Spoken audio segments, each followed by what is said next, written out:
Especially local online. Smash. Yeah, you should. You should.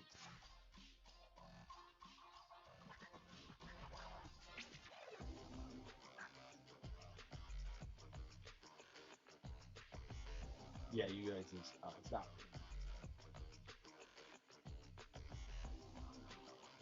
Here comes a new challenger.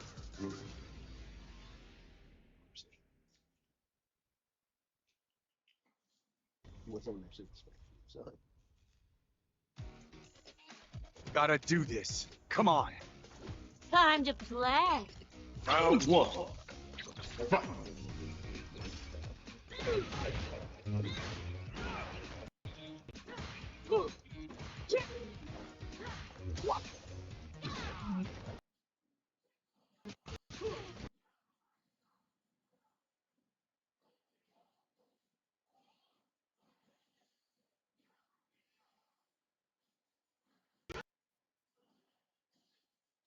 why are we always fighting Kens? I don't get it.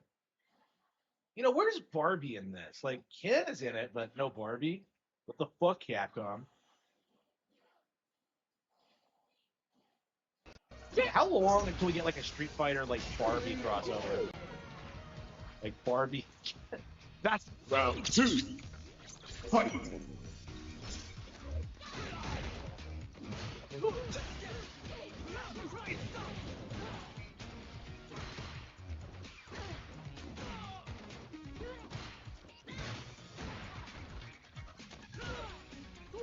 Oh. Yeah, I'm playing so many like online ranked games right now. I'm not sure if I can stick with Street Fighter. I'm really into it, and like I want to like get to Diamond, but I don't know if I can.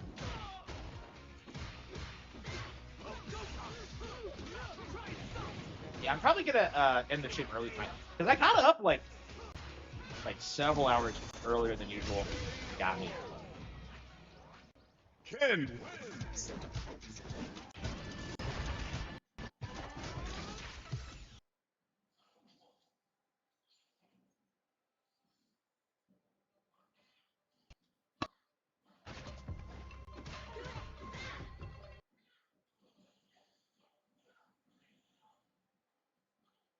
Yeah, I saw today that like the director for this actually worked on Minish Cap, which I found to be interesting. He actually thanked Mr. Miyamoto personally, which I found kind of interesting. I don't know. We're seeing a lot of people, like, even if they don't work for Nintendo directly, how much influence like Nintendo has had on them. I wonder if that's why this came over so soon, because I was very surprised that this came to Nintendo consoles at all. Because like you're seeing like other third-party devs, Ion and like that's right. Elden Ring. Ooh. Oh fuck! I forgot to Round make the two. Elden Ring. Damn. Okay. Yeah, I just saw the news about Elden Ring. I was like, I gotta get home and I gotta make this video stat. And then I was just like, no, wait, no, I'm out and doing things. I gotta do this first. Man, I just.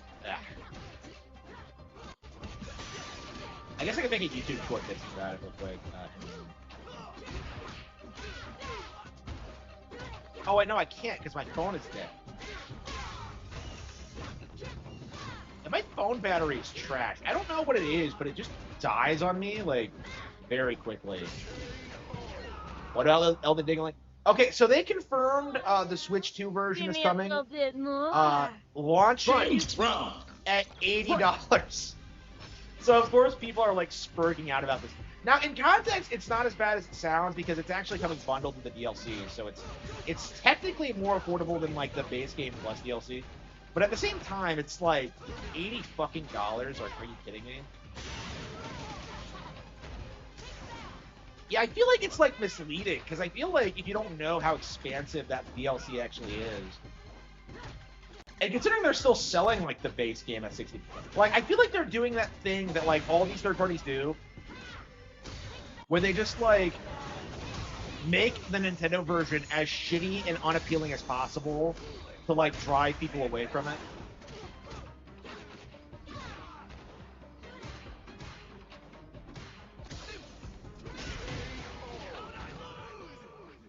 It is Judy. cheaper. 99 on Xbox? What do you mean? Well, okay, so it's more expensive if you get the DLC, but like One. if you're just picking up the game randomly, like most people, like it will be cheaper. Like most people aren't gonna play the DLC. Like the DLC is shit.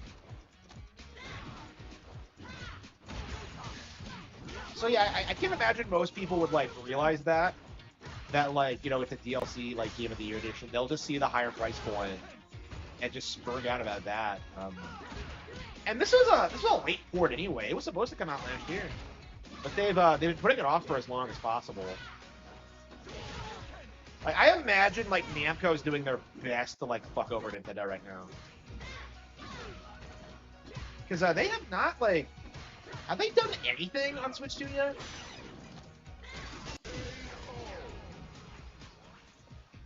Come on now. Give me a little bit more. Round 2. Why isn't every Pokemon in Champions? It's a competitive game. Like again, people act like this is a new thing. Like the original Pokemon Stadium only had like 50 because it was meant to be like a competitively focused game, right? And then like Pokemon Stadium 2 had all 150, and then the third one had the Gen 2 Pokemon. So like this is not unprecedented. We didn't get the original Pokemon Stadium, by the way. We got Pokemon Stadium 2, and I think it was shit. So yeah, this is pretty typical for them. Like you don't need every single Pokemon. I do think this is something that like people need to come to terms with, is that like there's no reason to have every single Pokemon in every single game, because like you're not going to catch them all ever. You know, do you really think kids like 300 years from now are going to be catching all 10,000 Pokemon? It's not going to fucking happen. You know, it's more viable to do this thing where like you have a small roster and then like slowly introduce more over time. Is to a fair. Champions, I think, is a really good example. Like they're gonna add more Pokemon in. Like this is not like a complicated concept. Like because of how the game works, you're not gonna have access to everything anyway. So it's just a nonsensical complaint. I think all the complaints about Champions I've seen have been nonsensical. I've been like playing it nonstop off stream. Actually, that's actually the only reason I'm not playing it now is because like I was playing it earlier and couldn't put it down. So yeah, I was actually uploading my videos, and I was oh thanks for the follow. I was uploading my videos today, and I was playing it. So and I was getting my ass kicked because I wasn't paying attention. But like, it's a really competitive game. I'm really happy with it. Like, I think the issue is that like people who aren't into competitive Pokemon are like spurging out about it, and they're kind of like demonstrating like what plebs they are, because like you know, they don't understand, like they don't want to learn how natures work, or like how to optimize your teams or whatever. You know, one of the things I saw was like, oh man, it's not 6-on-6. Like, why would it be? Like 3-on-3 is fine. Like, I don't understand. Like, considering how long some of the matches I've had have been, I feel like 6x6 is gonna be like crazy long. Very. I have to wait for the game I want to use. I'm fucking retard. Like, you know how many like new Pokemon I've discovered because they don't let you use your favorites? You know, like just this for this one release alone, like I started using Farag for the first time ever, and Frostlass, which I did not care about until Champions, and like I started using this thing, and I'm just like, this is fucking awesome. Like, I love like the Mega Evo, I love like everything about it, but like, you know, because you know, I've just never used it before. Like, I had no idea I would like it so much. So yeah, this is why it's important to not have every single Pokemon in every single game, because like that's how you discover new favorites, you know. And people just don't understand those.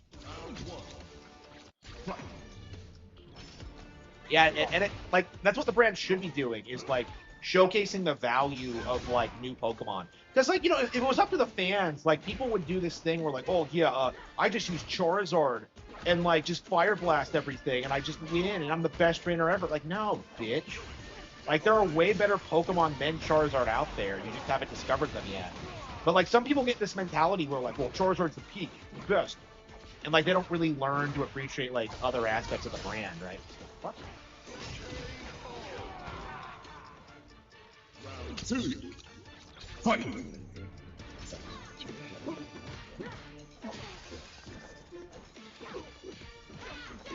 But yeah, the Pokemon Champions like seething, it's not going to survive the week.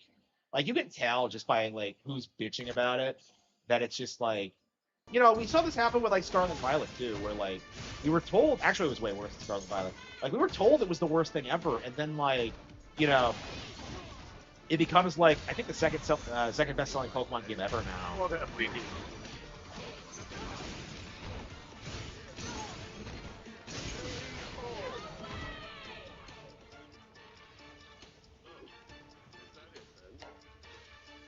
Fight round.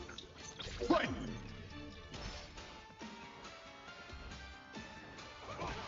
No. Yes. No. Yes. Now observe. No.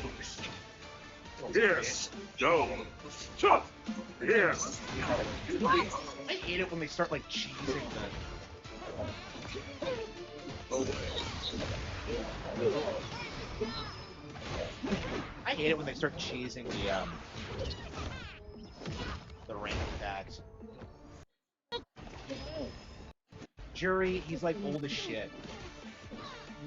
He says that to everybody. Like, such a Ned thing isn't sarcastic. I guess it is. JP wins.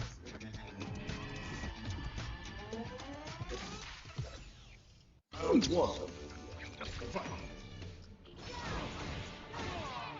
I'm not sure how much we're gonna play Pokemon Champions tonight because it seems to be the kind of game I play for like 10 to 15 minutes and just get really into it and then like put it down again. It's just that kind of experience. And I think there's only so much you can do. Like, because I feel like at this stage, a lot of people are using like the same teams because you get like similar loadouts.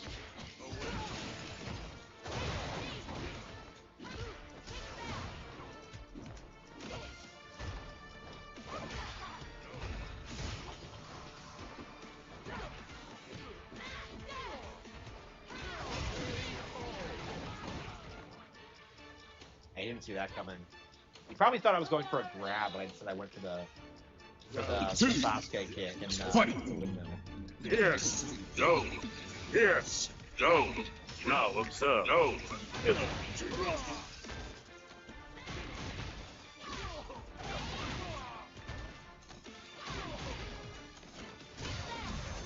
Damn, like I don't understand how they can like trigger it instantly. Like it's like wide open. No, Why is it? Why does it have to go a slow wind up? I don't get it.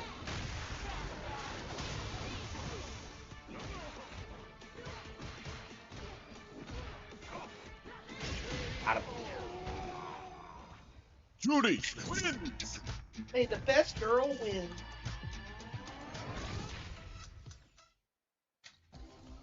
Where's all the megas? It's like you don't know how these free-to-play games work. Oh, Drip Bed, what are you talking about? This game is going to go on forever. I don't understand what's so difficult to understand about that. Like, what are you, stupid? I mean, you have to be if you're complaining about Pokemon in my chat.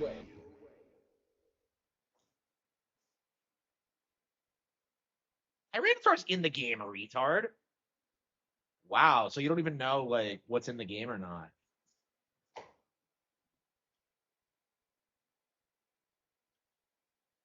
Actually, no. Yeah, you're done. Get out of my face. Dipshit. Okay. Hello. All right. Round one. You can't spam the chat with, like, blatantly incorrect information about Pokemon Champions. Like, again, you're done. Okay.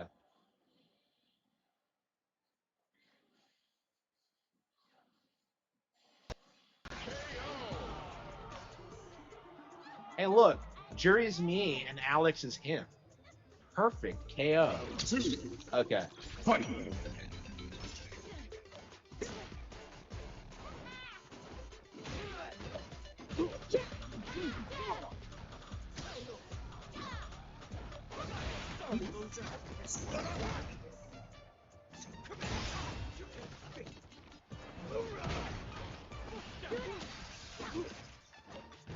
God damn, what is with these moves? So he's like a grappler type character, I guess.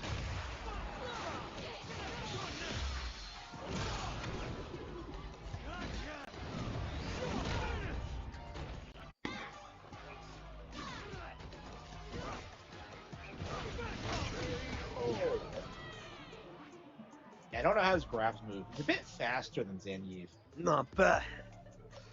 Fight round. Fight. How the hell did he do that?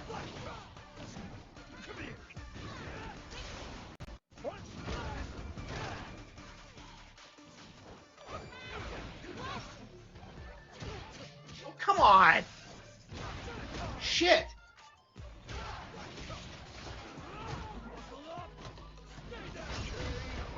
I got crushed on that one. Okay.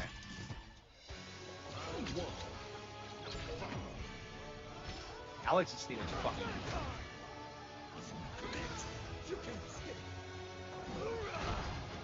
I don't know why Morton is the Amtrak's on it.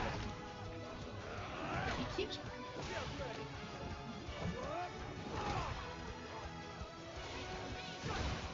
He keeps like.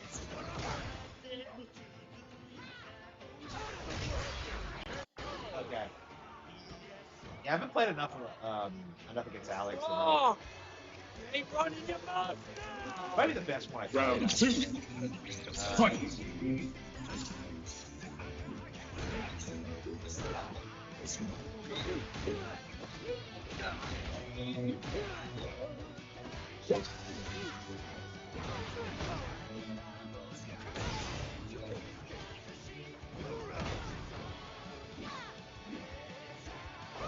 Crazy that the director worked on Hellcat. That's crazy.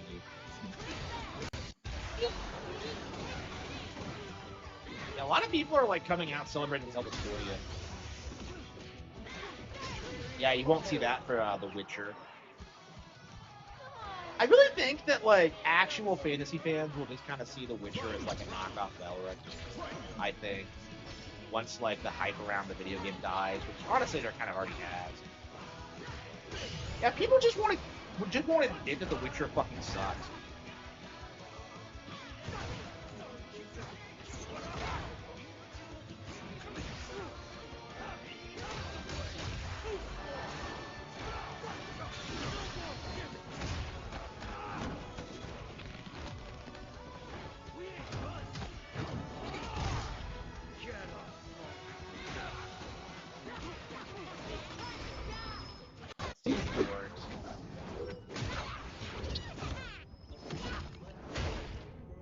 Yeah, nothing will this round.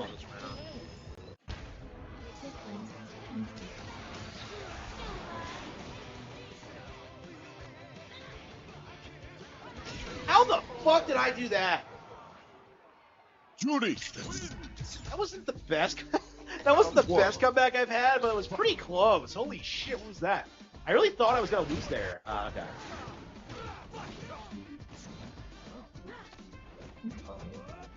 I'm not good at dealing with this grabs, I feel like.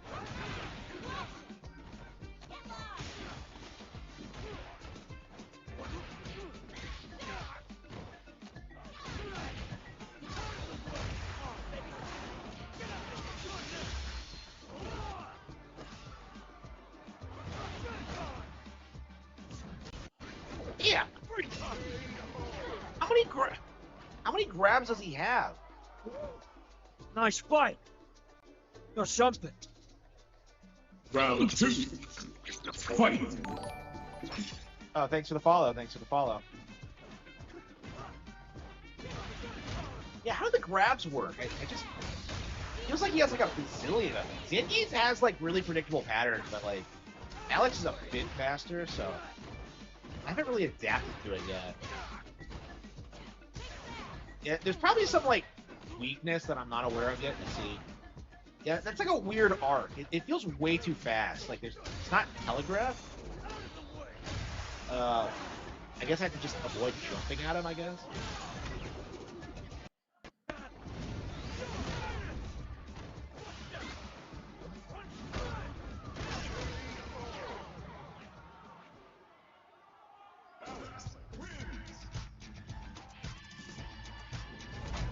like Alex a lot. I played as him a little bit, and I really wanted to learn him, but I'm really bad at like heavy characters. I tend to focus more on like ranged or like faster characters.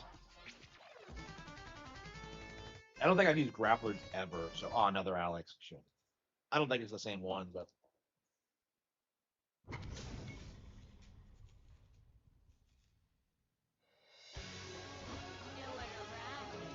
Right. Oh. This theme is sick. Yeah, so what is Alex from? Is he from like Street Fighter Alpha or what is it? I don't know anything about his background.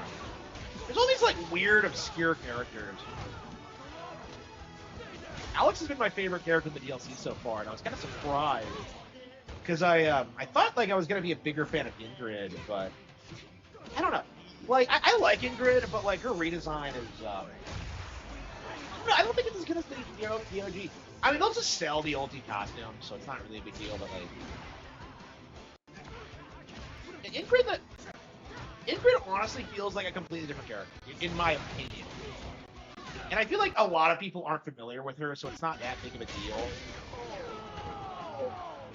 I don't know. She was in Project XO too, and that kind of surprised me because I think you typically only see her in like Capcom fighting game collection.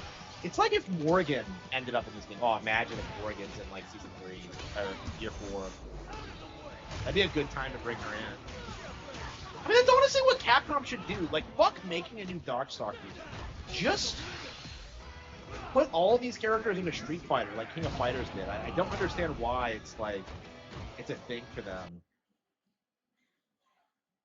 I mean, they kind of already did that with Final Fight, so I don't.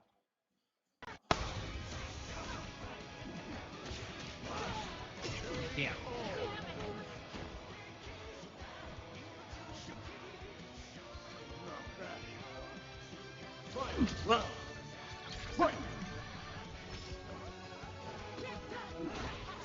It's maybe the best team in the game so far.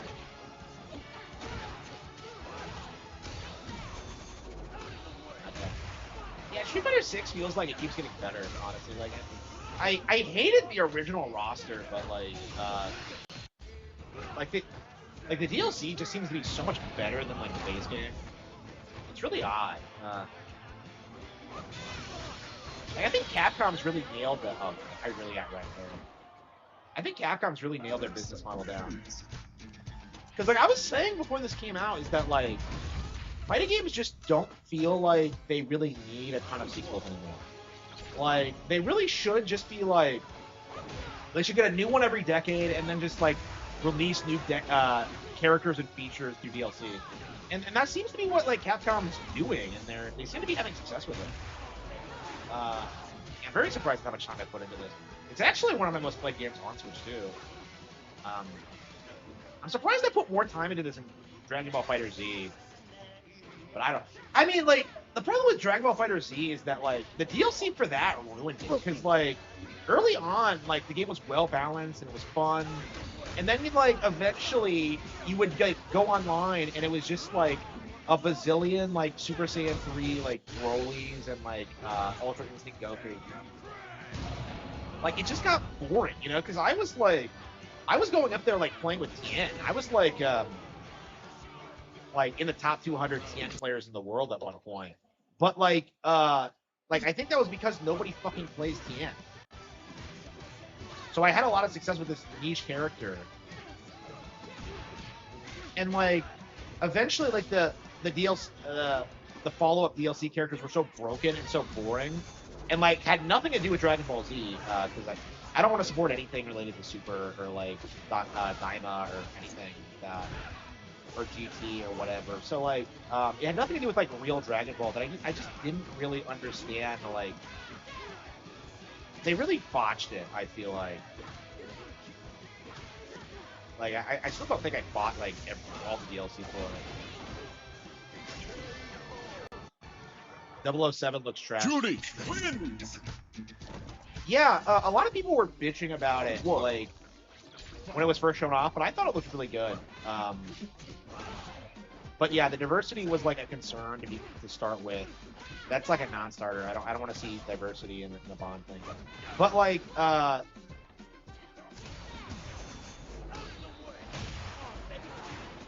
But yeah, like not launching on Nintendo Switch 2 is gonna kill it, I think. Like I'm sure the game's gonna have a lot of problems, but like I think the core audience of people who wanted to play this were like GoldenEye fans, and I don't understand like why the Bond like owners don't realize that like Bond is basically like most fondly remembered because of GoldenEye on N64. Like it just should be like it should have become like a Nintendo exclusive thing like immediately after that happened, and yet they've just done everything they can to produce their games on like nothing but Nintendo, everything but Nintendo, and it's just unbelievable. Why are we fighting so many Alexes?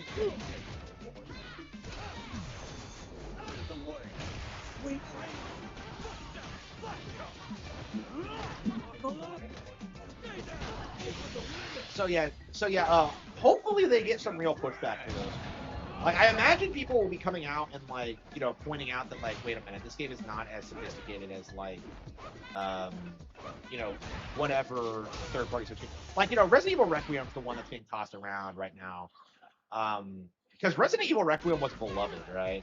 That came out on Switch 2 day and date. So I feel like the period for pretending that Switch 2 can't run AAA like next gen games is long past. They can't do it.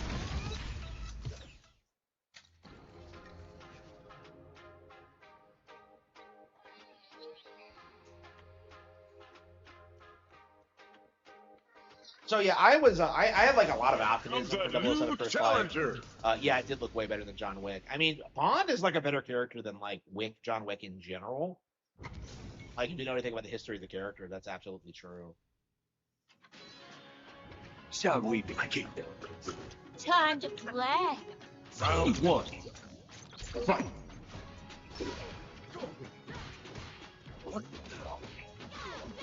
Again, that's the problem with like these with like the mainstream gaming industry now is that like because we're past like the whole like mature game thing, like the mature game for mature gamers thing, and now we're like I recognize that thing phase, and I would argue that we've been in this phase since like Spider-Man PS4, maybe The Witcher kicked it off, but like people aren't getting excited about games looking interesting anymore. They're getting excited about them being attached to like other brands, usually comic books, but also like TV shows and like movies and stuff like that. Like we've seen a lot of that over the past couple of years, and I'm really curious at what point people are going to see like something like Wolverine and just be like, no thanks, I'm good. Like I don't understand like the general public and their refusal to acknowledge that like Marvel like hasn't been good in like 30 years. Like I don't get it. Like I can see why people were fond of like the 90s and like Venom and like the suit and all the Black Spider-Man and all that. Like X-Men cartoons. Like there's so many things from back then that were good, but like at the same time that was years ago. I don't understand how you can like still be invested in like the setting and the characters.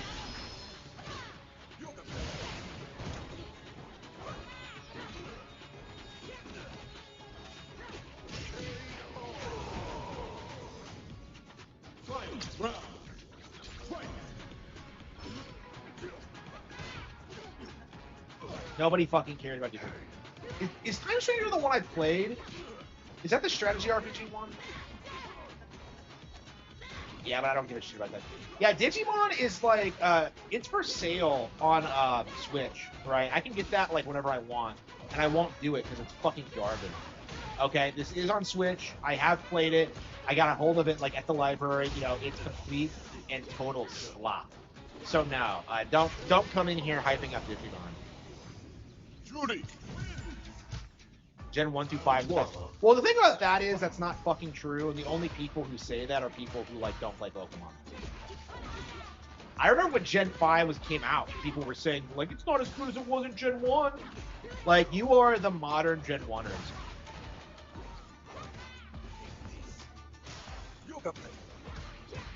I'm very curious when the Pokemon hate branch is gonna collapse because it's just ridiculous.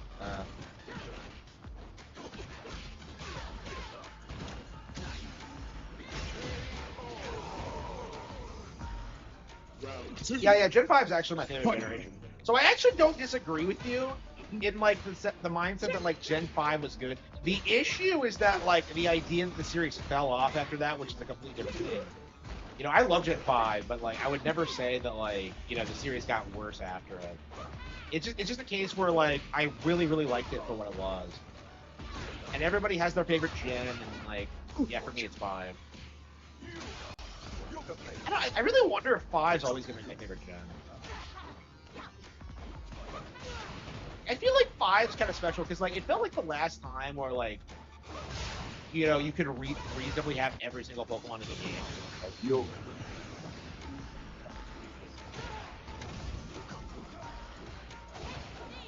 You're lost. The fight round. Fight.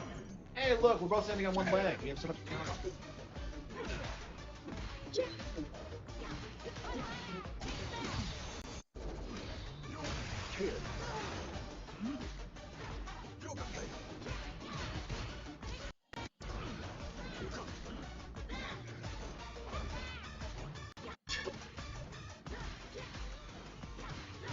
Yeah, I've read somewhere that the official lore on like Dalsim's powers is that they're all fake. Well, I think specifically the fire is fake.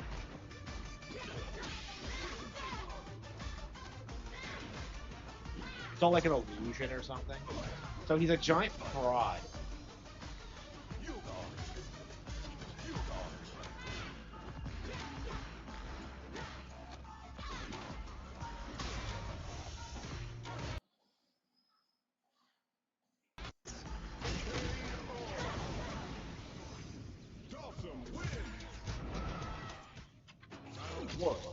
Yeah, I think it's gonna be our last match. Yeah, you can easily sink like half an hour to this a night, and I imagine most people play more than that.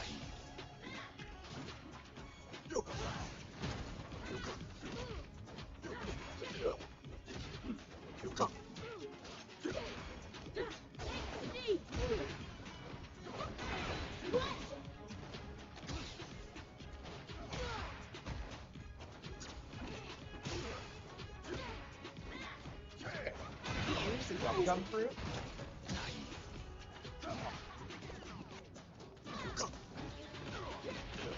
Yeah, remember when Arms came out and people thought Dalsim would be a guest character? He should have been though. Yeah, Dalsim and Monkey D. Luffy. Round 2. Fight. Alright, yeah, we're playing too many competitive like fighting games. Competitive games. I just don't know if I can balance this and Pokemon Champions. Honestly, I'll probably drop Champions before this because like I'm so invested in like I don't know. I want to get like Jury up to Master before I stop playing, and I think that's the goal right now. Yeah, I mean it doesn't have to be now, I suppose. Yeah, I'm playing like an idiot.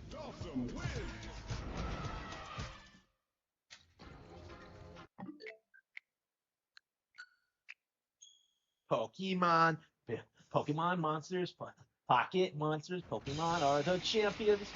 Pocket monsters, pocket.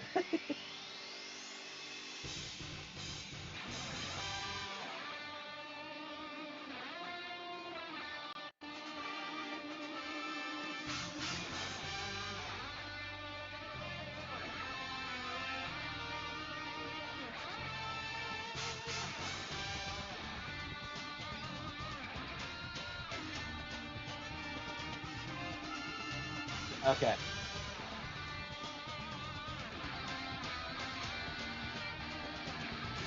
Yeah, so I've been playing a little bit of this off stream, and it's, you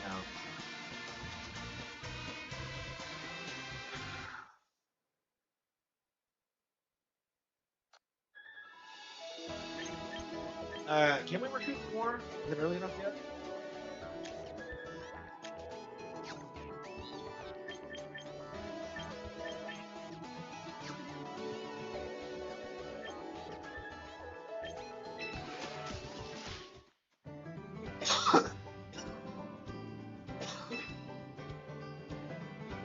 Yeah, people were lusting after this chick. Oh, we have 50 minutes left. Okay. Only 50. Yeah, it's only every 22 hours, which I found to be interesting.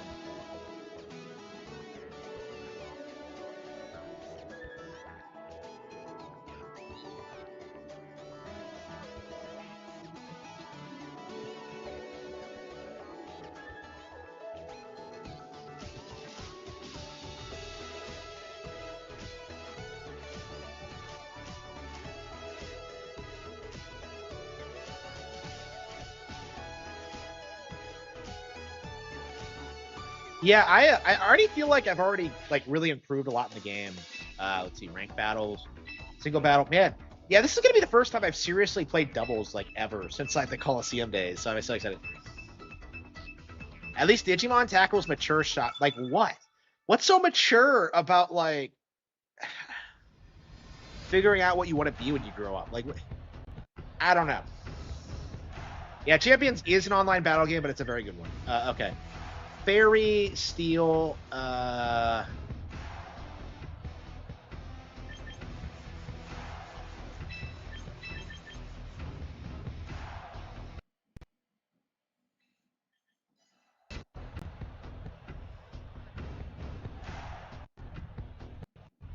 there's so many, like, I'm not even familiar with double strats. I'm like familiar with like the basic concept of singles, but like doubles I've never gotten into. So. It's probably way different. Yeah, whatever happened to rotation battles from Gen 5? Does anyone remember those? I remember I saw that for the first time, and I'm just like, how long is it going to be until we have all 6 of our Pokemon out at once, and we still haven't gotten there yet? Who is this Uga? Yeah, the character models are ugly. We really need, like, more stylish designs.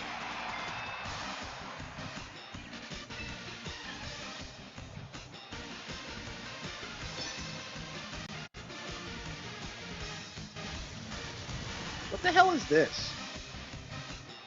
Is this a new evolution of a Gen 9 Pokemon? Gen 8 Pokemon? I thought it looked somewhat different. For tech specifically? Yeah, for Earthquake. Yeah, yeah.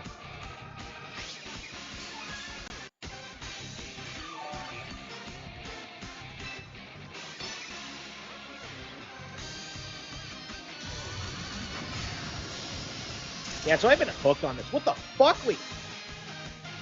That didn't work the first time, did it? Wait, what did he do the first time? Okay, shit.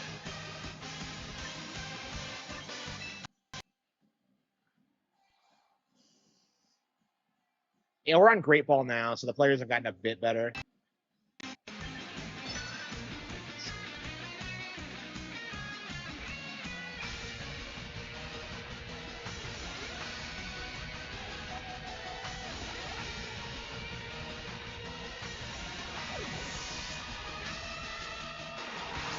Green Arena? Oh, whoops.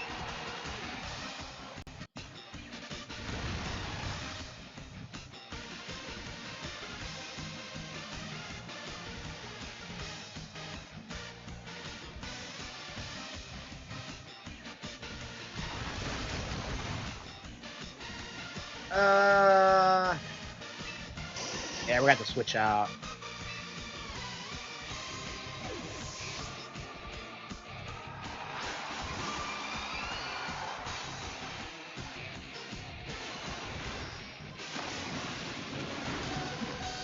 Ah, damn. Okay, maybe that was not the best. Sparkling Aria was disabled. Okay.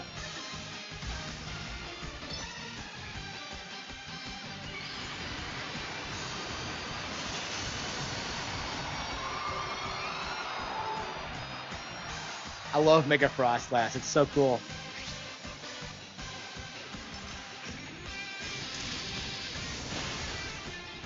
Ah, damn.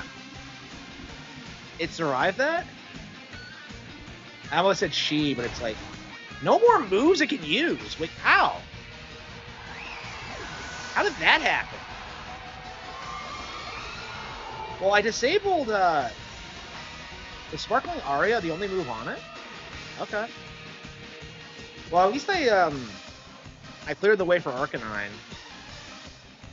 So I took out the Primarina, so like that was his counter to that.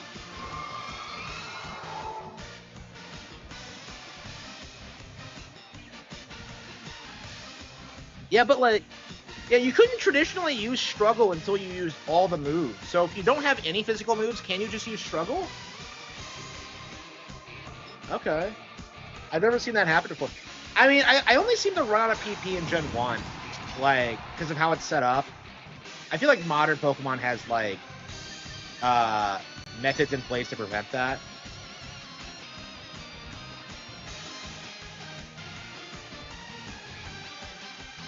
Yeah, I know. I want to catch some. I've seen people with like all shiny teams, and I'm so jealous. I don't know if they hacked them or what. But...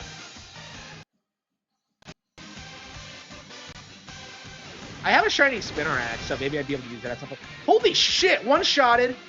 One shot! Ow!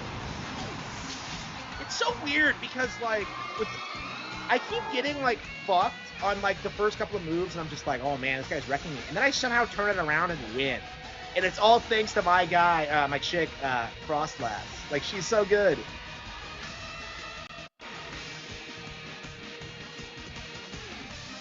Is Frostlass a female-only Pokemon? I have no idea. Catching shinies is easy. Yeah, because all you have to do is just, you know, see them. Yeah, like I said, Mega Frostlass is awesome. I was really surprised. Because, like, someone told me to go get it, and I'm just like, okay, I'll do it. But, like, I don't know. It's been like a W pick, I think. I haven't, like, done a lot to customize my move pool, but, like, why did it take her so long to do that? Okay. We are going to Ice Beam it.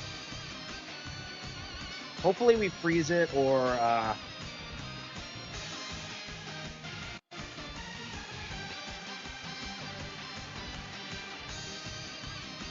Yeah, I was thinking about this. So I actually got rid of Blizzard and replaced it with Ice Beam. But, like, Mega Frostlass makes it snow. So I'm not sure whether or not, like, keeping Blizzard would have been a better idea or not. I'm not... Again, I keep getting into these situations where, like, things interrupt my weather patterns. So I think maybe just Ice Beam is just... It's a good attack in general. It's good enough. Like, you don't need Blizzard. Mega Gengar is too cool. I know. I have not used Mega Gengar, I believe, ever outside of Pokemon Tournament. It's Defense Rose. Oh.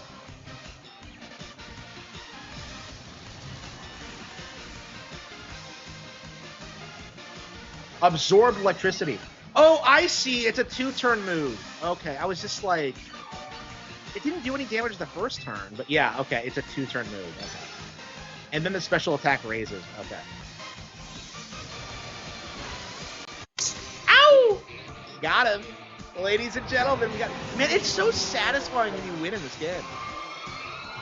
It's so satisfying.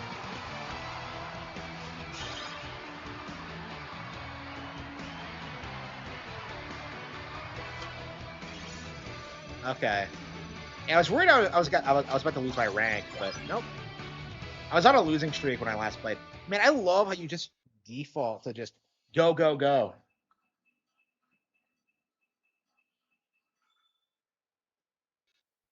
Get ready to battle the trainer.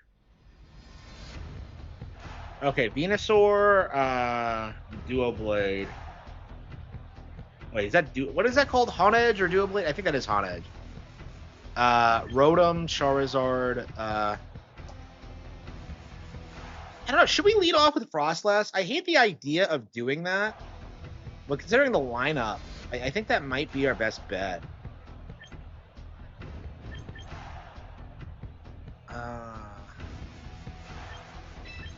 I really don't like leading with my Mega, though. Garchomp, Corviknight. Yeah, I mean, yeah, my Farag-Giraffe, my Frostlass, my Corviknight are my guys. I sometimes use Arcanine. I switch between Arcanine and Farag-Giraffe, depending on the situation, but... Yeah, I don't use Absol or like Garchomp at all. We're gonna have to look and see what we can recruit. It really can't. Yeah, did you see that like No Man's Sky made their It's not a dark type, is it? Did you see that No Man's Sky made their like Pokemon knockoff? Like I'm just like, really? What's with all these copycats? I don't get it. It's not quite as bad as what Power World does, but it's like, I don't know. You come up with your own ideas. And I hated how, like,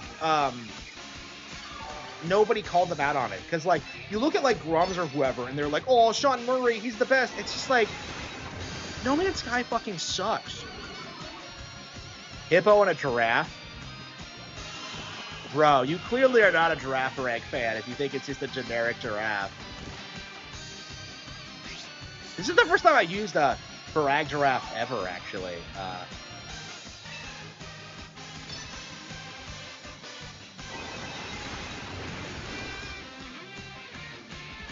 All the West can do is rip off Pokemon WoW, did it with pet battles. Did it? Yeah, I don't remember that, but yeah, it's... Yeah, I've always loved Girafarig. It was actually one of those Gen 2 Pokemon that really stuck out to me. I never used one, so this is actually the first time I've ever gotten to use one in any reasonable capacity. I think it actually sucks in Gen 2. So the fact that it's actually as good as it is in this makes me really happy. Because I remember seeing this thing for the first time and really loving it because of the Chain Chomp tail. But Charizard. Yep, we are not going to fuck around with Charizard. Look at this, yep.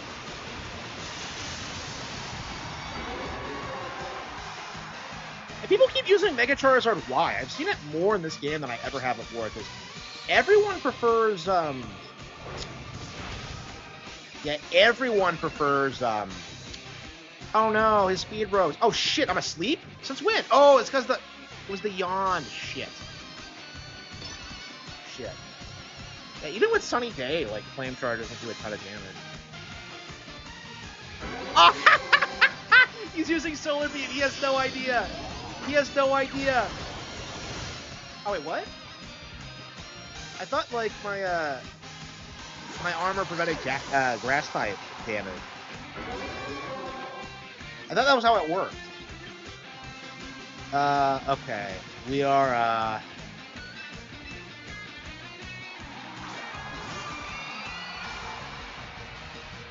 Girafarig is basic. Okay, so what we're gonna do is Mega Evolve it, get rid of the Sunlight, Thunderbolt it, and hopefully that'll kill it, but... The trainer? No, this is an online game. Yeah, so it should be another player, yeah. Oh, damn it, really? Ah.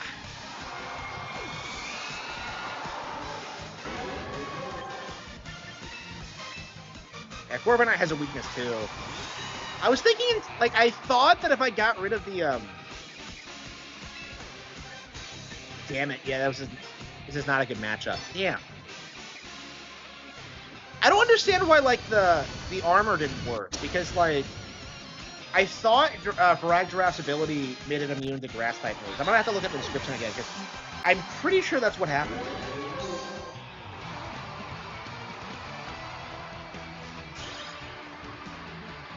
Yeah, like, people weren't talking about this. I actually released a statement a couple of weeks back about how this was, like, a big deal, and yet, like, gaming YouTubers were just, like, kind of downplaying it. Like, nobody was talking about this at all. Okay. Hang on. Battle data. Yeah, let's look at our options here. Oh, I don't have an item. I never gave it an item. Okay. Focus Sash, Leftovers, Lumberry.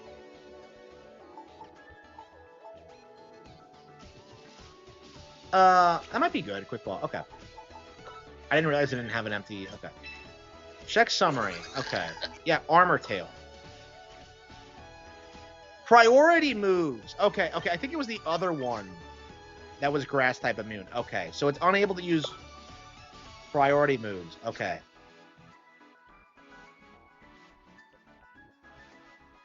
I swear I had the grass type one equipped, but... Yeah, I must have misremembered. Okay. That is correct, though. I just didn't have it equipped. Okay.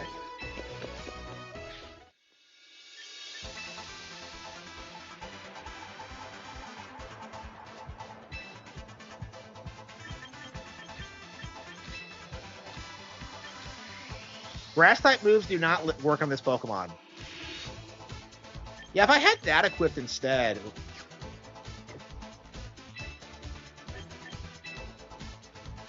Well, you have to pay to change it, even if you already know? Even if you already learned it before? Ah, that is cheap. That is cheap. Okay, so Armor Tail. I don't know. If I had the Sap one, I would have won that battle, but I don't know. I don't know how often we'll get into that situation where, like, we get fucked over by a grass type move, because it's not a particularly, like, popular type. Again, I think the only reason it was a threat was because of, like, the sunny day and just... Ugh. Okay, so I didn't understand. The actual pros, those guys complain about everything. Like, nobody gives a fuck what they think. Like, again, if you talk to those guys, they'll try to tell you to, like, play Pokemon Showdown, which isn't even, like, an official product. So, no, these guys don't know what they're talking about. You know, it's kind of like listening to, like, professional Smash players, you know? Like, those guys don't even know how to shower. Why the fuck would, like, I ever listen to them about, like, about video games? Okay. Is Dark good against Fairy? I have not used Absol much at all. Steel. Yeah, I've been abusing the shit out of Frostlass, but... Yeah, I don't know. Maybe I should get, like...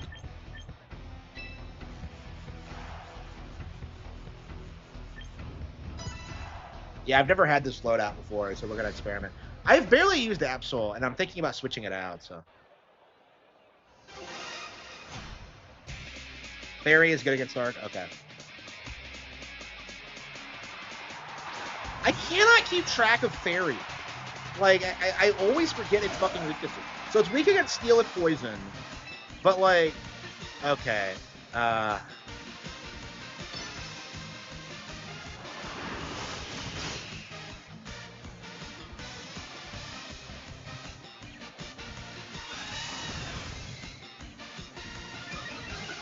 Yeah, that's actually a good point.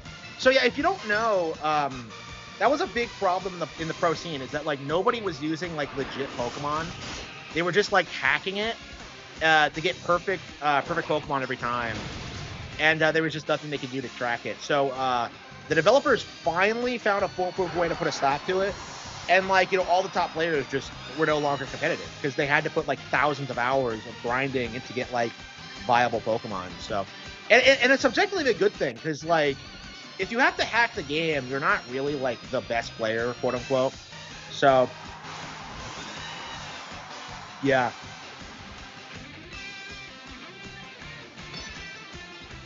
I know, yeah, that was weird. I mean, there's a reason I've struggled with everything. I remember when I played, like, Gen 6, I had no idea what the weaknesses or, like, the strengths were, like, other than, like, the fact that we're good against dragons. Which, like, you know, considering you don't get dragons until, like, the end game, it's, like, kind of pointless, so. Pokepia was enough for this year. I agree, honestly. Like, they're going overkill with Pokemon right now. I don't think they needed to release this so soon after Pokepia. But I guess, like, it's in development for a while. And it's a Switch 1 game, too, so. I guess this is the big Pokemon game this year.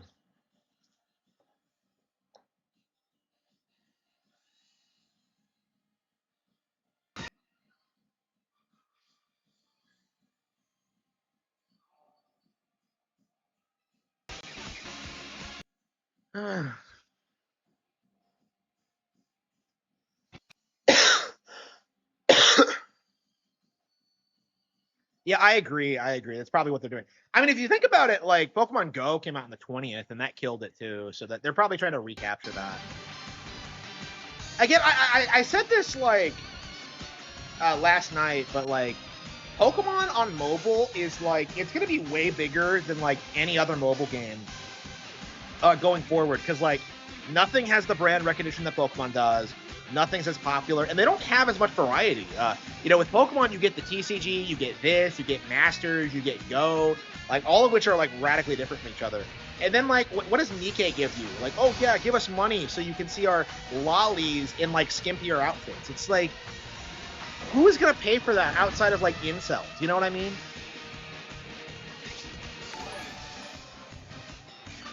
Oh, thanks for the follow. I really appreciate it. Yeah, I need something that can crack defenses. Ah, shit, I should have seen that coming. Okay.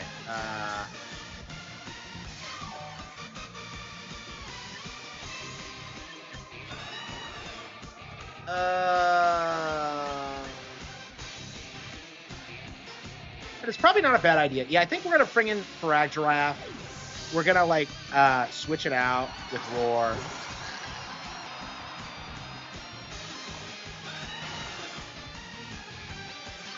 Yeah, so we don't have to deal with the status.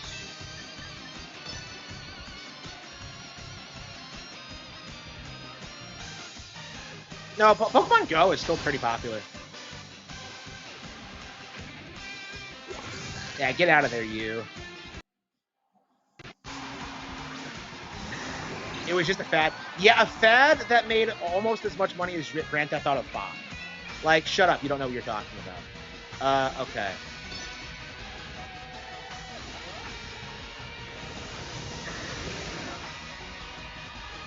Why does everybody in this game have shiny Pokemon?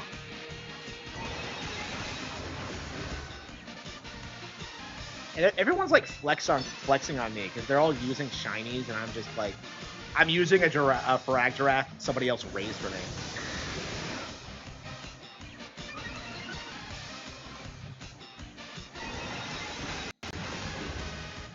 Okay.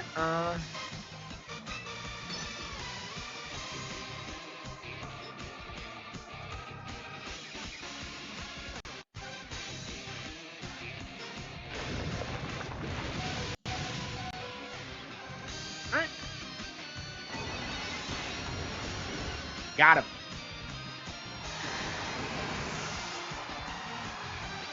No, it totally did. It totally did. Like, it's like Pokemon it grows like $10 billion or something crazy like that. And it still makes money. People say, like, well, it fell off after 2018. Yeah. But during that period, it was the greatest thing ever. It was like the most profitable. Wait, what? Incineroar. Oh, did I not beat that first? Okay. Okay, so we never even got to the... Shit. He can't use Fake Out. Base. Unbelievably based. I guess we could switch them out. Again, this is why you don't, like, immediately make decisions based on, like... Yeah, she didn't realize that I, Okay. Yeah, I think we might try to roar it back. Let's see.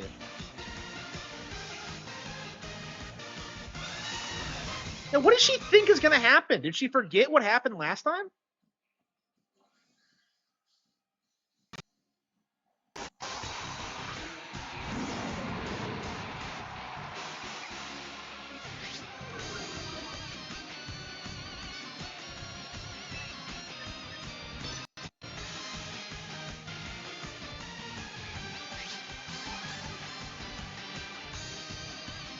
Oh, faster than normal due to Quick Claw. Okay. Okay. Oh, okay. I don't know why she didn't just use Flare Blitz to begin with. Switching it out was not a good move.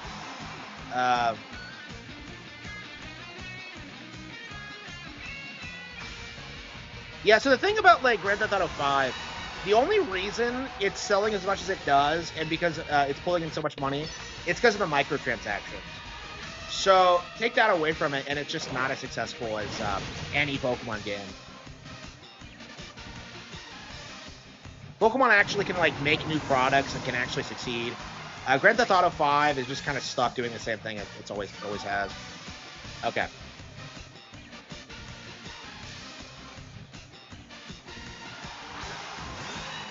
So it's my Corviknight against her Corviknight again. And it's just gonna get unbearably autistic. Watch this. Yeah, it's slightly faster than mine, but the Bike Stealers, absolutely. It's like Doc Lewis's favorite game.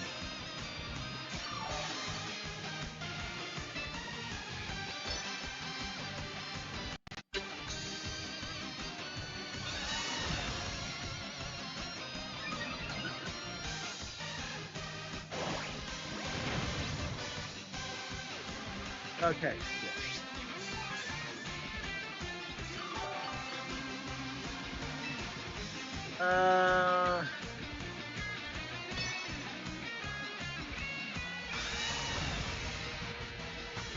So keep in mind, it knows, like, Roost, too, so...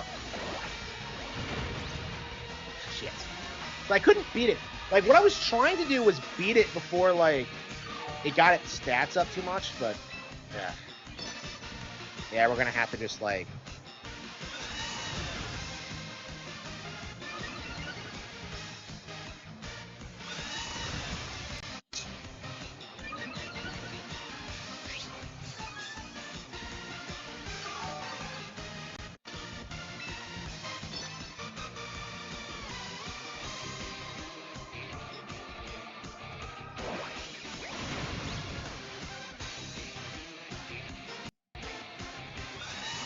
Is he stronger than me, too?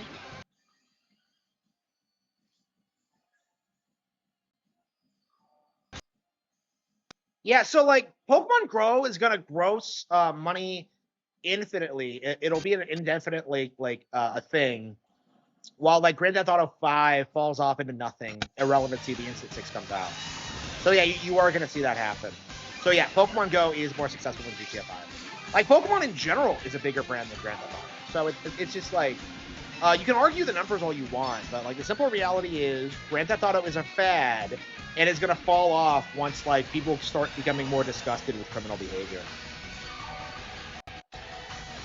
Like, what's going to happen when we send, like, the target demographic for Grand Theft Auto to prison? Or, like, you know, it's just not going to happen. Like, here we go. It's just not going to stay relevant. Okay.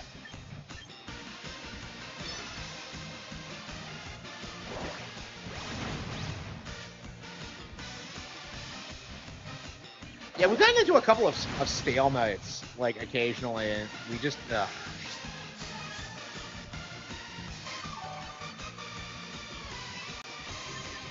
Yeah, I think I definitely have the upper hand.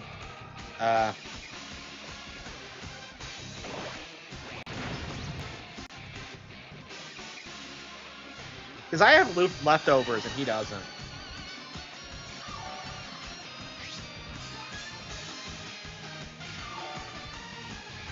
Yeah, so that's my point, is that, like... Oh, deported. Okay, yeah, she's not going to... Yeah. Okay. She forfeited, okay. Yeah, I don't tend to forfeit no matter what. Yeah, so, like, that's the thing, is that, like, Pokemon can keep experimenting with new brands, put out new ideas, and you're going to see, like, massive success stories like Pokepia, like Go, like, you know, all the mainline games, you know, animated products. And meanwhile, like, you know, the Grand Theft Auto audience is just indefinitely waiting for, like, Grand Theft Auto 6, like, forever. Like, that's just the reality of it. Okay. Oh, yeah, he has a Frostlass, too. Okay. I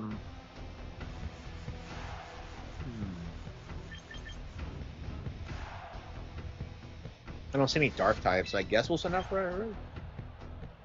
Arcanine.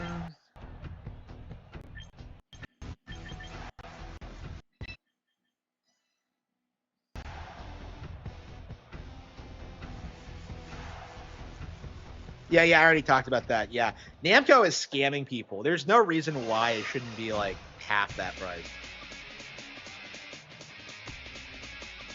Yeah, Namco's doing everything they possibly can to try and scam. Do you have original emotes? Okay, can you pay for emotes? I want to get, like, different music for sure. The default music in this is shit. So,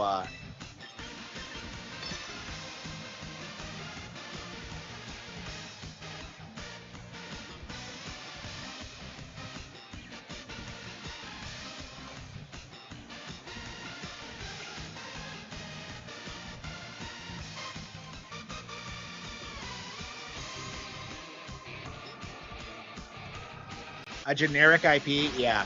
Keep telling yourself that. Flinched! Okay.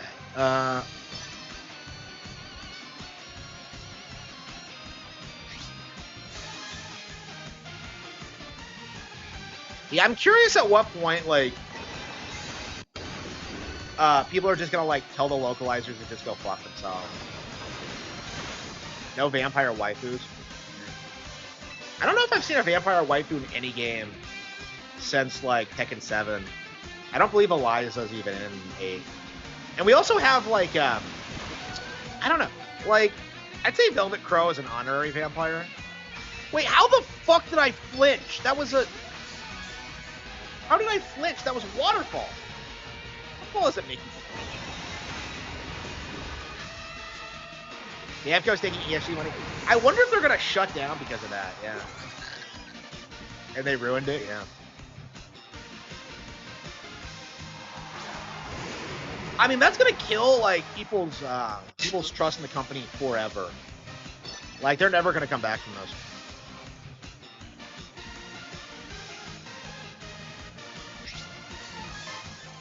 Yeah, Quick Claw was a good move.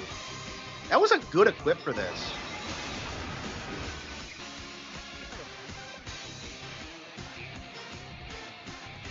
They censored, yeah. Yeah, they can't keep getting away with that. Like, it's really going to diminish sales. Like, Code Vein was like, it was meant to be their, like, new Dark Souls thing. And like, the fact that they botched it, yeah, it's... I don't think it'll ever recover from that, honestly. I mean, not that, like, Code Vein was ever that popular, but... I mean, I remember they re-released that, like, Vita game. I don't remember what it's called. And it had Type A and Type B. I had it, like, pre-ordered at one point, and then I'm just like, nope, and I canceled it. And I'll never go back. Fuck you, Bandai.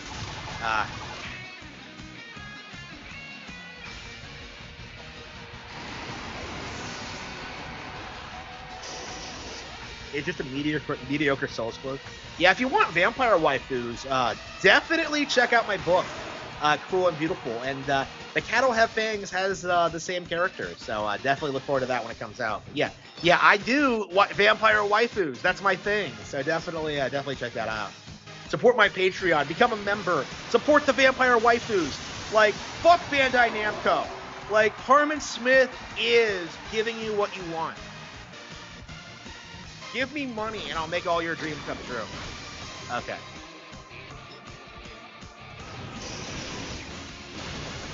I did date Taylor Swift. Yeah. So no, I wouldn't do it again. No, I don't care how much money she has. She sucks.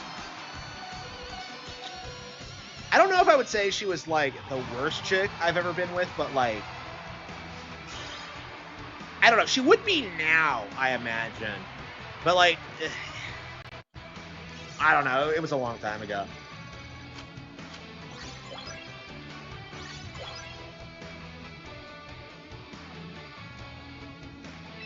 Valve is up there with Bethesda as one of the worst companies of all time. I wouldn't argue against that. I mean, I wouldn't say Bethesda's the worst, but yeah, Valve's up there. Like, what has Valve done?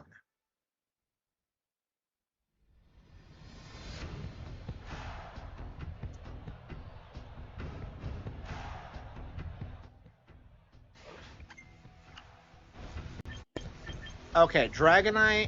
Is that a Tinkaton? Okay. Corviknight, Arcanine, Shiny Charizard. Why does everyone have a fucking Shiny Charizard? Is that a Tyranitar? It's not a Hisuian Tyranitar, is it? Okay, I don't know what to do. We are, I think... Yeah, there's 2 Steel. Okay, Arcanine.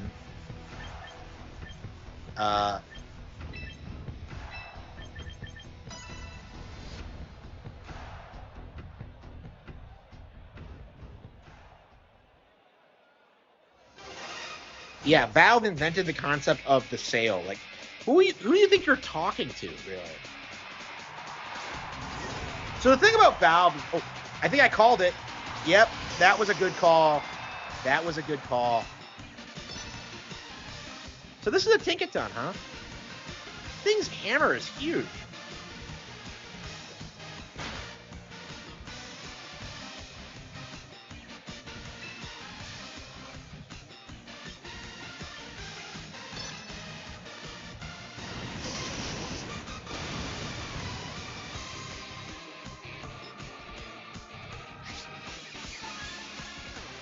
Yeah, I hung on with Focus F. I hate Focus F. Okay, it's dead anyway, but...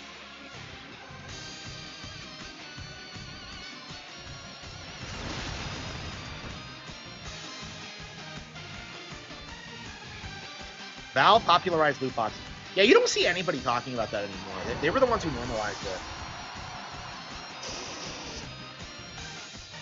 Yeah, people have this idea that Valve's some like super pro consumer company, and they're just not.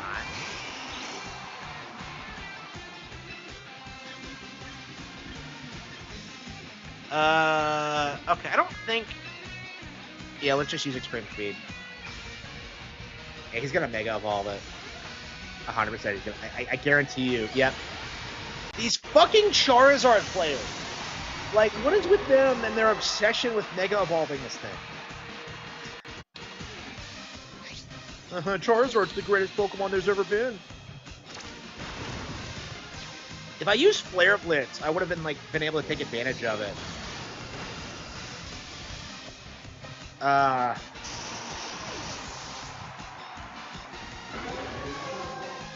Okay.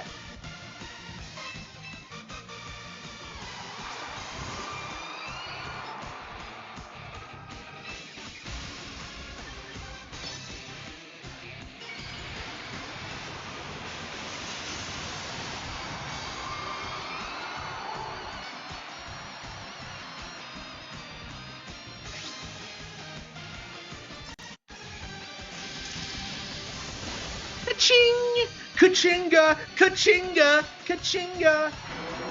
Oh, man. Yeah, one shot.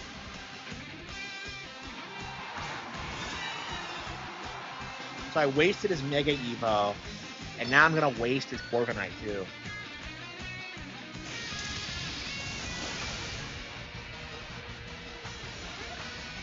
Yeah, I'm surprised I'm doing so well. I really thought I would struggle a lot more. I mean, I'm struggling more than I did in the Pokeball rank, for sure. I imagine by the time I get to Ultra, I'll be struggling a lot. I imagine the really good players just kind of breeze through it, but... Yeah, I'm still trying to get the hang of the game. Yeah, we need to switch out Absol for sure. I just don't think it has, like, really good type coverage. I think I'd rather have, like, an electric type or a water type or something.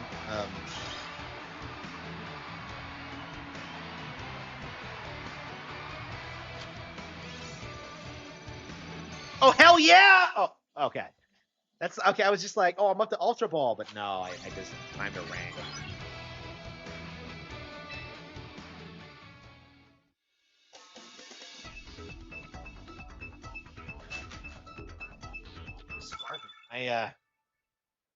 Unfortunately, I keep thinking about pizza, and I don't want one because I gotta lose weight. Like, I don't have pizza days. I'm not null. Okay.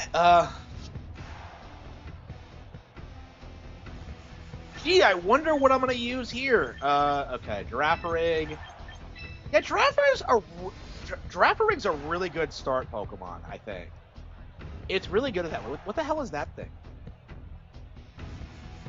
I think that's a Gothitelle. Yeah, it's Zark. Yeah, Farag is really good at, like, beating off, I think. Like, having the Quiz Claw and just, like, being able to roar if it's a bad matchup.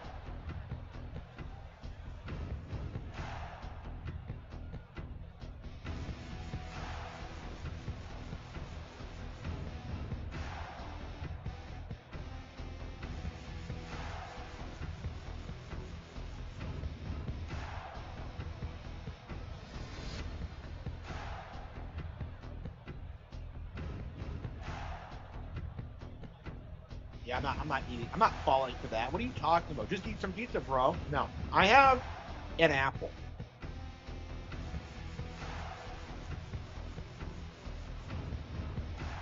Like, I'm losing weight anyway, but it's like, yeah, I need to go on a speed, like.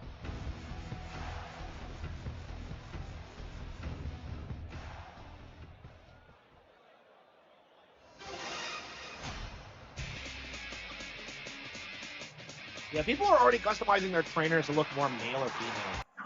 Like, even the most woke, like, character designer on the planet isn't gonna get around people's autism. Okay. Okay.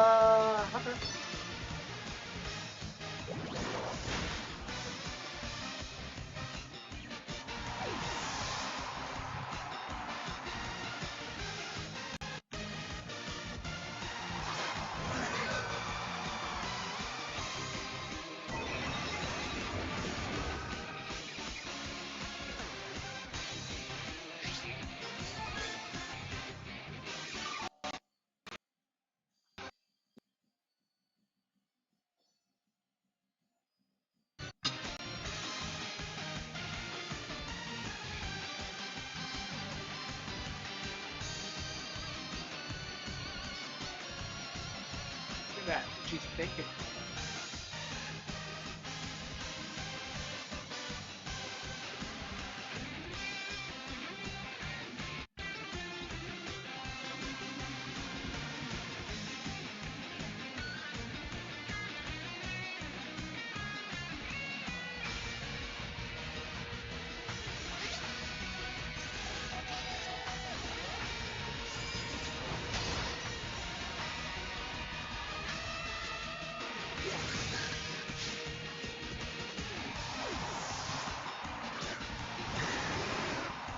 Okay, so Dragonite, Halfin, and maybe okay.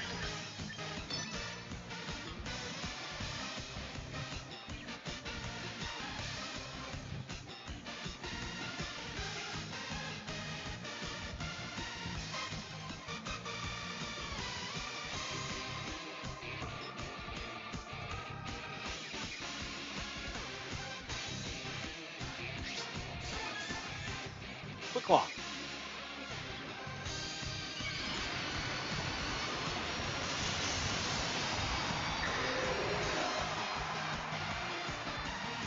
Yeah, I agree. Like, Uncharted 2 is like kind of where like gaming really fell off, because I remember when that came out and just how shocked I was at how many people were like calling it one of the best games ever made. Because like I think that was like one of the first times we saw like a Game of the Year contender be like objectively shit.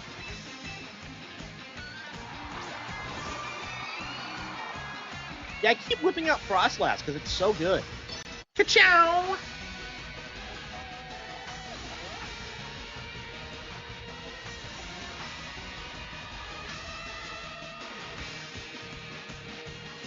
Yeah, when is Elden Ring? Are they gonna announce the release date tomorrow? It's on Amazon now, so you can pre-order it. I think I will pick it up, just so I have like the game on Switch and just so I have the DLC, because I never actually did buy it on PC. Get the DLC on PC. So yeah, how long has it been since I played it? It's been a while.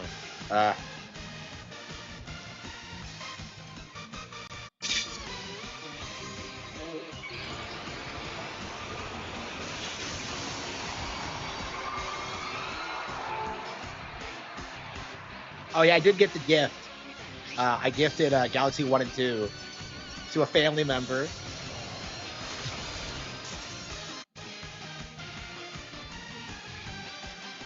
Elden Ring tried to be the next Witcher 3 until it did. Yeah, it did. Yeah, one-shotted.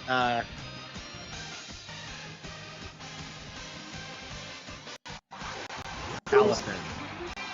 Wait, what? Huh? 0 to hero. Wait, what? Okay, wait, what? What the hell is this? Okay, I saw this thing and I'm just like, what the hell is this? So it has different forms? Like, I've never seen this before. Like, I didn't know Paladin had different forms.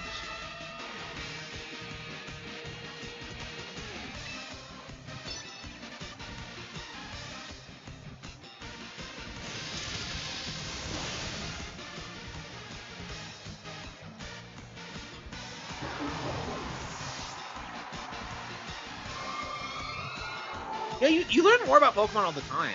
Was this a Gen 9 Pokemon?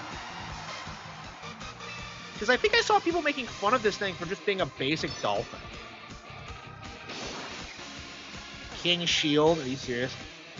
Protected itself? Ah, damn, if I just used Will of the Wisp.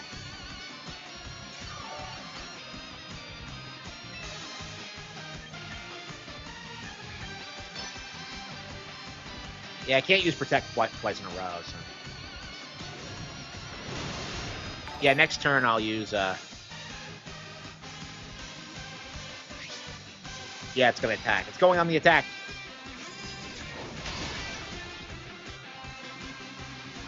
Mega Frostlass looks so cool.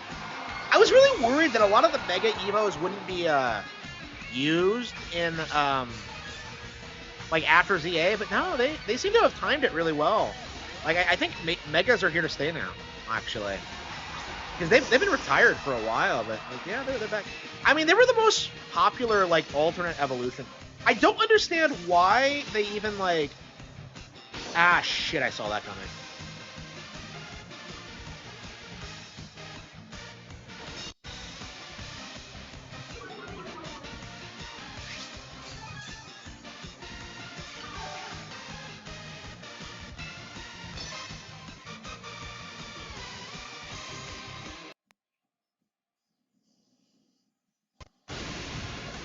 Ka-ching.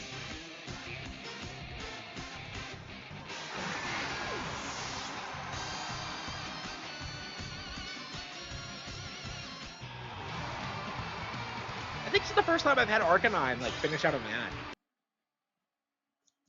Yeah, Arcanine's my guy. Kachinga, Kachinga. Okay. That was a good W.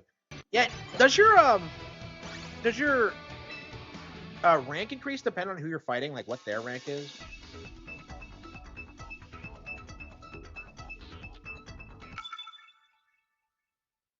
Ugh.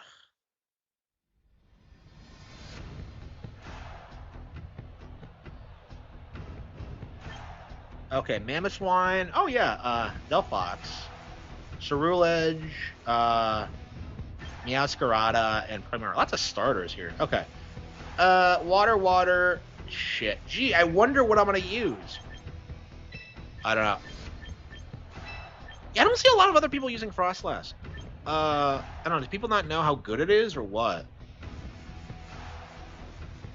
Yeah, what we use Corviknight. Why not?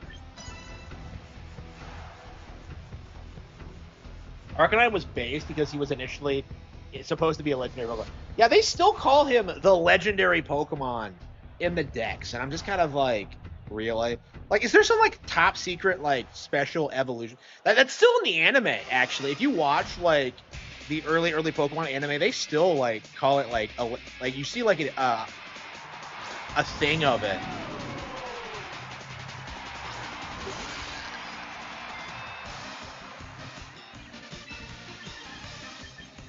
Okay.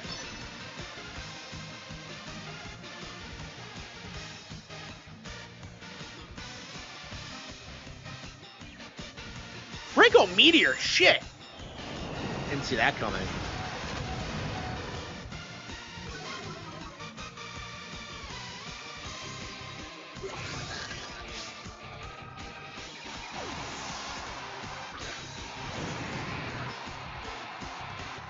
Okay, Gyarados. Okay, so I think what we find, we'll save. Yeah, this is actually a pretty good strat because like you get a good idea of what the enemy has.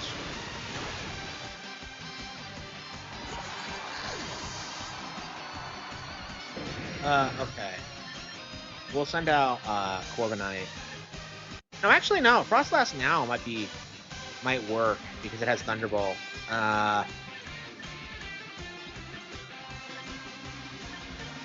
Yeah, it's about Corviknight now. Yeah, we need Frostlass for later. So. Oh, it's not very effective. Wait. Oh, so the triangle means weakness. Okay, shit. Well, I screwed that up. Wait, why do you withdraw Gyarados? I don't know if that was the best move.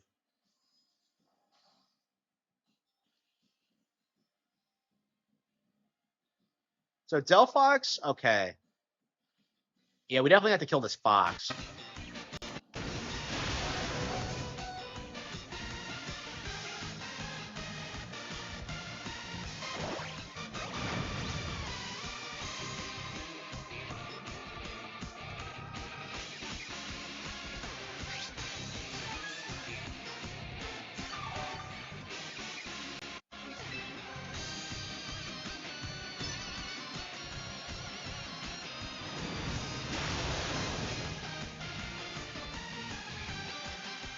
Yeah, I kind of ranked, but like, yeah, I haven't gotten to like the next rank yet. Okay. It's a psychic type, isn't it? So,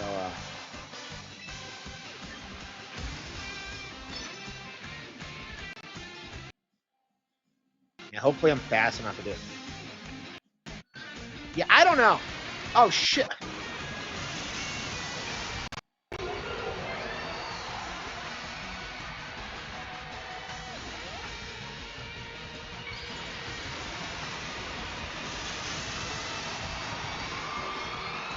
Okay, is it still weak to ghost types, though?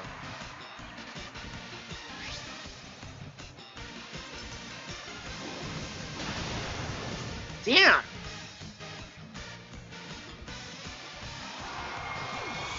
Yeah, that was a bad matchup. He got me there.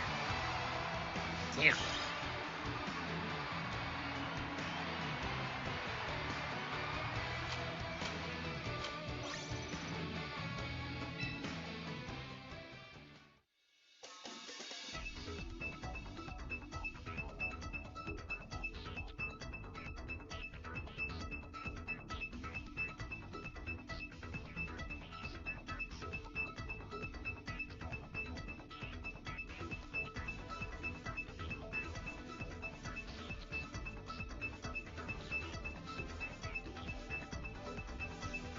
Microsoft promised in court to port COD to Nintendo, so there are legal implications for Microsoft if they fail to do so.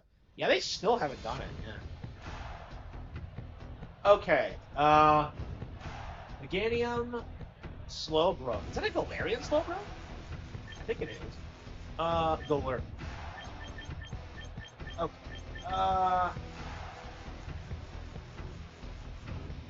Yeah, these images are too small. I can't make out what it is. Okay. Yeah, I think I see a couple of psychic types.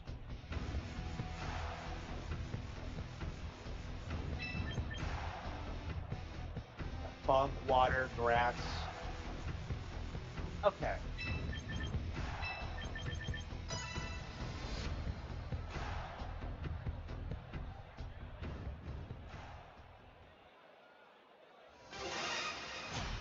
Sony spent more time trash talking Nintendo before than they did going after Microsoft. Yeah.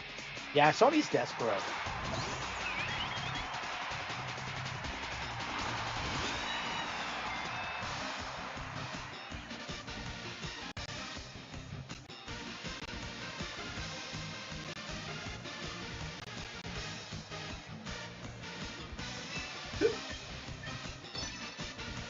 Oh, it's a Floette.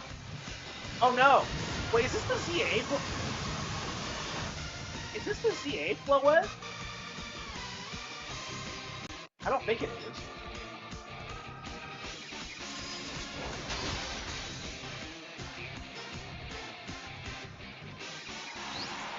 Yeah, that's the Gen Z. So you can get the ZA Floette in this? That's badass. No lie. Yeah, I imagine that's going to be the only way you can get that Floette, like, ever, honestly, because it's such a unique Pokemon. Okay. That is really interesting.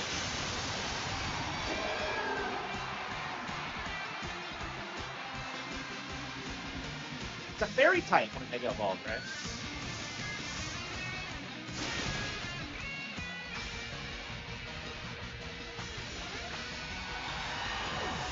Okay.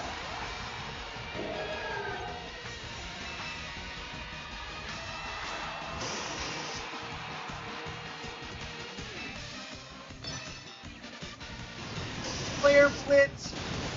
Got him.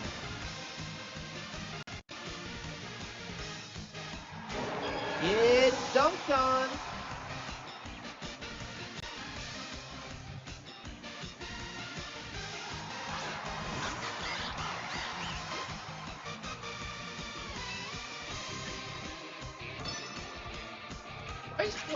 Why is Fairy good against you? Is it a dark type? I don't understand why it would be.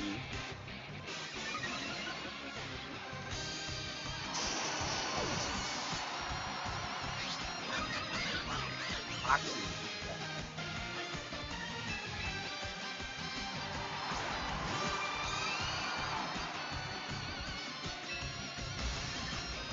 Gotten so much mileage out of Thunderbolt.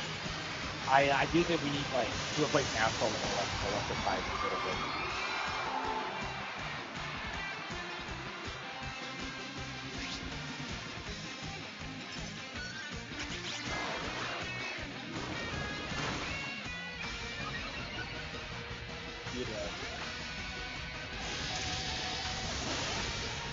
I chose Quaxley back in. Oh, I couldn't paralyze or anything. Come on.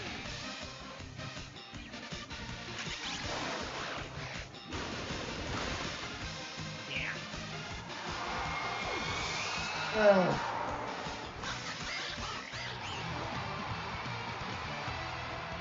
Hashtags their level, really.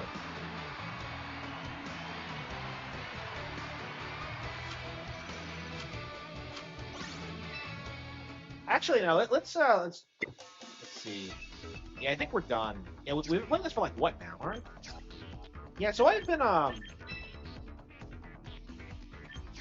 playing this a lot. It's really good. Yeah,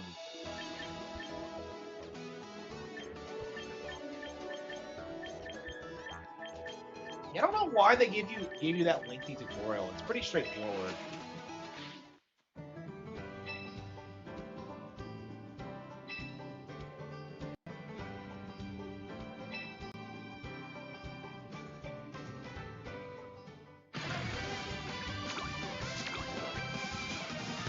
What are we gonna get?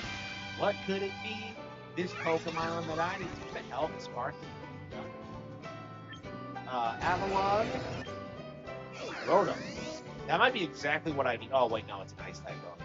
How does it not have any electric types? Wait, it's electric ice. I don't know. Maybe we can make it work.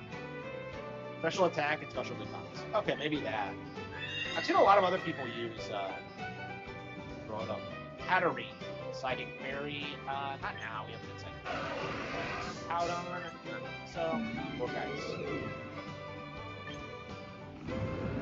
Shrevin. Warn Leech. Raichu. Okay, I think we have a choice between like Raichu and let's see.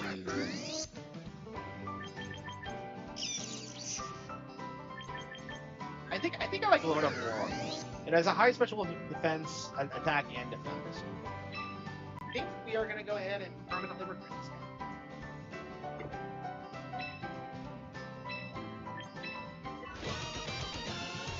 Oh, oops.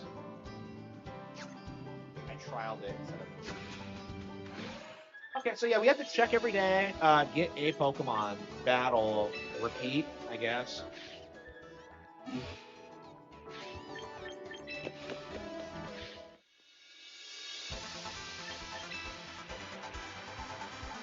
Okay, Rotom. Permanent recruitment. Okay, Rotom perfect. Okay,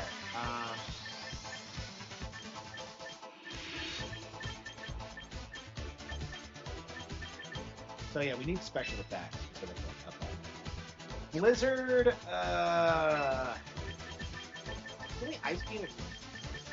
Like I specifically want it for electric type attacks. Okay, Thunder, Thunderbolts, Discharge.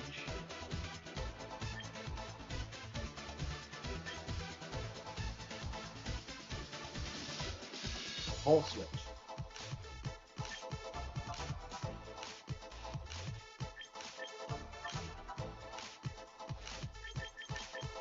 Yeah, I think Thunderbolt's the best. Electric. What does Trick do?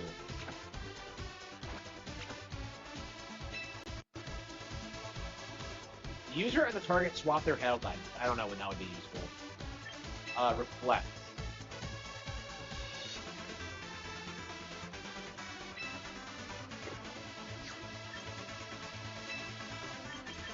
Yeah, I think I don't know. Rain Dance, maybe?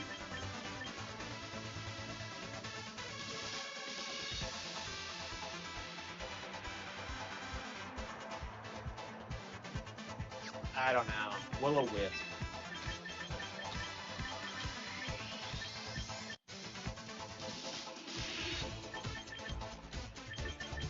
Do I have any ghost types? No, Frostlass is a ghost type. I don't know if I need another one.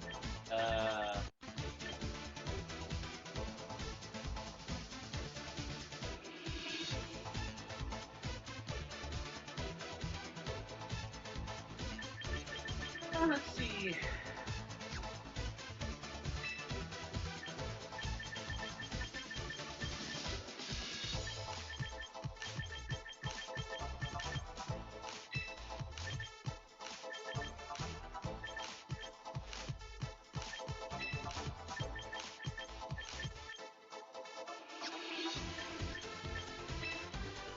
Pokemon floats off the ground, making it immune to ground type moves, as well as the spikes, toxic spikes, and sticky web type. Okay. Okay, I guess it's fine.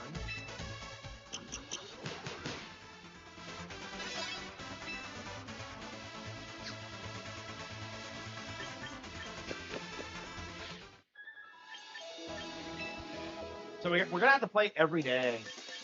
I will battle every day to claim my rightful place.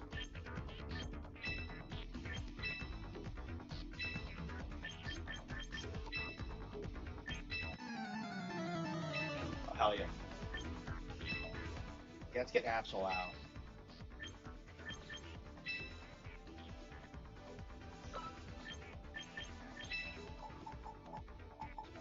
Swap it with Rotom.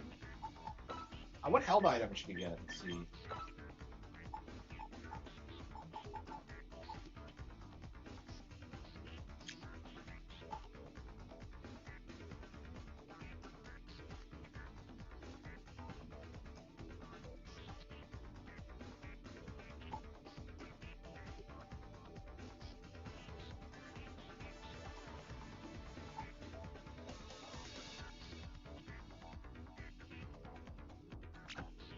Okay.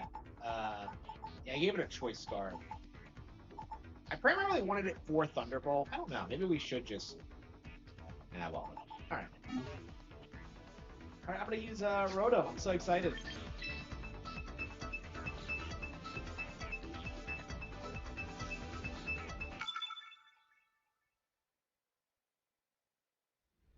My messages. What do you mean? Rotom, Frostlass, Corviknight, Garchomp, Arcanine, Thrive. Okay.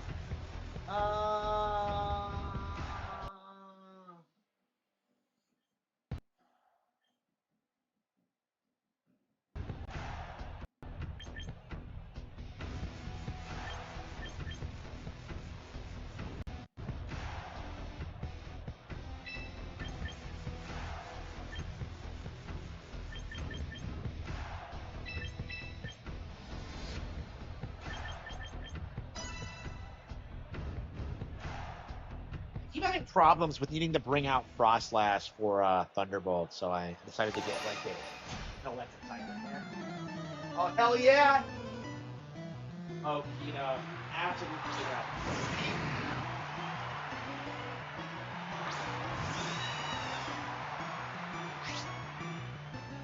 Man, it's using original music, 8-bit music. Oh man, it's bringing me back.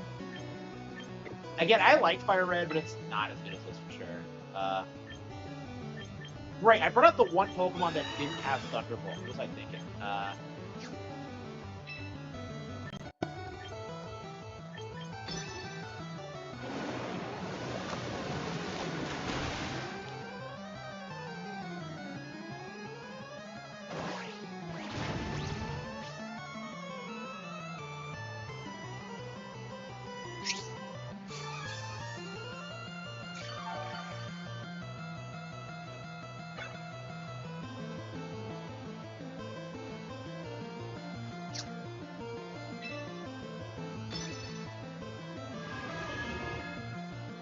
It looks good against it, but like it's also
I'm getting caught up on my stuff, and I'm just like, ugh, a lot's happened.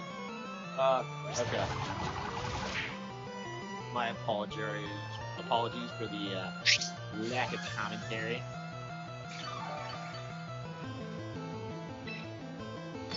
It's very odd, like sometimes.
Corbin and I just soloed the scene. I was just like, yeah. Yeah, my phone died while I was out, and apparently somebody wanted to arrange a job interview with me, so hopefully it goes well. Hopefully. I could see it going really badly, though. We'll see. I'll show up, though. We'll see. I don't know. They must be really struggling, because, like, I keep seeing everyone posting job applications and, like, just auto-rejecting everybody. It's weird.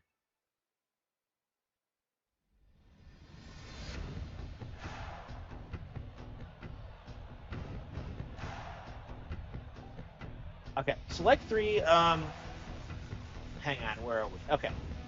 Lucario, Halucha, fight. Wow, gee, does this guy like fighting types? Gee.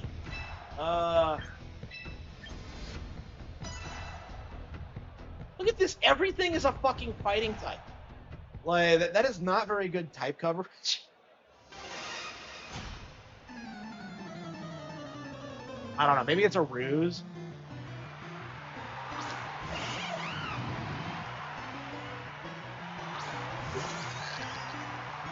And I'm so happy we got to change the music.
This has to be one of the best like video game competitions ever. I can't think of anything that gets me as hyped as this.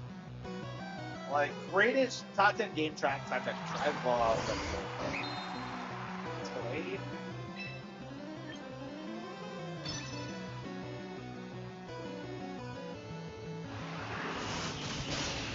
They got a psychic type? Is it a psychic type? What is it exactly?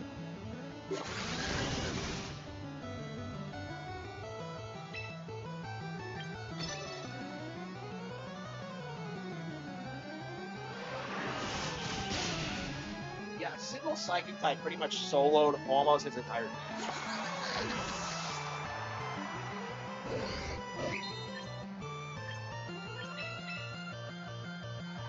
Yeah, it'd be great if I got the job secured next couple of days.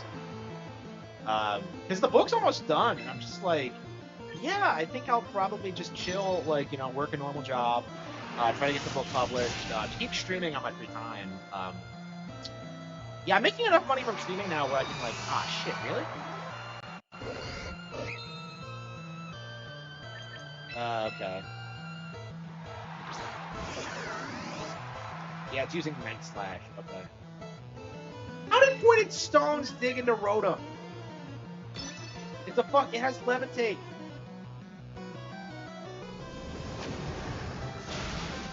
Yeah, that was close.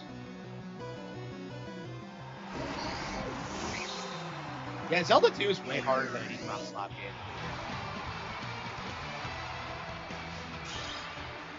So was that his thing? Just put a bunch of dark type moves on like fighting type Pokemon and hope that like people don't have a counter to that. Okay. I mean, it was interesting. He got like 2 of my Pokemon out. He one-shotted Froslass.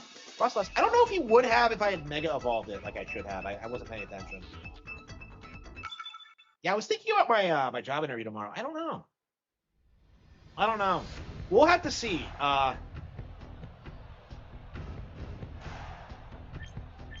Yeah, I'm leaning towards no, but like, we'll see. I mean, honestly, I think like just having a job, just to get past out of this rut, and like, you know, do something else for a little bit. You know, I can work there for like 2 or 3 months or so. Yeah, maybe I should see it as a summer job. Okay, that might be nice. Okay, Arcanine. Why am I starting with Arcanine? Yeah, we'll start with Girafarig.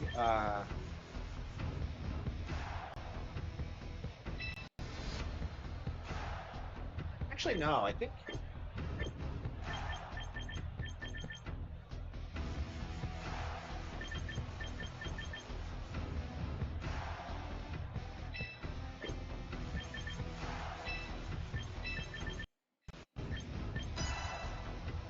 Yeah, I hate sending out Froslass first. Define worked on? Like, worked on my book? You know, it's the book that's about to come out. Like, it'll be out, I think, by the, by October. I don't know how long it's gonna take, but... Man, I love this thing. I'm curious how much time I'm gonna put into this game. It seems like it's one of the year's best. I wouldn't say it's better than Pokepia necessarily, because it is a battle sim, but it's definitely top 10.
Charizard, what a dumbass! Does he not know Charizard is a flying type too? What an idiot! That was that was a bad play. That was a bad one. Oh, I gotta protect my flying Gyarados. Let's send out my flying Charizard. I mean, I think it's really common for plebs to think Charizard is a dragon type, but no, it is a fire flying.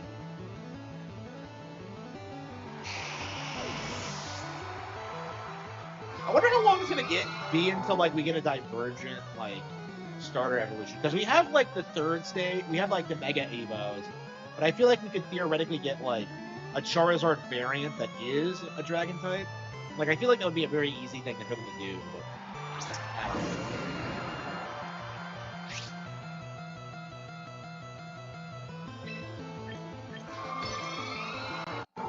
he sends out the Gyarados like an idiot. Yeah, take that out too. Like, what a dumbass. What a digital dummy.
Oh, wait, what?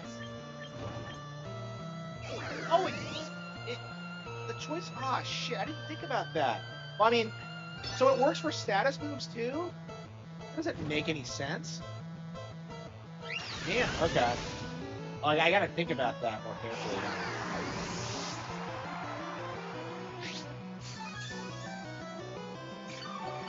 Yeah, I thought it was only for attacking moves, but no. Okay.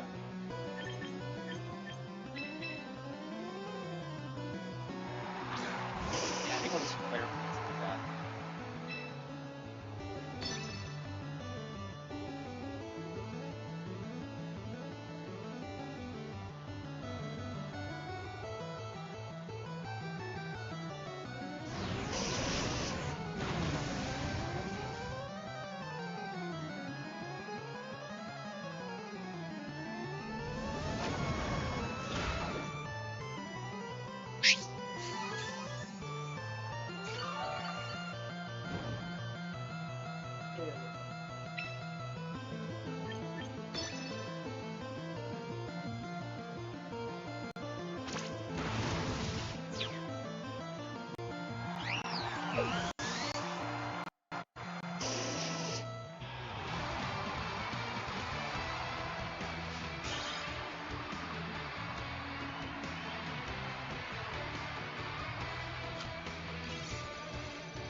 We ranked up for that, alright.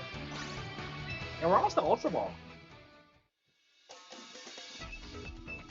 So how does this work? So like I think you have to get up to Master Ball every season. I think it's like Mario. So we have this Street Fighter's. I don't know. I don't know. What is with this monthly like ranking board thing? It's like I had a problem with this in Mario Tennis as well. Like, just let the best players be on the top. I don't get it. Why does it reset every month?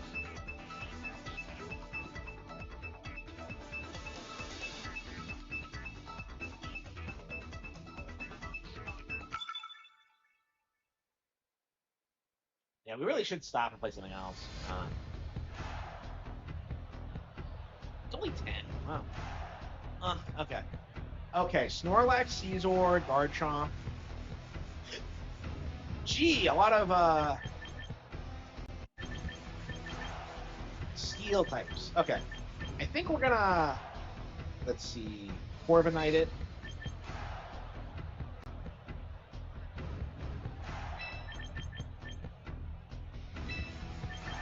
I mean, I like my setup of like Corviknight, Arcanine, and Frostlass. I probably do need like, I think Rotom is fine. I might have to like rethink the little twist thing though.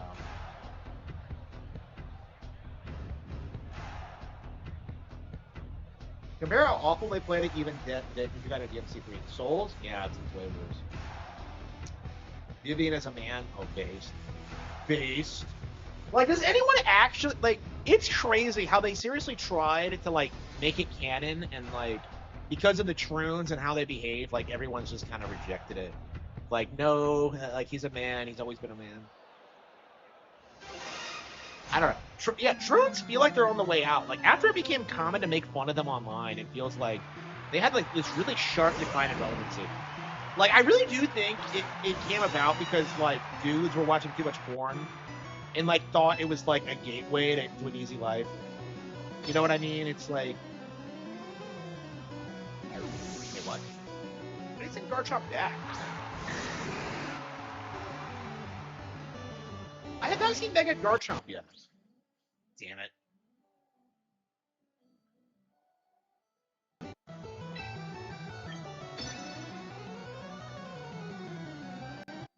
Well, Nintendo. I mean, it was a localization thing because it's like one line that was like taken out of context. Like, actually, if you look at the rest of the game, it's pretty obvious that Vivian's still supposed to be female in the English version. They just have that one weird line where like she says something like that implies she's trans, but it's not. It's not true. So I'm fine with saying Vivian's like biologically female in the English version, but yeah, he was always a trap in a cross-dresser, an Otokinoko in the original Japanese. So.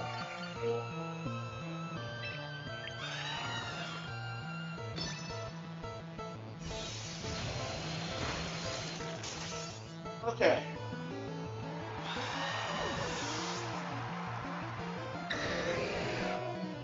Is Dragonite a fun? Yeah, we'll set up Frost last.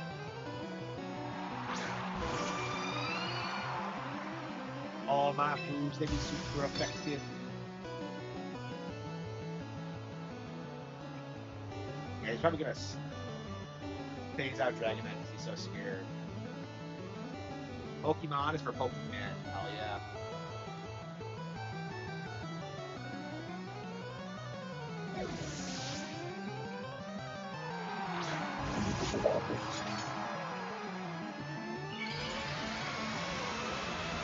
It's sort of important to get ball.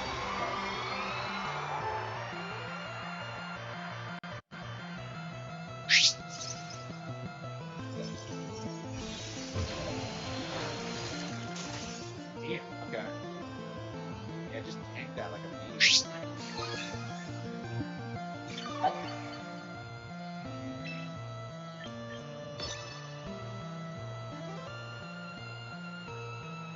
Yeah, if I just use Thunderbolt. Yeah.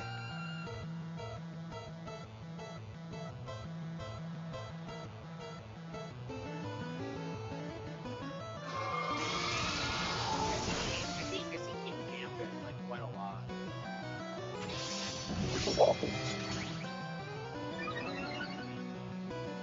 Yeah, I think the last game we play. I'm gonna play something else. Really enjoy this, but like it's not really the kind of game I want to spend like night after night playing like hours and hours. Shit.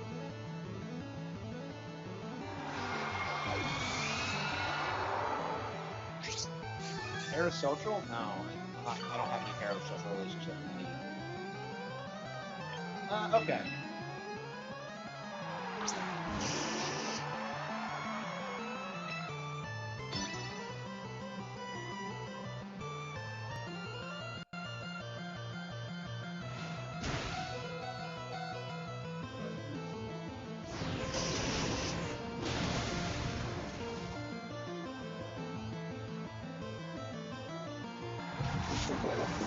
Yeah, it's green. It's there.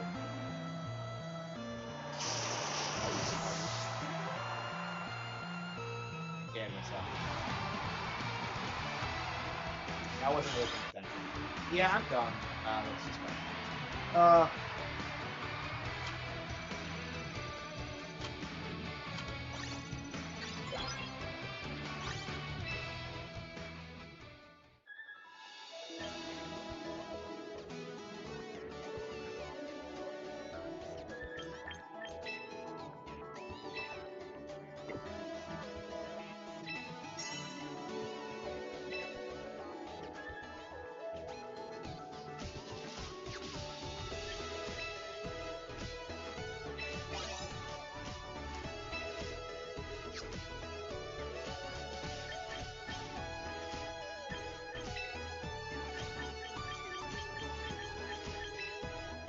Oh, what, an achievements menu?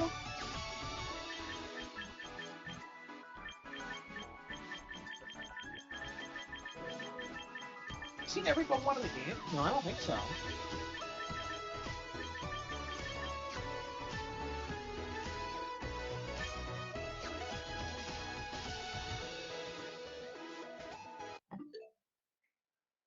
Yeah, I'm really enjoying it actually. Is someone seething on an alt? I don't know. I haven't seen anyone. Okay, so what should we do?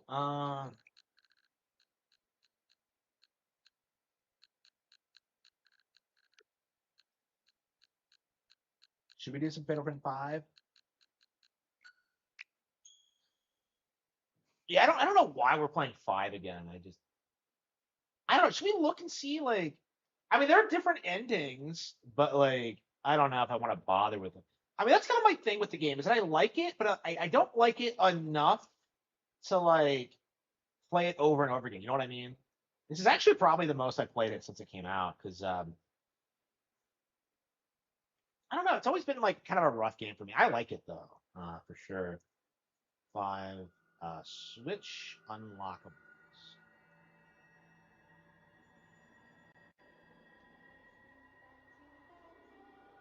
TheLostVillage.net. They have a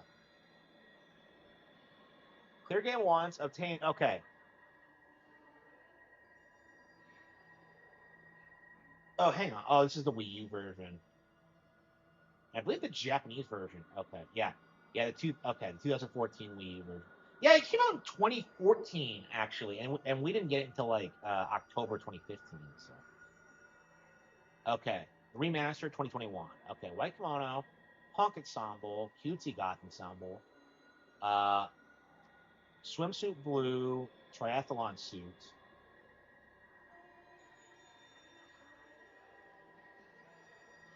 Okay, we need to get the bad ending. It looks like.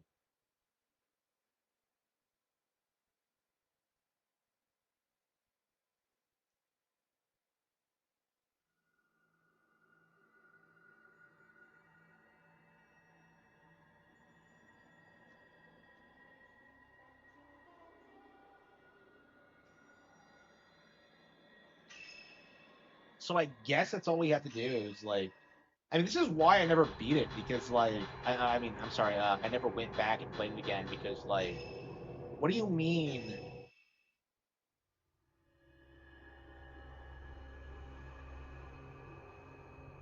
Like, there just aren't that many interesting unlockables. Like, I don't understand. Like, it doesn't seem like the costumes are that interesting.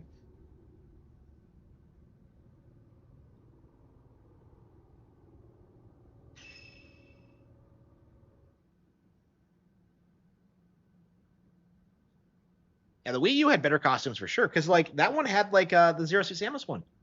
Like, I don't know. Okay, so all I had to do is play through the game, like, do the final mission again and get like the bad There was ending. no body, right? That shouldn't be too hard. And you said, well, lots of women's bodies washed up afterwards. The cops don't believe her. Are I you think serious? there's been reports saying something like that before. Oh, well. I'll see what I can find out tomorrow. The cops in Fatal Frame are fucking useless. So if you call for help, yeah, she's so like look at her. Like she's so pissed at the police that she's become a punk. She's a delinquent. Is it just me or do her boobs bounce more in this version? I don't remember that in the Wii U one. Okay. I don't remember them being so bouncy.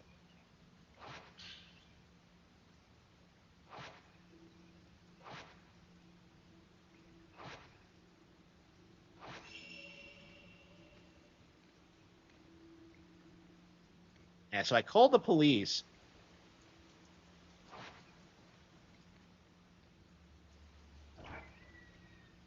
Yeah, I really hope we were able to save Japan because I don't know, man. Like the culture is disappearing for sure because of all the Indians that are flooding in. I don't know. I guess the same is true here, but it's like,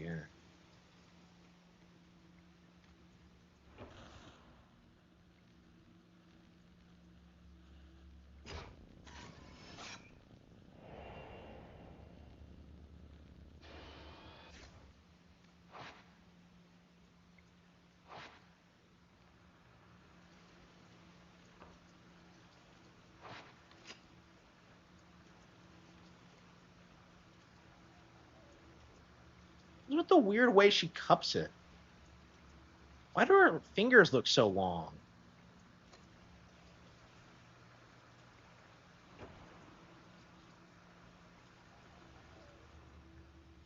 Okay. Gee, if only we had found this the first time we were down here.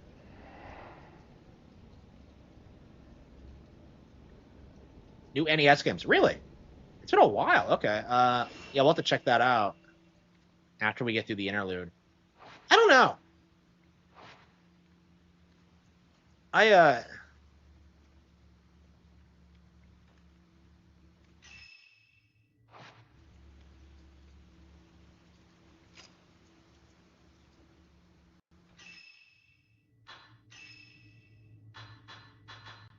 where's the photograph? Wait, I thought it was under the bed. Was it not under the bed here? Was it my room?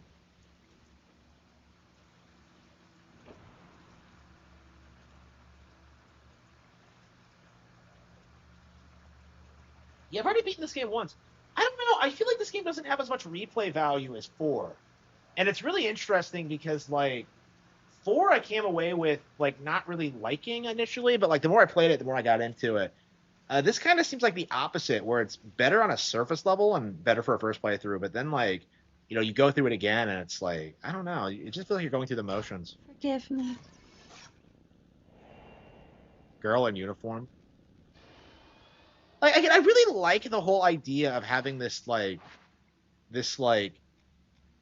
you know, cozy little, like, antique shop that you can, like, just chill in. I just love the concept of it.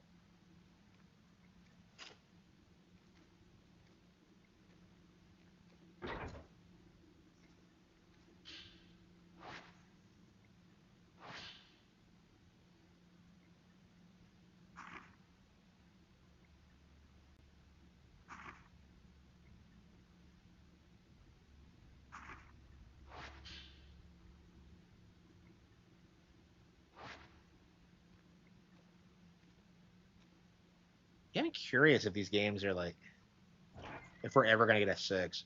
I'd love to see Yuri again, but it's in like, yeah, it's been 12 years since this came out because it came out in April of 2014.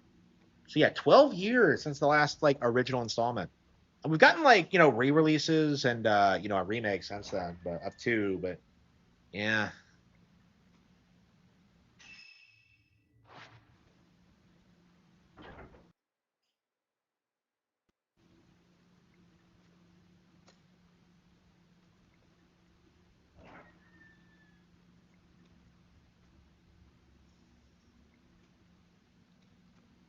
Yeah, I really like this game. Like it's not the best game ever, but I think it's a really good example of like what made the Wii U special is that like it had this like completely original game that took advantage of its control scheme that like really had a lot of unique personality to it, and I think it's quite a bit better than like the PS2 Fatal Frames, even if it's not as good as 4.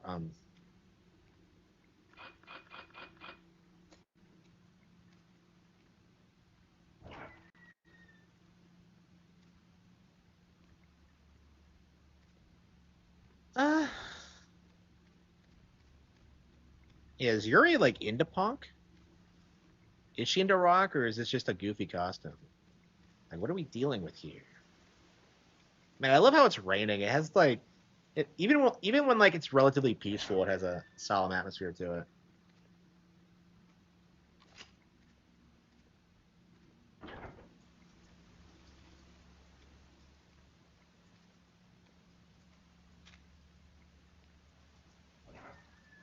Yeah, so my thing about Miyu as a character in this game, and I've said this several times, like she's not introduced until like till the very end, and I think she only like you basically only plays her once, uh, and it's to like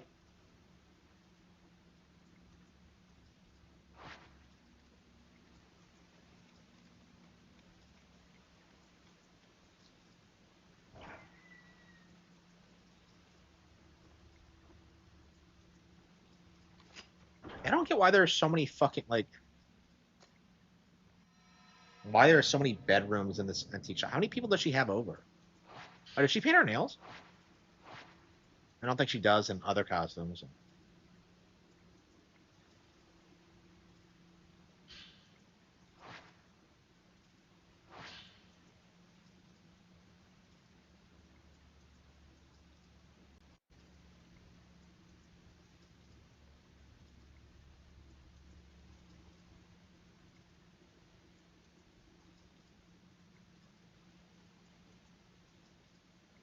Client is her daughter's guardian.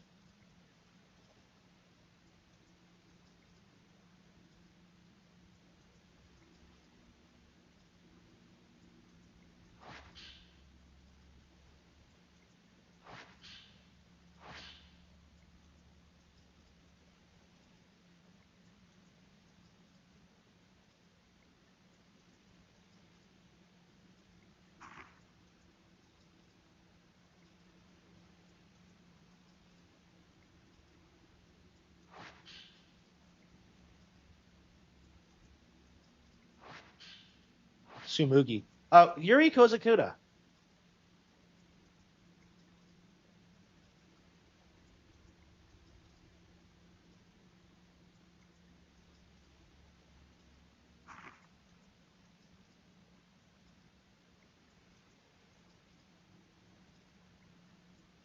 Aw. Just look at that intense expression. I still have a hard time looking at mirrors. I don't understand her fear of mirrors. What is she talking about? Yeah, she's become a lot cuter since then, hasn't she? She looks way more pleasant. Okay.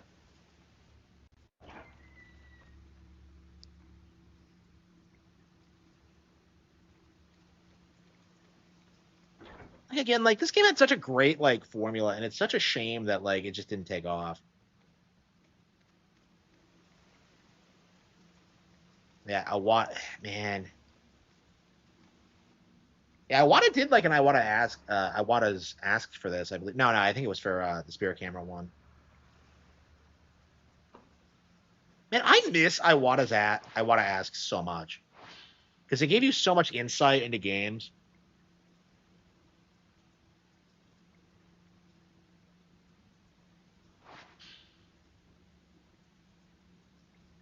She's a somewhat darker expression. There are too many names to keep track of.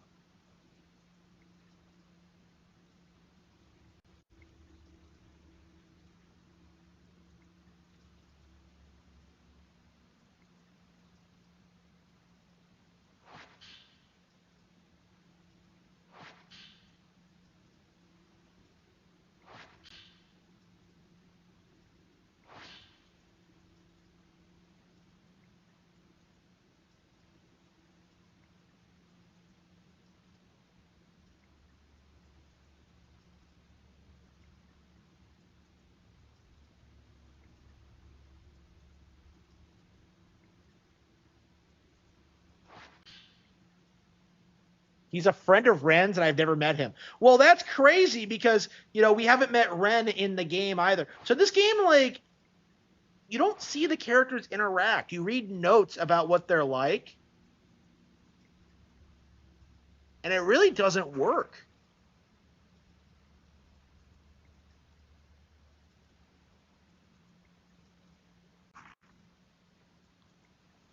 Like, how many characters have we read about? Like 6 or 7?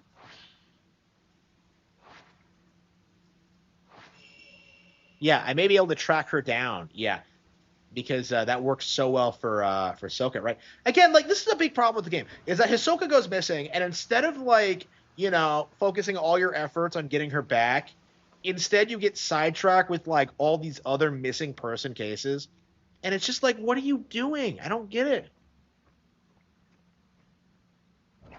Yeah, I played a little bit of it earlier. Yeah, Pokemon Champions is great. I don't know what people are bitching about. I thought it was a lot of fun. This is Fatal Frame 5. Yeah, so again, like I've always said this, like even when this came out, like I don't understand why this wasn't this was more non-linear, because like it wants to do this thing where it's like structured like a linear uh like plot, but like I feel like it would be way better if you had kind of had to like explore the mountain at your own pace and figure out where Ahsoka is. Like that sounds way more interesting than like what they did. Like you're way too railroaded in this game. It sucks because they're like it comes so close to being like really really really good, and like it's just it's very frustrating. Spirited Away. Wait, that movie that's not as good as the Super Mario Galaxy movie. Yuri realizes Hisoka had been looking for Haruka Mose. Was she? Wait a minute. What do you mean you just figured that out? Because Fuyuhi like specifically told you that. Like Hisoka went like Haruka, she's here. Again, there's like so much in this game. Like again, I don't understand like what was so complicated about this. Like if we had gone down there and gotten Haruka like immediately, maybe Fuyuhi wouldn't have like have spurged out with possession.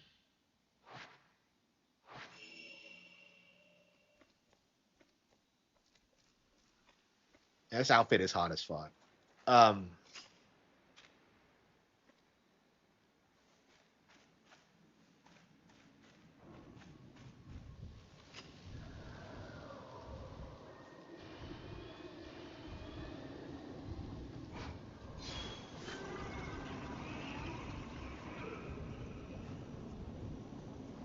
yeah, I liked the game, but like it's just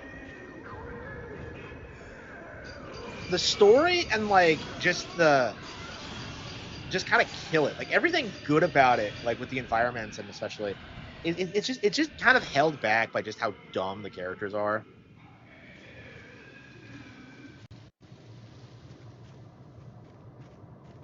And I think that's kind of a problem with Fatal Frame in general. Like it's weird. Like it's supposed to be a horror game, and yet the characters like hardly ever seem scared of anything.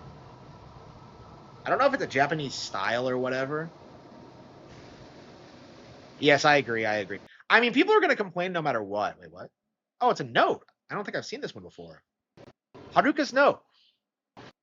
I awoke to the sound of water. Should I? I want to see Fahuyi again. What are you talking about? Like,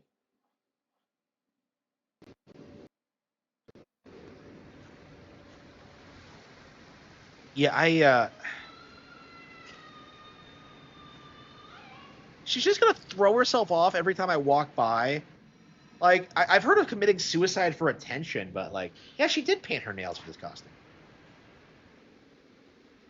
Yeah, I'm gonna go to a concert after this. Ugh.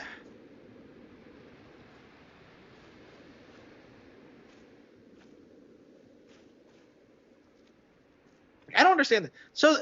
So the police just refuse to like to do anything about the ghosts. I don't fucking get it because they have to know they're real.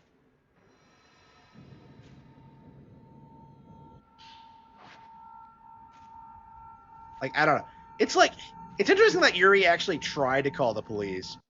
So like she at least tried, but it's like, come on, how fucking useless are they? I'm gonna blame the WEF for this. I'm gonna blame like Takaichi. I'm gonna blame like the fucking globalists. Like, yeah, they're flooding in immigrants instead of dealing with the fucking ghosts. Like, I just unfucking believable. Yeah, Fatal Frame was real. Like, would the ghosts be able to like deal with the Indians? Oh, here he goes. Like, if they try to come here and do their thing, would they get wrecked? Like, I imagine they would.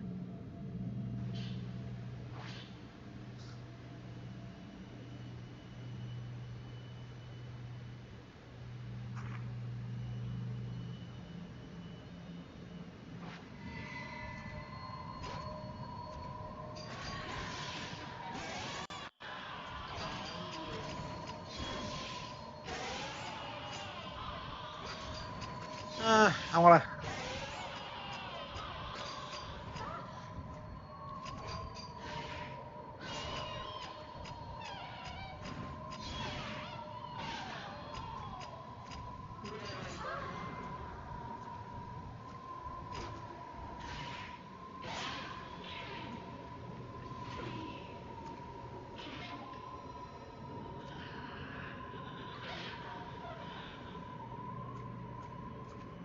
Yeah, I love Yuri. Like, I love her soul, man. I love how she goes out fighting ghosts for complete strangers.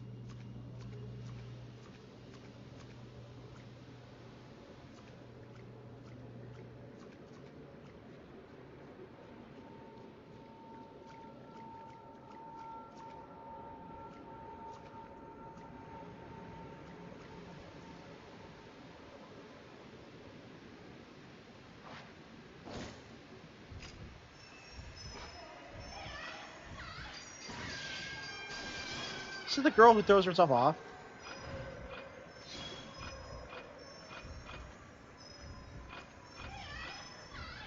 Yeah, I didn't find the giant girl in my first playthrough. Like, apparently she's really common, but like I didn't like you see her once, I think, in the during the Five Nights at Freddy's section, but like I don't know where she is in the actual map. I don't know if you have to go off the beaten track for some notes or what.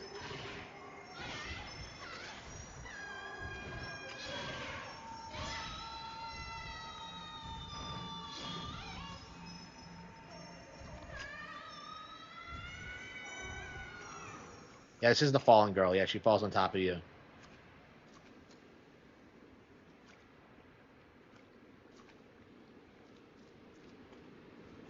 Well, again, like, they complain no matter what happens.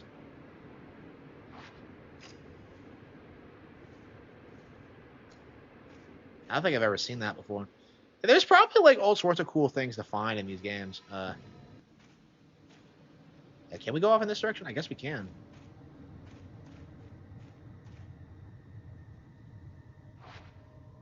Yeah, eventually I think there's a hole in the fence, but...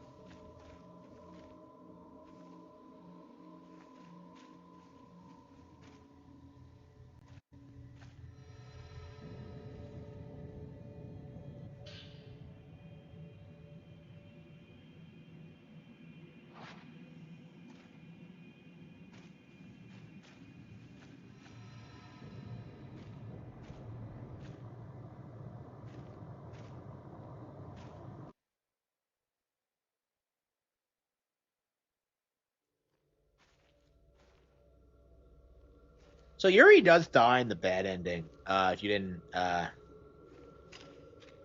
know, I never actually gotten the bad ending. I've always gone for the good one.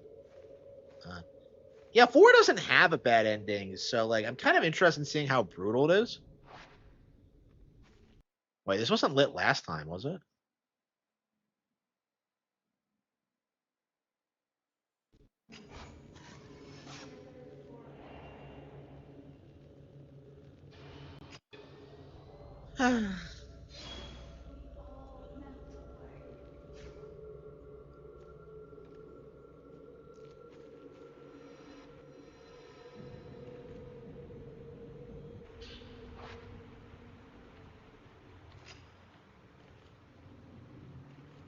The fast food of video games, yeah, that's a good way to put it.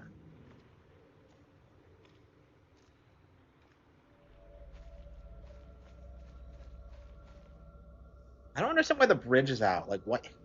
Couldn't we get someone to fix it during the day and then just walk across? Why do I always have to go through this, like, this side path? It's just weird.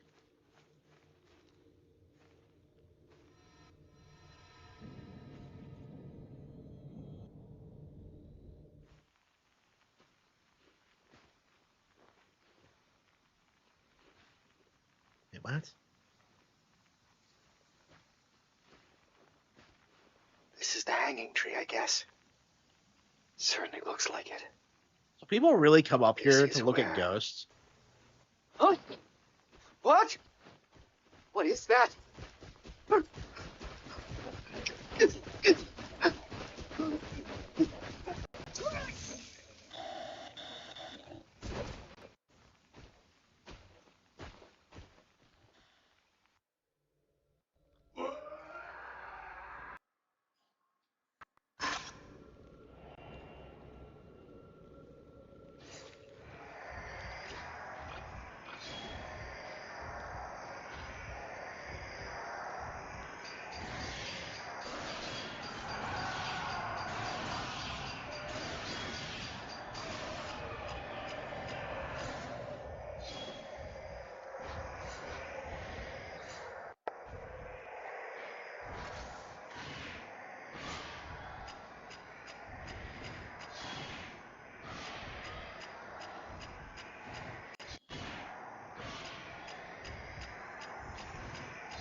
First Light. So like, yeah, it's coming out in May. Is anybody hyped for it? Like, it feels like everything we hear about it, it just looks worse and worse. And I was like defending it because I'm just like, oh yeah, I love Bond. We'll see how it turns out. And now I'm just like, yeah, no, thank you. Like, I'm curious what the woke bullshit in that's gonna be. Are these the Shrine Maidens?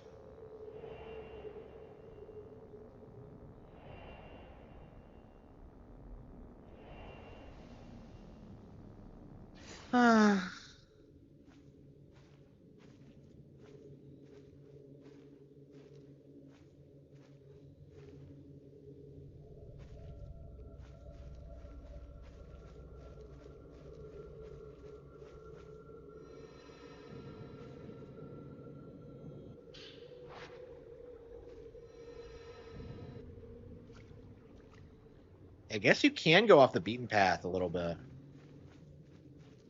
and kind of go exploring.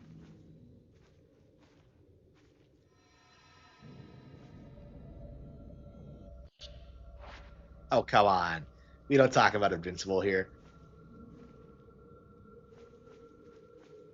The Rick and Morty of superhero shows.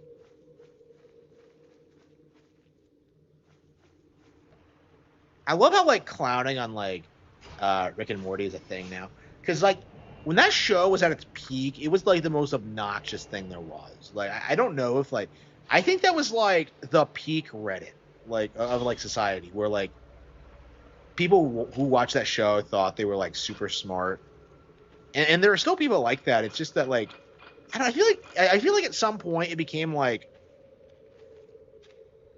commonly understood like how ridiculous these people were. He's My Hero. My Hero actually has some value though. It's not complete dog shit.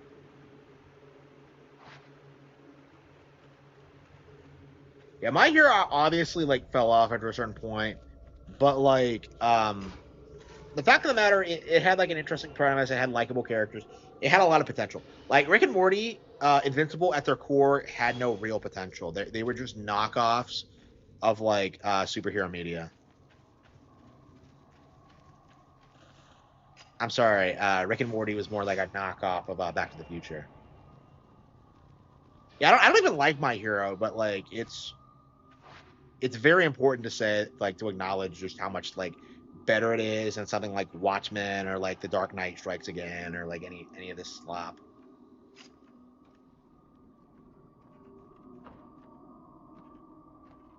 Are we gonna see Shikariku? Yeah, I think you see her. Shikariku's a weird ghost because they don't really emphasize like what her role is. She just kind of exists. Now, My Hero is innovative because it has like an interesting setup. It does a good job like distinguishing it from other superhero franchises, and like it's just more appealing. Again, it just fixes a lot of the core problems that the genre has. Now, I would say it falls into like typical shonen trappings, but like when it comes to like superhero fiction, it's quite a bit better than what we get out of DC or Marvel or like even the independent comics. Obviously, it's no One Punch Man, but yeah, Deku does suck. Yeah,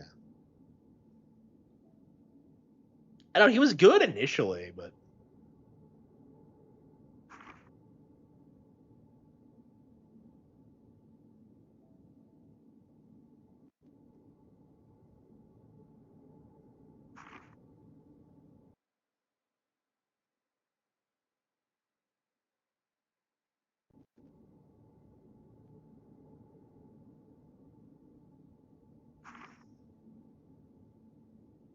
ma'am, you're like 20.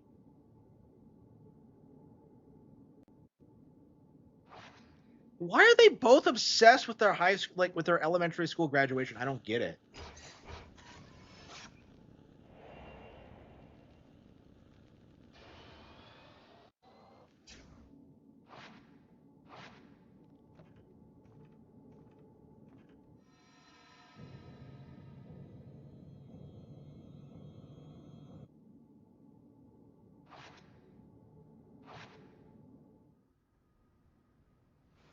You know, aren't there any snakes or like dangerous animals? Why is it only ghosts? These glasses make me very smart. Oh, you found me. Oh no, it's Raging Golden Eagle's favorite character.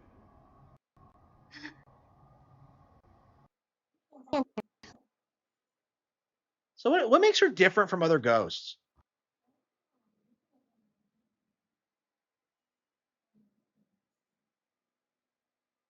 No, she found me out.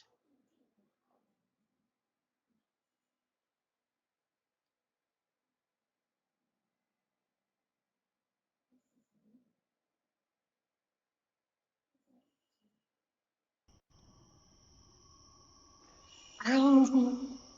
If you can.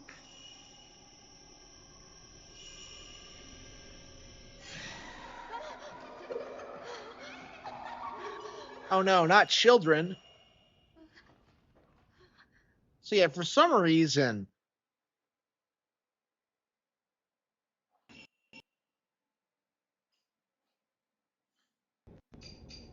she doesn't attack you right away.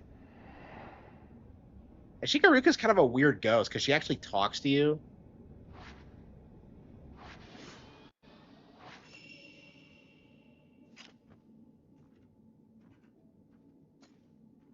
Yeah, I mean the kids in general are kind of weird because like they are hostile, but like they're not like antagonistic. I don't know. I don't get it.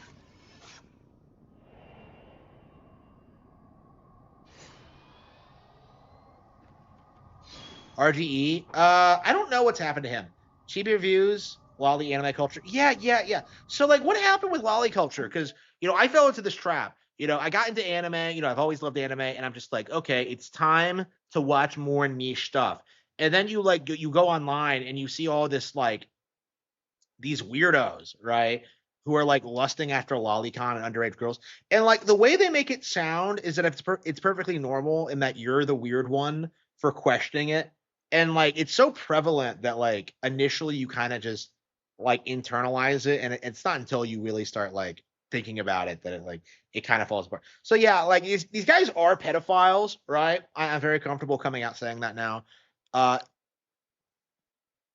but what's happening now that like anime is becoming more mainstream is that people are willing to call out like fan service and isekai and like lolicon as being like the degenerate shit it is. It always was. And I'm just like, I don't know, man. I can't imagine like revolving your life around like needing to see like underage girls like sexualized in like a cartoon. It doesn't make any sense to me. Like I want cool badass shit out of my anime. I want like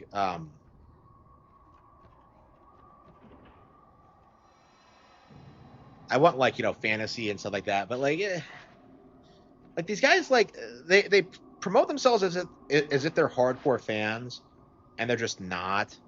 Like they're just kind of posers, honestly. Yeah, they were always bad. Like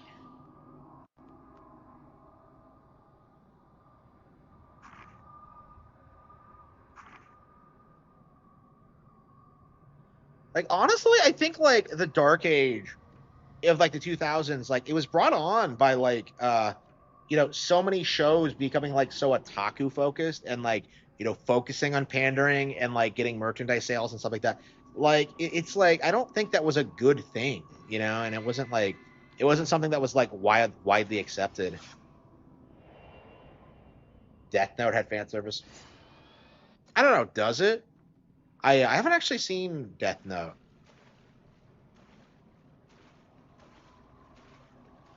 Yeah, I mean, I need to watch more shows in general. Like I started watching like Gundam Wing like a while back, and I still have not gone back to it. I'm just like, I've been busy, man. I've been working my book.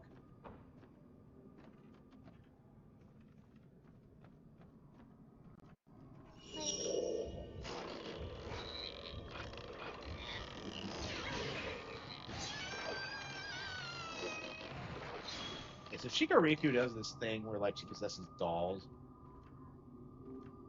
I don't know what's with this game and like thinking dolls are creepy because they're just not.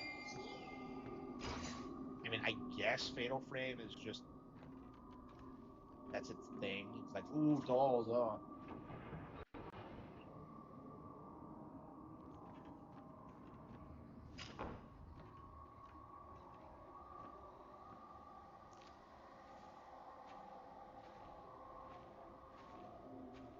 Why are they all hanging?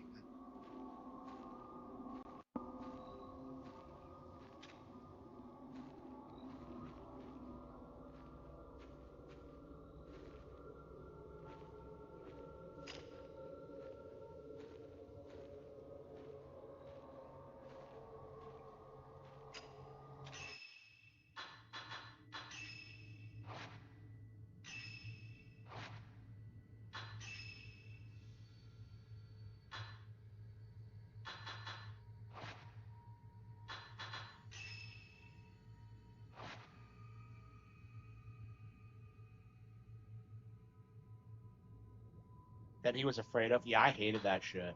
Like I don't understand it. Like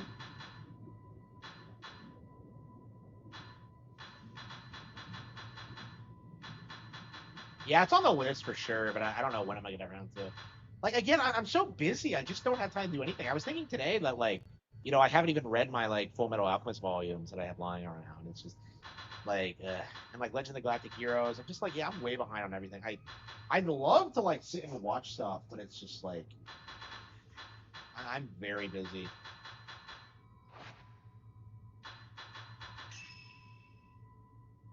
Yeah, I'm not an Eva fan.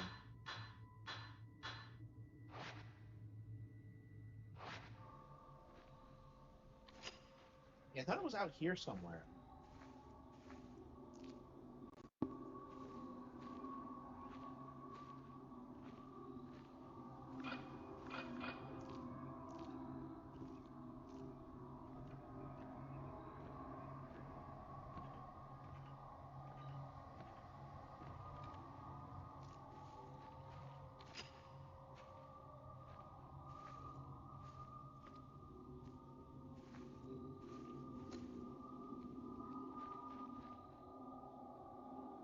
Eh.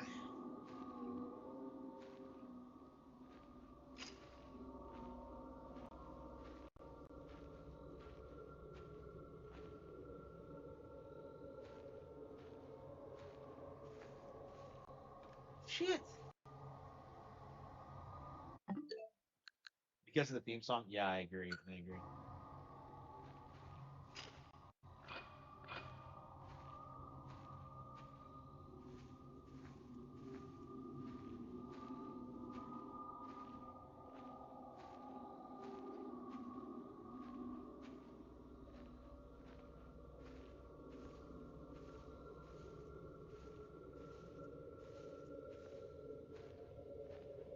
Who bothered to hang all these dolls?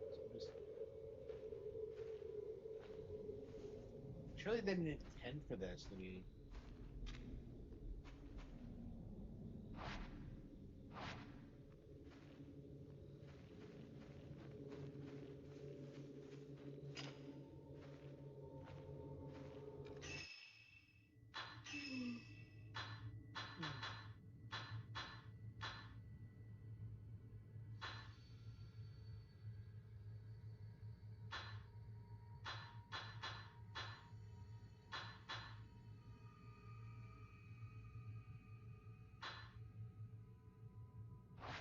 How do I see my photo I need?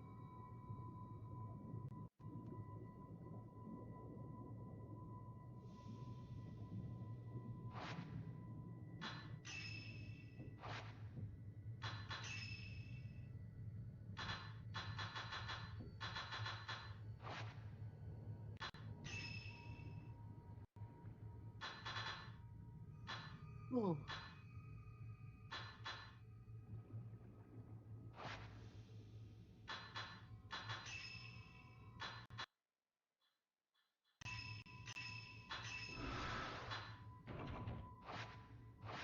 I've done this already, so I'm not sure exactly where the.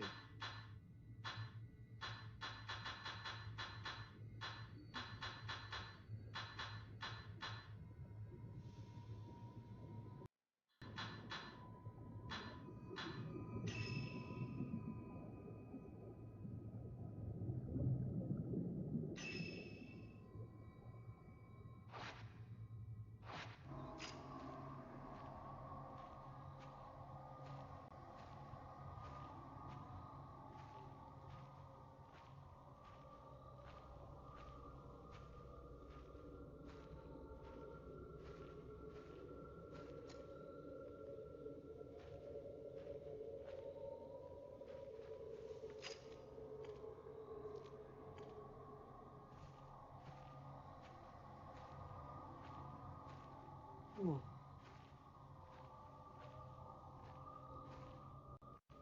can't tell what's going on. Like what?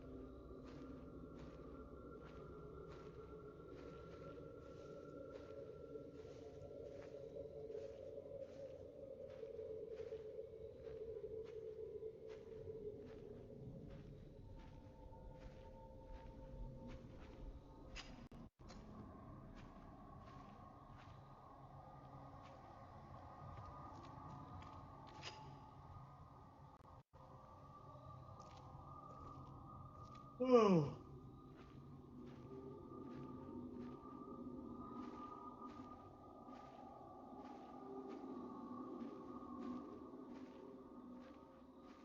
I think I struggled with this last time too.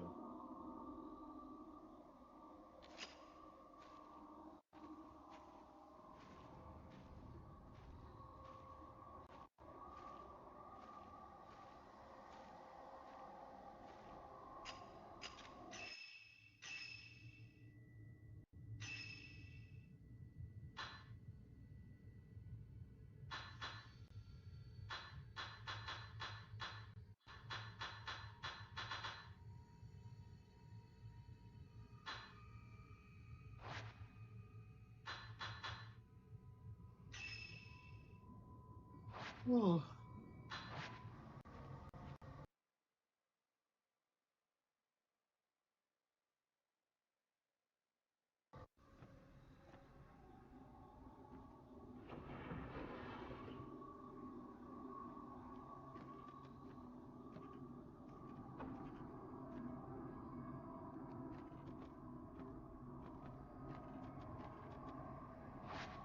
Yeah, maybe we'll come back to this, but for now, I think I'm done. I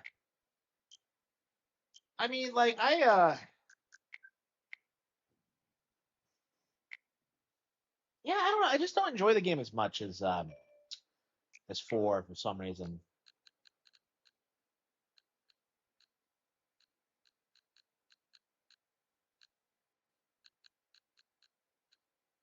Ooh.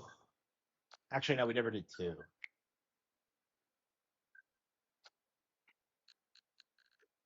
Yeah, after the movie, I think we're gonna spend the next month just playing Mario Galaxy again. Okay.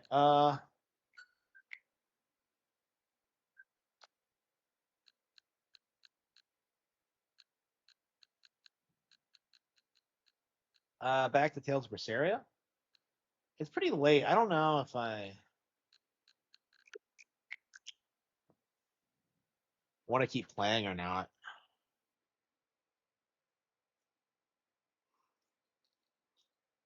Ooh.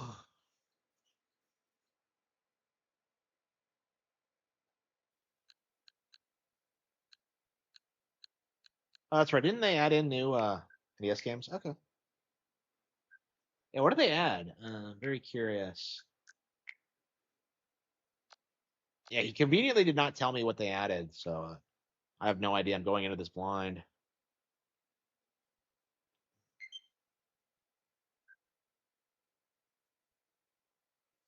Oh.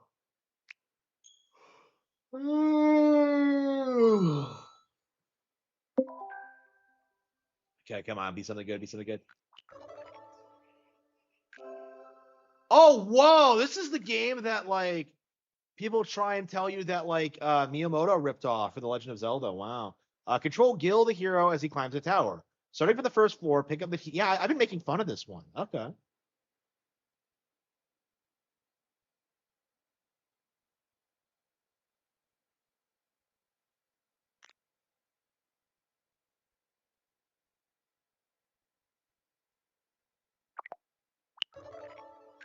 Pac-Man, hell yeah. Oh man, this is a good update.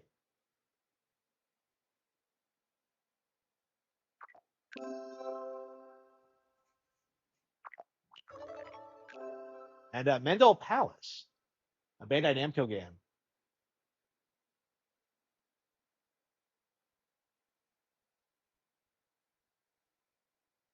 Yeah, I've never heard of that one. Okay.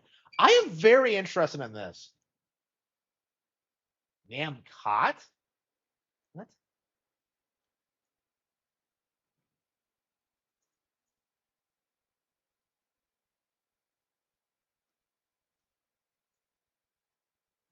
Yeah, actually, yeah,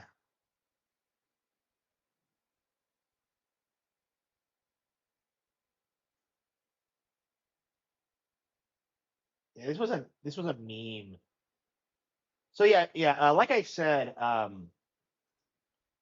there was someone on Twitter a while back saying that like Miyamoto ripped off the idea from The Legend of Zelda for this specifically.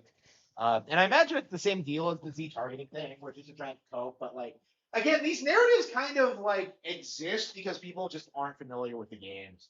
So, okay.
That was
Yeah, sorry about that. I'm trying to bite down my cravings for pizza.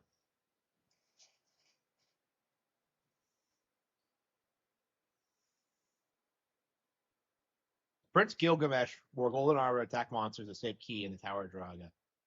Okay.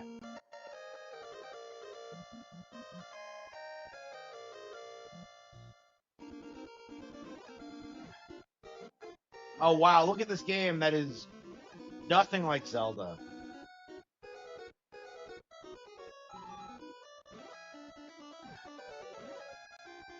Yeah, I think this was like a PC game beforehand. Yeah, so it has a stat. Yeah, so it's nothing like Zelda. It doesn't have the fluid motion. It's not as good. Yeah. So yeah, it's about what I expected. So it really has nothing in common with Zelda other than being about like a hero, which is like a generic concept. Again, this is the problem when you get into like people complaining about like Zelda's influence over the gaming industry. They keep claiming that like well other games did it first. Like there were other top-down adventure games, yeah, but they didn't do it as good.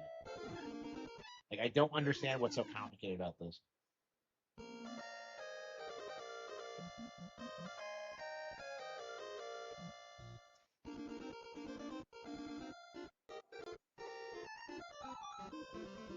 So yeah, I believe this game was the subject of that like hit piece video that was published a while back from some douchebag who tried to say that like um, this is what inspired Zelda.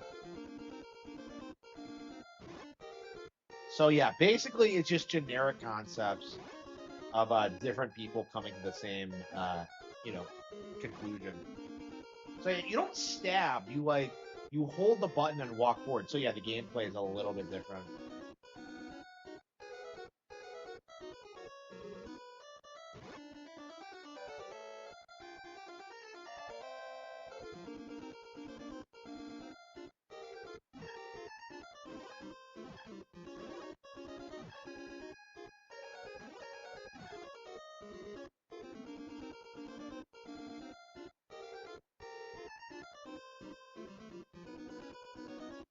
What's with that timer?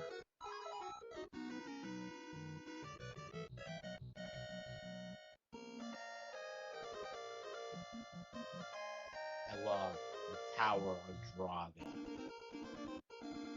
Okay. Gee, this sure is better than The Legend of Zelda. I bet this is something they're gonna spin off and do its own like epic video game franchise. I bet it'll get a movie even better than Zelda. So yeah, this is exactly what I'm talking about when it comes to like these spurgs who try and say Zelda wasn't that influential. Yeah, I'll have to like look into like who's exactly responsible for this because this is the first time I've seen the game in action. Um,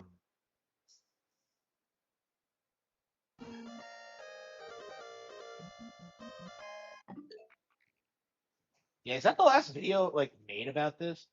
Tower of Draga.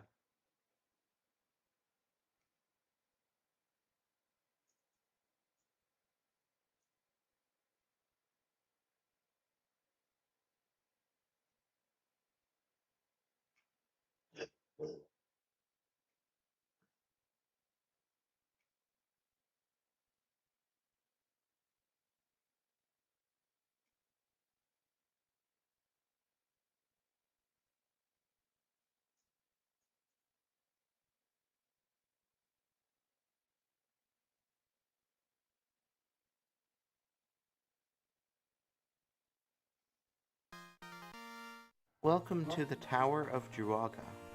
This legendary arcade game, released in 1984, captivated players across Japan, who pooled their knowledge together to solve its mysteries. Nearly every floor in the tower has a hidden treasure, an area where mages can potentially move over Xevious and Heian Kid. This Famicom, a lot like the earliest days of the NES. More than 2/3 of the games published in Japan during the Famicom's first 2 years made their way to the West. As I've mentioned before, that won't be the case going forward. The Japanese library will look increasingly unfamiliar to Americans and Europeans. The conventional wisdom these days suggests that we didn't miss out on much because most of those unlocalized games were pretty wretched, and that opinion is not entirely wrong. Of course, we made up for it here with no end of absolutely dog-awful NES exclusive releases that flooded the system in its later years. However, the differences between the Famicom and NES experience run much deeper than just which extremely terrible games shipped in each of their respective regions. You'll find an even more accurate representation of each console's life by looking to the games that hit big in each territory. What did Japanese gamers love that Americans didn't, and vice versa? Why has Nintendo always treated things like Punch-Out and Metroid as something of an afterthought despite their massive sales on NES? Because Nintendo centers its work on the tastes of its Japanese audience first and foremost, and those games barely blipped on the radar back then. In fact, I bought a new sealed copy of Metroid for Like, what are you talking about? Punch-Out was like huge in America. Disk System for about $50 a few years ago, because entire cases of new old stock were still cluttering Japanese stockrooms more than 30 years after the game's debut.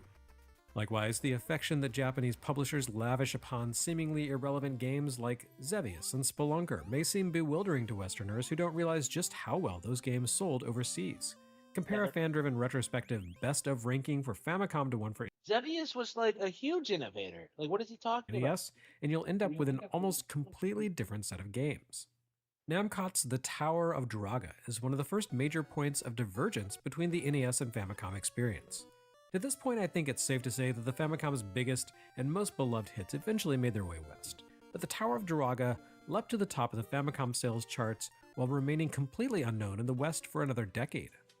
Although some online sources do suggest that Druaga made its way to the US in arcades back in the day, just as many suggest otherwise. I think it's safe to say that Druaga had no real visibility in America or Europe until it showed up on Namco Museum Volume 3 for PlayStation, where it was greeted with either mild puzzlement or scornful disinterest by this new audience. Back in its home territory, however, Druaga was greeted with eager warmth both in arcades and on Famicom. The action role-playing genre had just begun to explode in popularity around the time Druaga hit arcades in 1984. It arrived in game centers across Japan just a few months before Falcom's breakout hit Dragon Slayer debuted on personal computers, followed soon after by T&E Soft's Hydlide. Clearly, there was something in the water. In any case, Druaga gave young gaming fanatics a stripped-down, coin-op-friendly taste of a game format simultaneously taking root on personal computers, making it a great introduction to the genre. Not to mention a great substitute for kids whose families couldn't necessarily afford a pricey high-end PC, but could stomach 100 yen for a single play. Duraga's early legacy speaks to the fundamentally unique nature of Japanese arcade culture. As a game packed with secrets, some of which were wholly essential to success, Druaga is effectively impossible for a single person to conquer on their own, especially when each attempt costs basically $1. Each of the tower's 60 floor contains a secret that generally helps but occasionally hinders protagonist Gilgamesh in his quest to rescue Princess Kai, who, as was the fashion for princesses in 80s games, has been kidnapped by an 8-armed demon named Druaga. Druaga is seemingly a corruption and a woeful misunderstanding of Durga, the 8-armed Hindu goddess of peace and protection, who of course has nothing to do with mythic Babylonian hero Gilgamesh, but I don't think anyone necessarily played Druaga for a humanities lesson. No, they played to conquer one of the most vexing challenges ever to land in a game center. The players usually weren't alone because their peers were happy to share their own gaming experiences and tips. As Druaga fans figured out the game's secrets and the rules for finding them, which differed on every single floor, they'd leave notes for future players explaining what to do on each level to acquire its treasure. Rather than competing for top scores, they boosted one another, lending a collaborative, communal element to the game that echoed the collective experience explored by primal RPGs, like the game of Dungeons for Plato and the Bones Files of Rogue. While Druaga hooked plenty of players in arcades, it truly came into its own on Famicom. Although it lost its communal aspect when sequestered into homes, the relatively slow-paced and generally complex nature of the game worked best when players could play at their own leisure on their own time without the pressure of dropping 100 yen into the coin slot every time a run went awry, which of course was constantly. The Tower of Druaga casts players in the role of Gil, a knight clad in gold armor that does basically nothing to protect him. His only real defensive measures as he explores come in the form of a sword that he uses to attack enemies by drawing it slowly and brandishing it ahead of himself, and a shield that can block many attacks, but has to be lowered in order for Gil to draw his blade. In other words, you can either attack or defend at any given moment, but not both. Well, that's not entirely true. Gil wields his sword in his right hand, so when he draws his blade, his shield shifts to his left side and can block attacks from that direction. Given how incredibly limited Gil's basic skill set is, even this minor detail factors into combat and becomes an important strategic consideration. Thankfully, Gil's incredibly pitiful skills and arsenal aren't meant to be the end-all and be-all of his combat capabilities. If you play Druaga correctly, his power increases significantly. In the first few floors alone, Gil can find hidden treasures that allow him to break through walls, move permanently at double speed, and hear a musical chime that directs him toward hidden keys. There's also a treasure that grants an extra life, and one that is required to unlock a weapon found toward the end of the game that is essentially mandatory for defeating the final boss. Each of those treasures only appears under specific conditions. These could be as simple as defeating a specific enemy, or walking over the exit door before you've collected the key to unlock it. But before long, you need to perform counterintuitive actions like walking toward a spellcasting mage with your shield raised, pressing the outer wall of the maze, losing a key item, or completing actions in a specific order.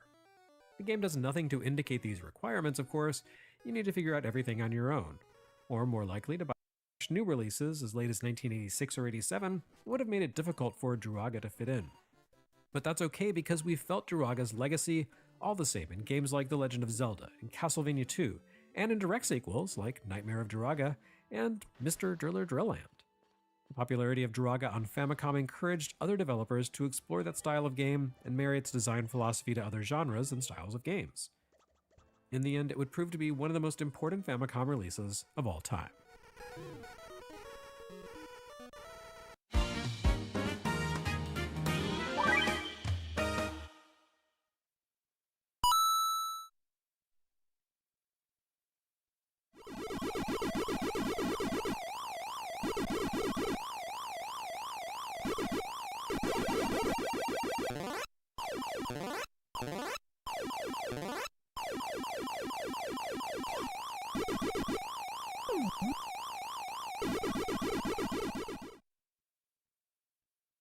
Yeah, I'm curious if this is going to be an end to that narrative that like yeah, it's not. Yeah, it's an interesting game because of what an innovator it was, but it's like it's nothing like Zelda. Like outside of like some vague like similarities, like it's nothing like it. So yeah, that's another coat we can put in the. Oh man, yeah, I've not played. I don't know if I've played like NES Pac-Man ever. Yeah, so I've played the world's biggest Pac-Man, and I believe I still have the high score at my local arcade. I haven't checked in a while. Man, the graphics took a hit.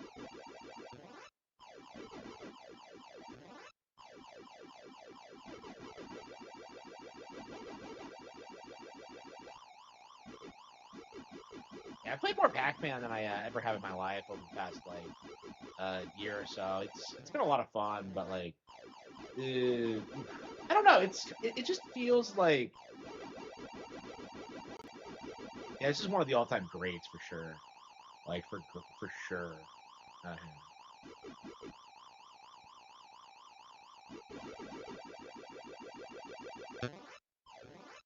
yeah, the pattern's the same. So yeah, I played enough of it where I know the pattern. If that tells you anything. I remember playing this for the first time and like struggling with it. Yeah, I never got to play this much. I was always interested in it, but like there weren't a ton of locations that had it. And whenever I did like see it, it's like there were other arcade games I wanted to play too. So like, I remember I saw it like at a local arcade and it's just like, oh yeah, I want to play that, but I also want to play Soul Calibur. You know what I mean? Like I never had money to play arcade games, so it was like I always just had to like play everything I wanted in like one go, and I never like was really able to commit myself to like picking out a favorite. Like I don't know, I really think that like there's a lot of like classic arcade games from like the '90s that people just forget about. Like I'm a big fan of the light gun games, and oops shit, and I seriously wonder. Oh, did we get the high score? I'm not sure. Like I'm not sure if they're like still around. Like if they're like still playable, or if like you can get a hold of them. I don't know. Like you used to see them floating around everywhere. Like you would get like you would go to like the skate rink or whatever, and they would have like the TMNT game or like Area 51 or like shit or like yeah, Time Crisis 4. I saw. Yeah, I played that at the movie theater a while back. That was still working fine. I mean, that's a newer one, but like, I mean, like, who the fuck do you know who even remembers Time Crisis? It's like, oh, holy shit! I completely forgot to check the arcade when I went to go see the Mario movie. Fuck, I try to make it a point to check every time I go to see what they have there, but yeah, we'll have to go next time and see.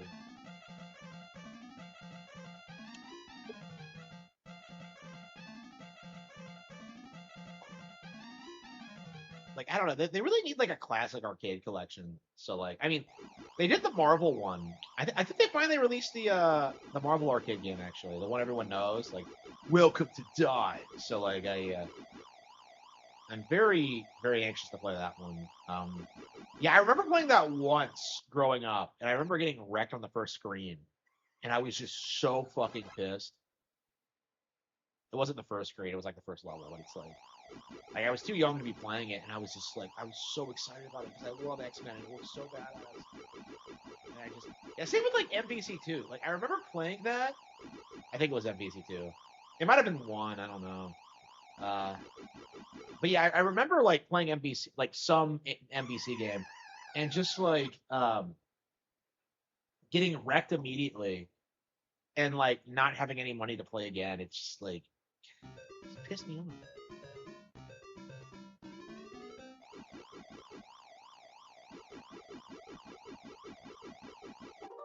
Does it reset your high score when you get a game over?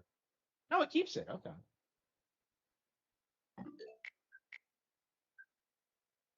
Okay, that's cool. I mean, I have like an NES version of Pac-Man, so it's not too big of a deal. We got a lot of follows tonight. Okay, what is this? Mendel Palace. Yeah, this is a Game Freak game. So yeah, this is supposedly the first Game Freak game ever. I just saw someone mention it in the comment section. So.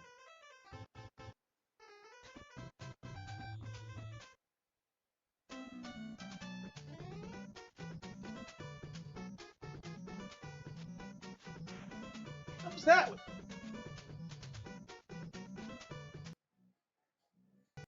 I feel like no one gives a shit about like any of Game Freak's portfolio outside of Pokemon. Like I played Mario and Wario for the first time, and it's like, what the hell is this shit?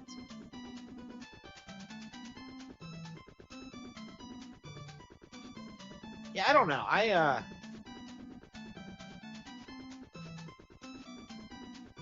have no idea. Like, I'm not sure how the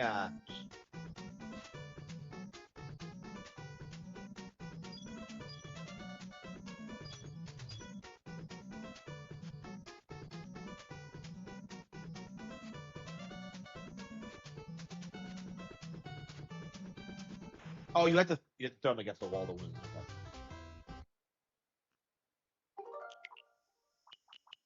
Yeah, crazy. I don't know. Definitely a good update. It's been a while since we've seen any of that. Yeah, Tower of Draga is definitely an interesting one. But did I not download that? Yeah, Tower of Draga is definitely something definitely glad to see it there. Hopefully it'll put an end. Oh, by the way, holy fucking shit. We finally know why Sean Malmstrom hasn't been updating the vlog.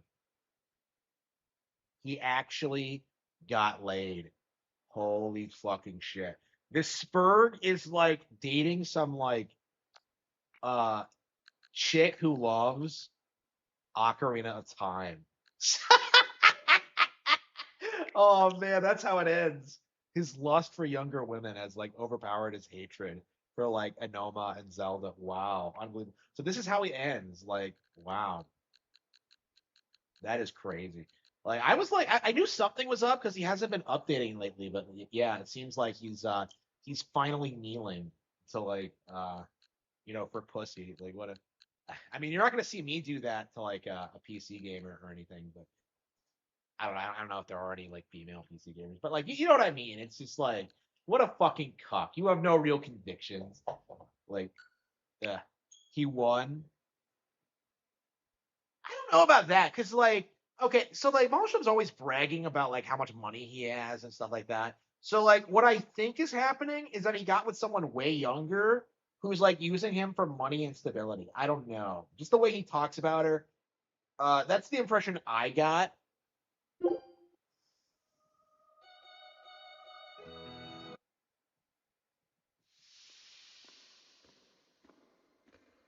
I don't know. Uh,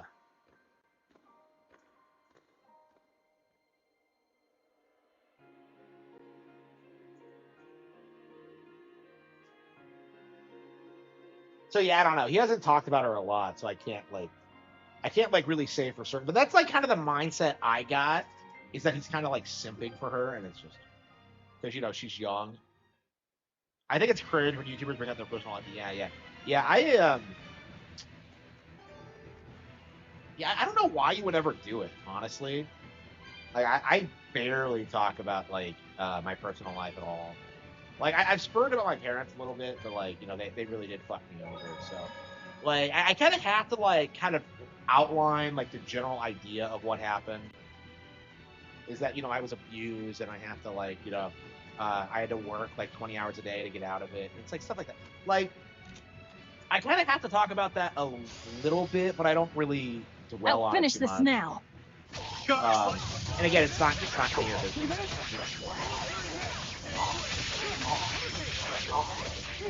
Yeah, people don't even know my real name.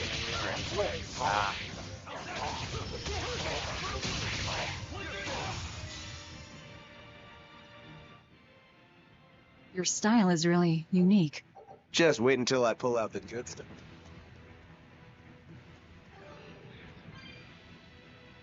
Yeah, I'm gonna try to beat this before Arise comes out, but I'm not sure if it's gonna happen.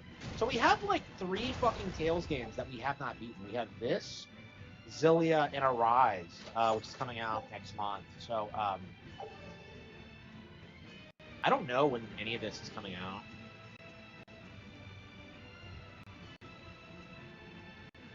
Yeah, I saw a thread like today from people like talking about Velvet. I don't know why, but like I've never seen her before this got re-released, and I'm just like, was she always this popular? I mean, I really like her a lot, but like I didn't think she would be that popular among like general audiences. I thought this was like a Harman Smith fetish.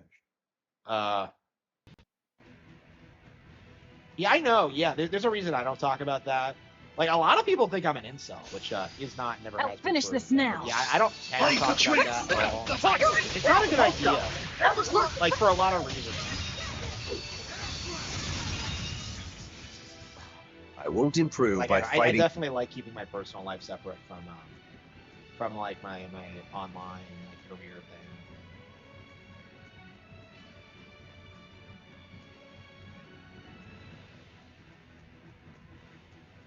I mean, I'm curious if like his audience is gonna write in bitching about the fact that she likes Ocarina specifically. I don't know how seriously like they take that. The idea that Ocarina like destroyed Zelda or whatever. I don't know. Like I've seen Maelstrom like say that about A Link to the Past. I haven't seen any like.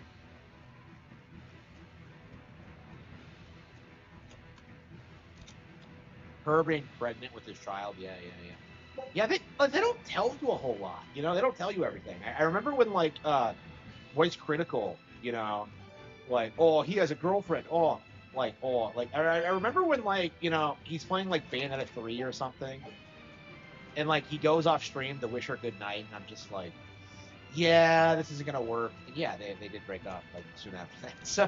So yeah, like don't talk about your DF. I wish I find a girl who loves OT. It's really common. Like I've done lots. Yeah, I would say that's pretty common. I don't get why he's so shocked by it. Like, oh, girls don't play video games. What are you talking about, you spurg? Like, I'm just like, I'm very surprised by that. Like, that like people have this idea that they don't play games. Like, I've always known girls who play. Like, I don't get it. Like, I don't get like the fascination with the idea. Like, oh, you're a gamer girl? Oh, I've never seen one before. Like, bro, like, I don't know. Like, my feelings towards that is that, like, people just spurred out about it. Because I told this story before. I was in, like, a class. And, like, I have my 3DS out. We're in, like, a computer lab or whatever. And, like, the girl next to me, like, is just like, oh, I love Nintendo. Oh, I love Mario Kart. And I'm just kind of, like, talking to her. And I'm, like, thinking about going for it. And then this fat motherfucker, like, sitting, like, down the aisle, like, he's, like, across the rows. He's, like, 10 feet away. He starts talking to us about, like, all of his consoles and all of his TVs and all of his, like, stuff. And it's, like, it's really awkward and makes no sense. And it was just, like, it just completely killed it. Like, I was just embarrassed by it. Like, and again, it's just like you see that happen. You see that kind of stuff happen, and it just like you get an idea of why certain people don't realize that girls play games. Oh, here we go.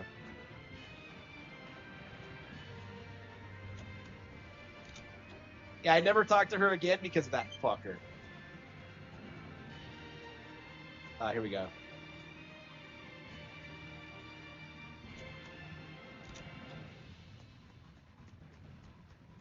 Okay.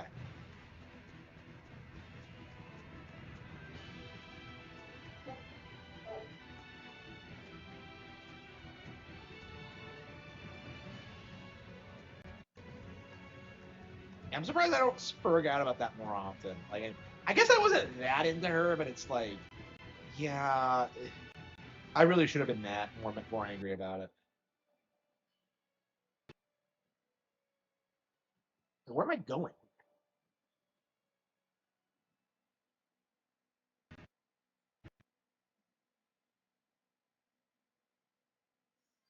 Yeah, we're seeing more and more like older women like playing Nintendo. Like there was that guy who's like 90 who beat Requiem. Like it's becoming more common. I mean, even back in the day, you would have like you would have them playing like, oh, thanks for the follow. You would see people like playing Pokemon or like Tetris on Game Boys or something. Tetris was really popular with older people.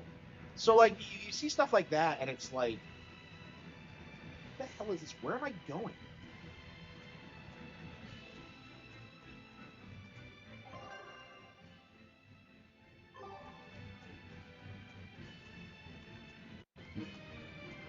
Yeah, so people like old people back in the day like didn't play games because like they never got into it. I don't think they inherently like can't play games or don't like them. I think it's just becoming more common as it becomes a more mainstream hobby.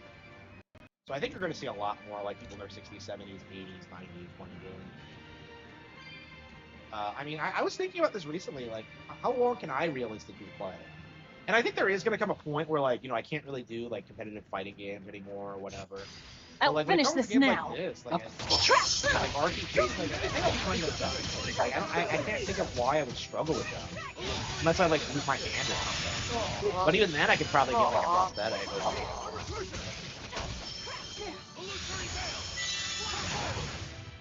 I can't even call that a fight.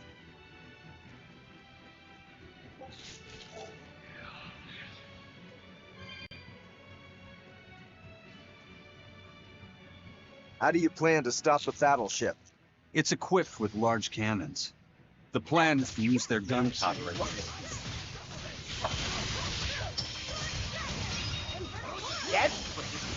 Yeah. Tails is actually popping off in popularity lately. Was that supposed It's to been be kind of interesting to kind of see the shift because like Tails has been like putting out like pretty reasonably high quality titles for so long that they're just kind of coasting on like older releases right now. Like people spurg out about not getting a new game, but like what you have to understand is that a lot of people haven't played a lot of these games. Like I think a lot of these Tales games have aged quite a bit better than like Final Fantasy has. Unarmed?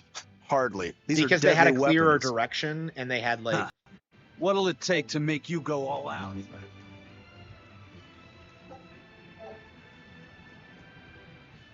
Yeah, I mean like Namco's confirmed that these games have like really spiked in popularity recently. The docks are up ahead. Like it or not, we're coming through. Hey, wait. Are you intruders? I suppose it doesn't matter. I will cut down any who consort with I would not be demons. surprised. Face the fury of the Rangetsu sword style. Stand aside, Aizen. No, you stay back. I'll take care of this one. Sorry. This prey is mine. Pikmin? Yeah. Japanese girls are so chill, man. Like, I'll always resent, like, not being, Get in my way and I'll... not going to Japan. It just seems like such a better place to live. They all seem so nice. And it just seems like so much better than what we get here. I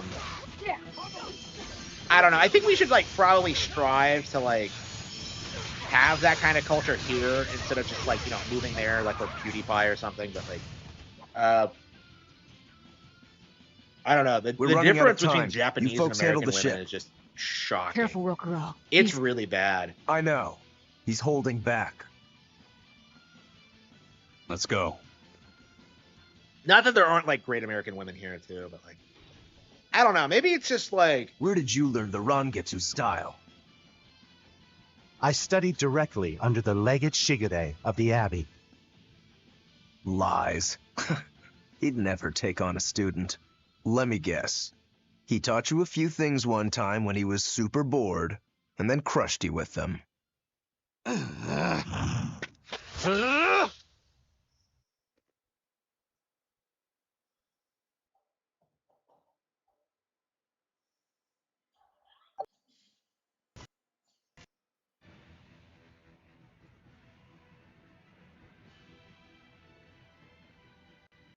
Is it done, Eisen? Damn, she's so cute.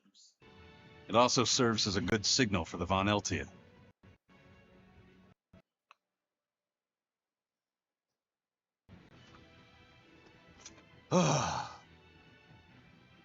That was about the saddest practice I've ever had. But at least I learned where he is. Is everyone in this game looking for revenge? Are we all guts?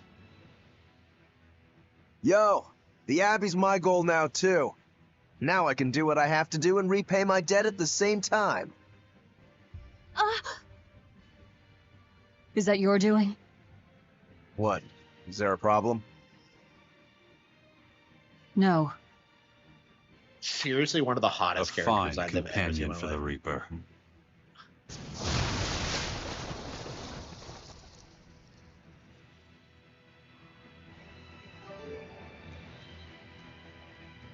We have to find that key.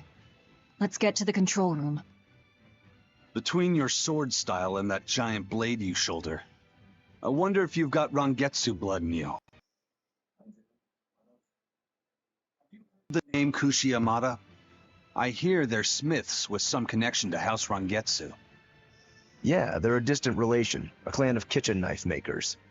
Why, are you interested in cooking? No, I just heard they were fine blades. Thought one would make a good gift. Don't. Kushi-Yamada knives are cursed. Hmm? The blades themselves are excellent, but they give whoever holds one the urge to strike out at anyone and everyone. I've heard they use the blood of women they love in making their blades, but the truth is a mystery. The clan died out after they all turned on each other. The blades were all supposed to be melted down into slag. I suppose that's why talk of them is hard to come by these days. Such is the fate of House Rangetsu. Or maybe it's just in our blood. Sounds like there's even more to your clan than the rumors say. Better than there being less, I suppose.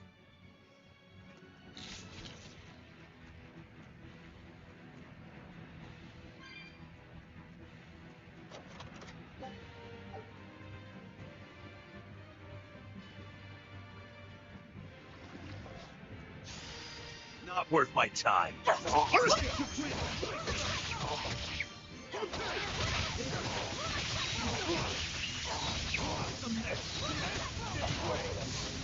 Curious how long it's gonna take us to get through this one.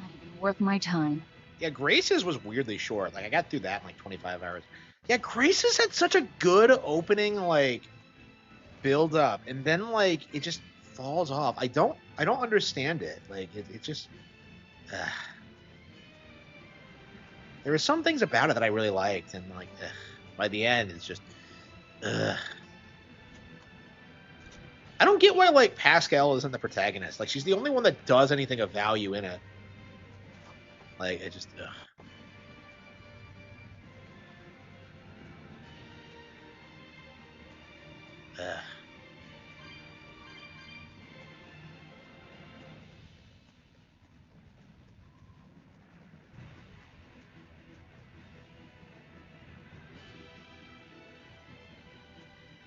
I think they really should have done more with the idea that like of growing up throughout it. It just feels like so forced. Oh, hang on.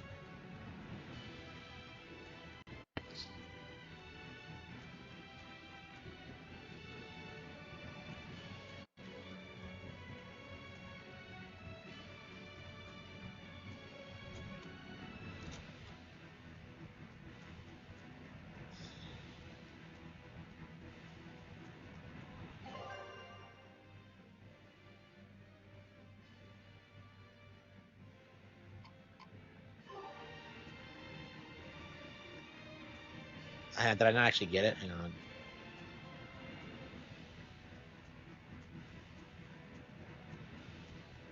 Time is it? Midnight? Yeah, we'll probably go to bed in a couple of... I don't know. I guess I could go to bed now. I mean, I have been streaming less, and I don't know. It's taken a big hit on my numbers, but, like, I don't know. I can't really justify streaming, like, 8 hours a day, like, ever. You know what I mean? It's just... I'll finish this quickly.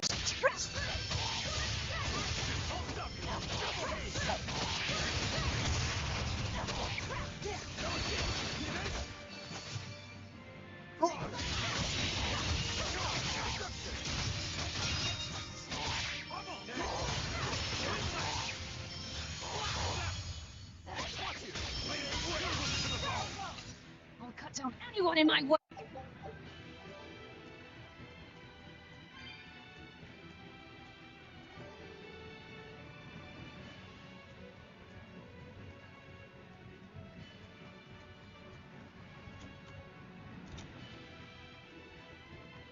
Okay. Yeah, thanks for the follow. We I need a appreciate it. key to get past what is here. what I is there say with we all check these the followers control lately? room I'm for kind of one. surprised. I guess I must be getting more viewers, but like,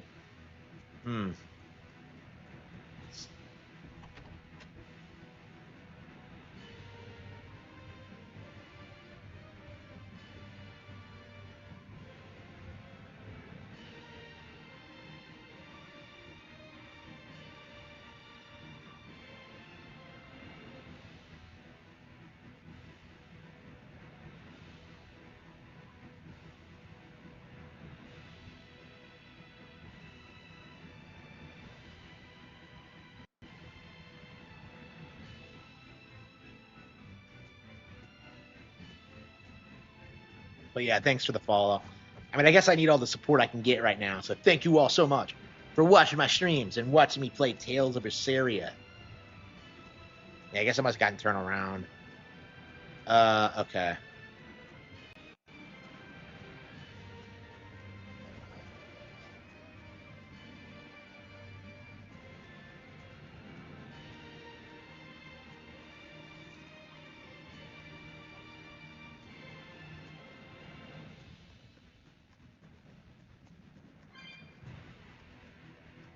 Wait, what? Huh?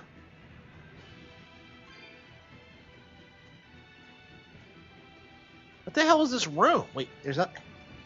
What's with all these doors that don't go anywhere? I just. Cobra Triangle? Hang on, what? Yeah, thanks for the follow. Thanks for the follow. Very much appreciated. Okay, where are we going? Wait, hang on. Search the control room. What control room?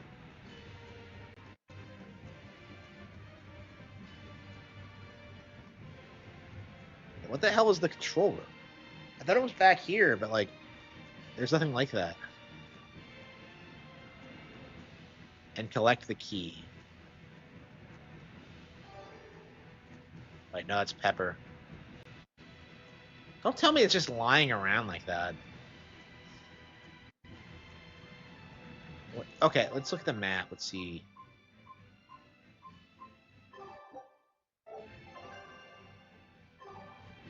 Well, okay, but where is the...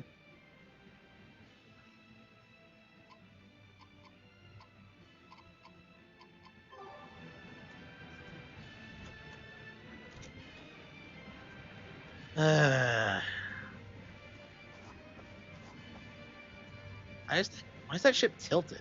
Whatever. Control room, control room, control room.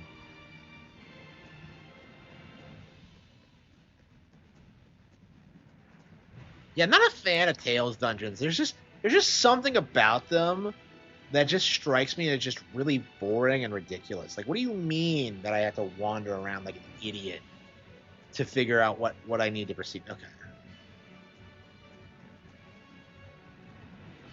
We need a key to get past here. I say we check the control room for one. What is the control room?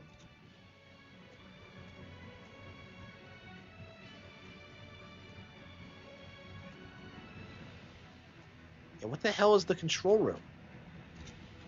Surely it's not behind us.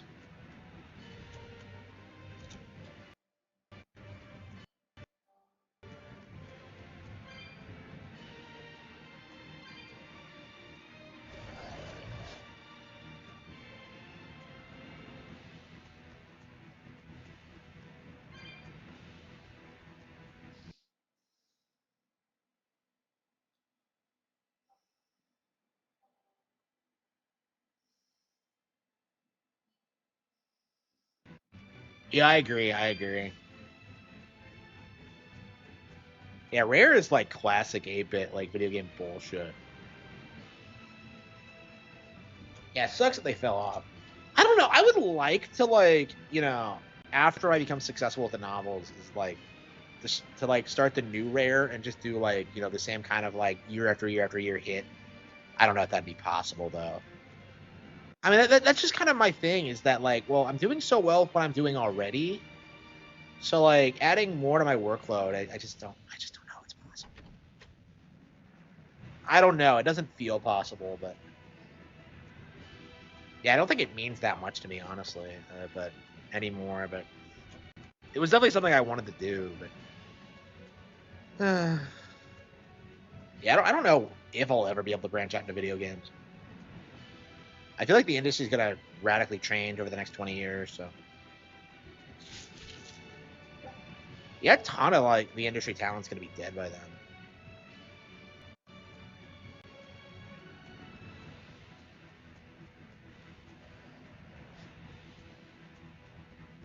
Game Boy Color, yeah, the Game Boy Color is great.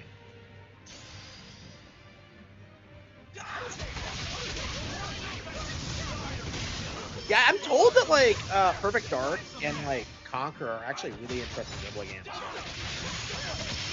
Yeah, and then there's stuff like Banjo Pilot that I can't even believe are real. That so it's wasn't like I don't worth know, the like effort. it'd definitely be interesting to kind of Game Maker Studio. Well, that's the thing is that like I'm so busy with the books that like I don't have time to acquire the skill. Is just like the thing. Like I definitely looked into it and I definitely put the effort in, but it's like, yeah, I think with where I'm at now, I need to focus on the books. So like I can't even really consider it. It's just I'm not even really actively thinking about it right now because it's just a waste of my time. I just I don't know. I do have to let the dream die, but.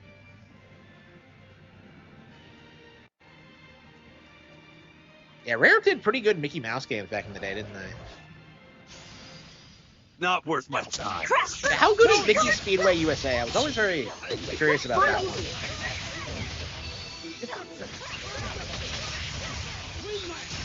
Yeah, it's that's like the N64 Rareware game that nobody talks about.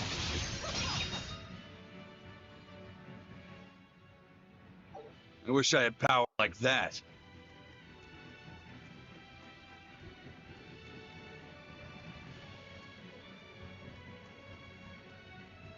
Where the hell is the control room? I'm so confused.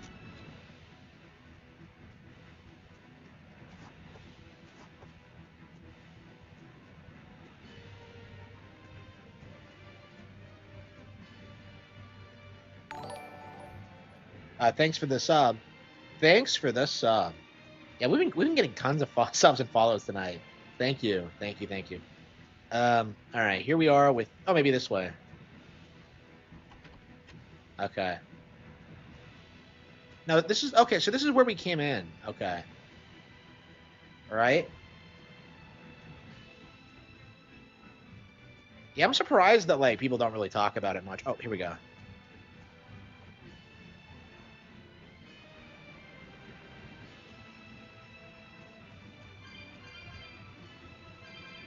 Surely this isn't the control room.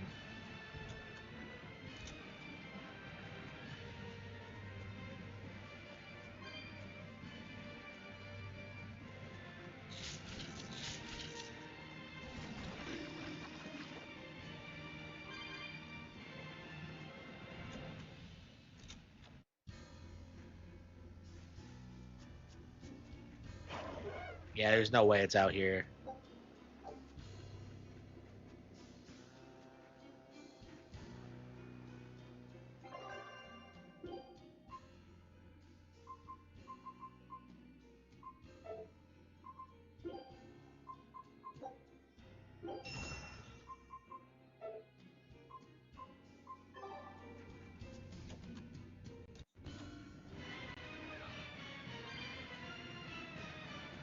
Yeah, I'm curious like how long it's gonna take to get like games like that on NSO.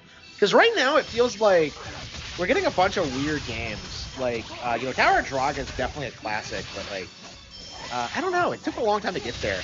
And I suppose that's gonna be what like NSO updates look like. Is that again Nintendo's gonna endlessly like be negotiating these re-releases, and then they're just gonna happen, and it's always gonna be like weird shit that nobody's talking about. Yeah, Tower of Draga never even came out in the U.S., did it? Sorry to cut you down. So this is an English version? Did they localize it? I'm very curious if like I'm very curious if that's something they're going to do going forward, is actually localize these Japanese exclusive games, because that could be like kind of a big deal, honestly. Because there's so many like Super Famicom games I would love to play that are just not available in English. I think they did a lot of the big ones, like Live Alive, Secret of Mana 2.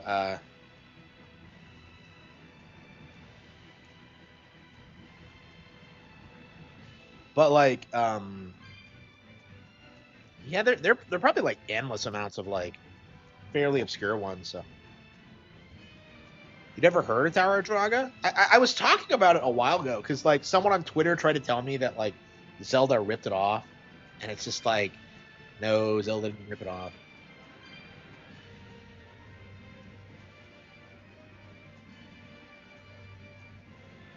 Yo, where is the control room? I don't get it. What am I doing?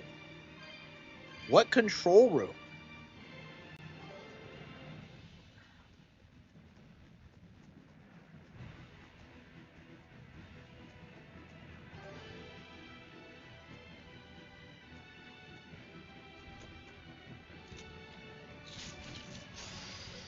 Not worth my time.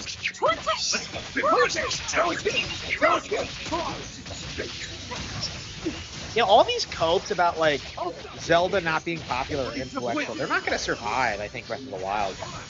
Because like you're already seeing people like try and like hide behind The Witcher 3. Like it sold 60 million units, and it's like, I don't think anybody under the age of 30 even like remembers The Witcher 3 now. It's just that's just the reality of it, is that the industry's moved on, and like these boomers can't move past it.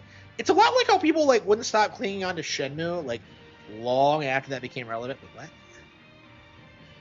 I don't understand why I can't jump across this. What the hell am I looking at? What is this rock? Why can't I push it?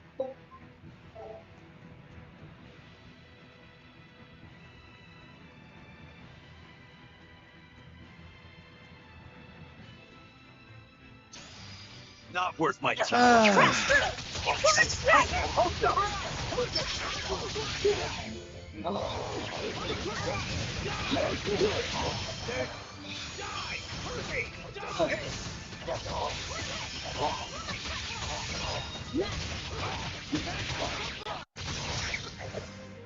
Victory is ours.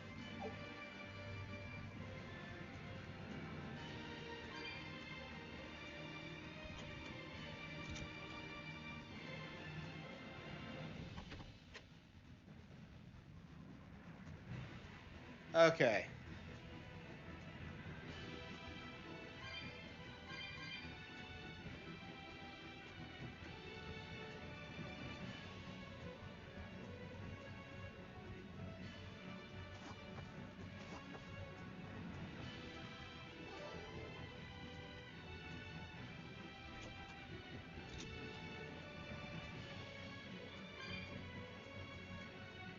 What control room? What am I looking for exactly? Stephanie Meyer. I love you, games. I love you, dragons.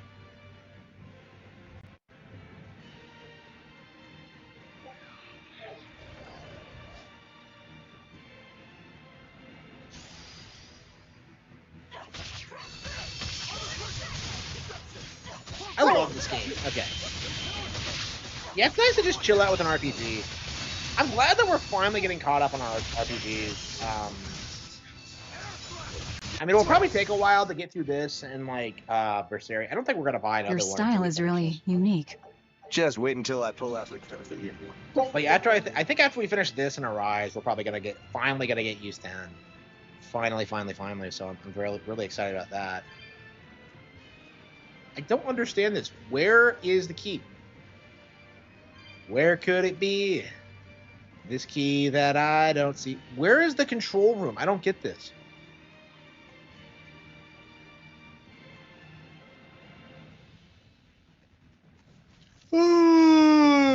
I'll finish this now.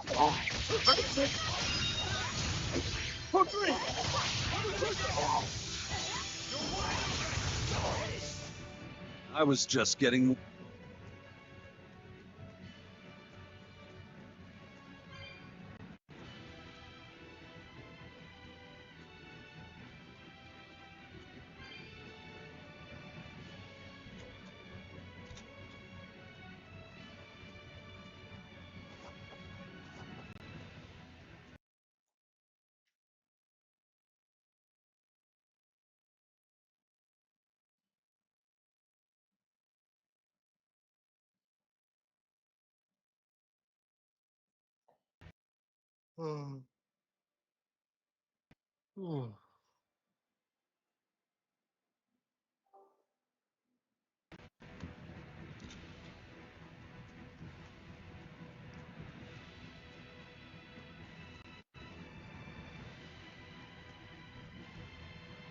Like, ooh, okay.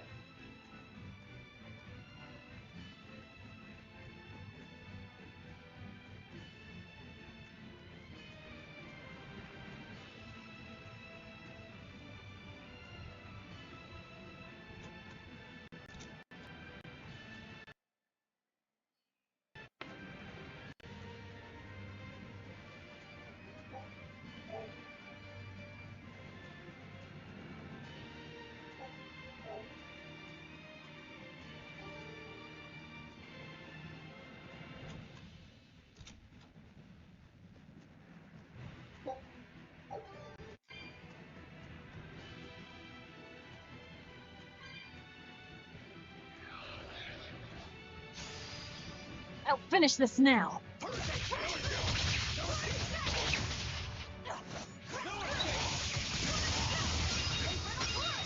Can't figure this out. What am I looking for? We're finished here. Let's go.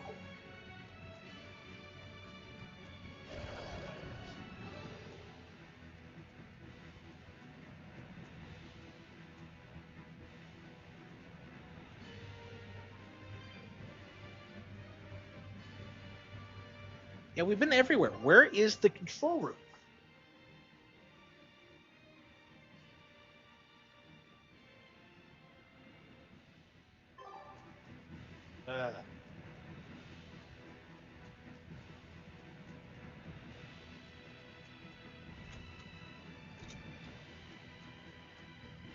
We need a key to get past here. I say we check the control room for one. What control room?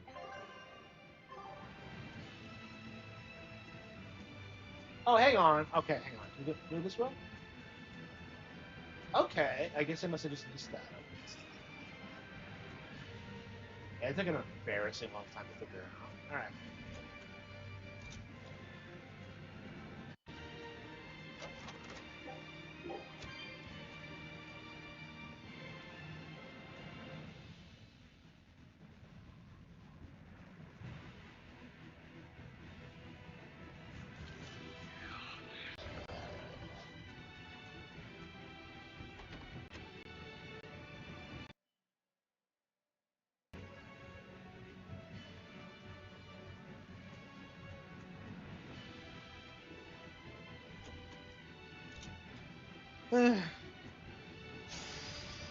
Not worth my time.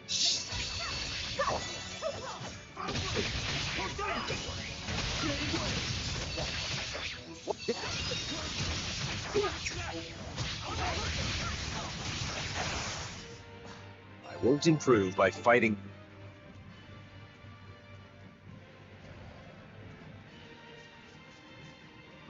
It won't open. It's a real thick door, too. That's my guess. That window would probably work. It looks like a standalone building.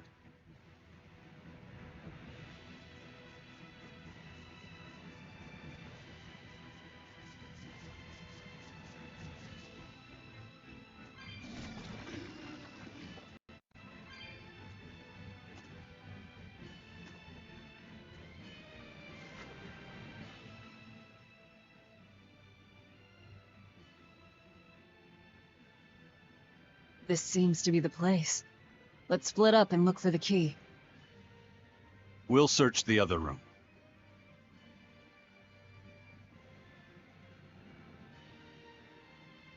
Oh.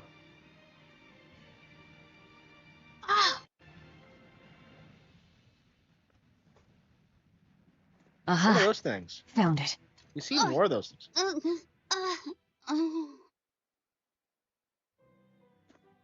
She looks so exasperated. I have to be a big sister again. Don't get so worked up over a little thing like that. It's proof you're alive. The bump is? No, I'm talking about the pain. Oh, come on. Don't be a spurg. But I'm scared of pain. Oh, this autistic conversation. Well, kid, who isn't? Even you? Anyway, boys sure are fascinated by the weirdest things. Oh, no. Calling us Fascinated? out. Tell me You how like much you this, hate right? Nintendo Velvet.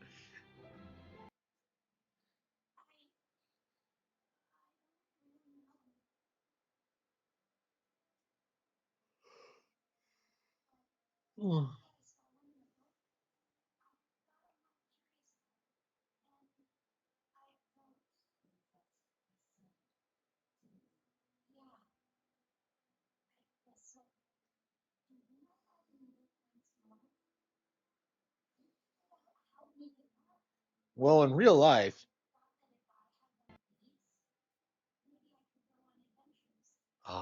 look at that shitty expression on her face. She doesn't give a fuck.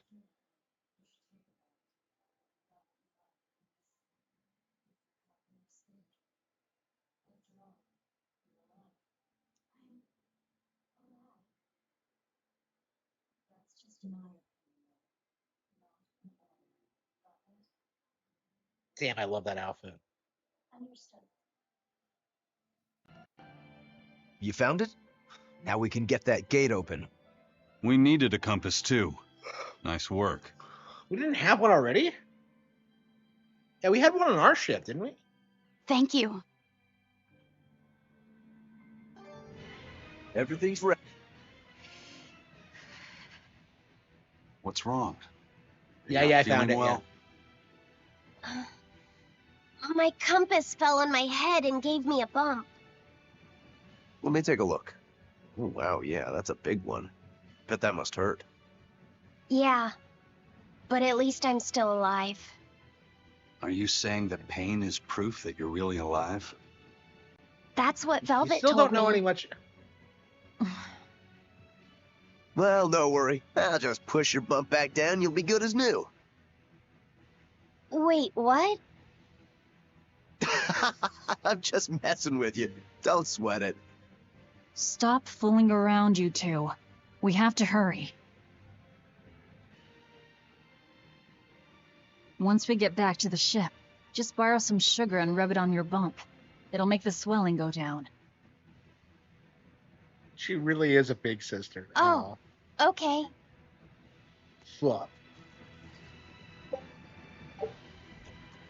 Yeah, my sister was never like this. She didn't give a fuck.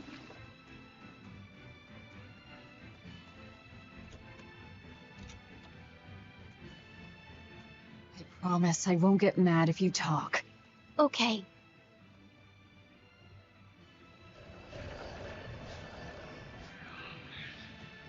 Ooh.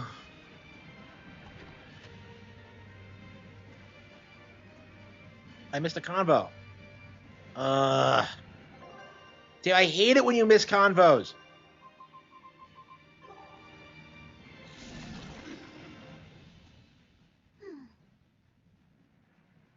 You're awfully fond of that, aren't you?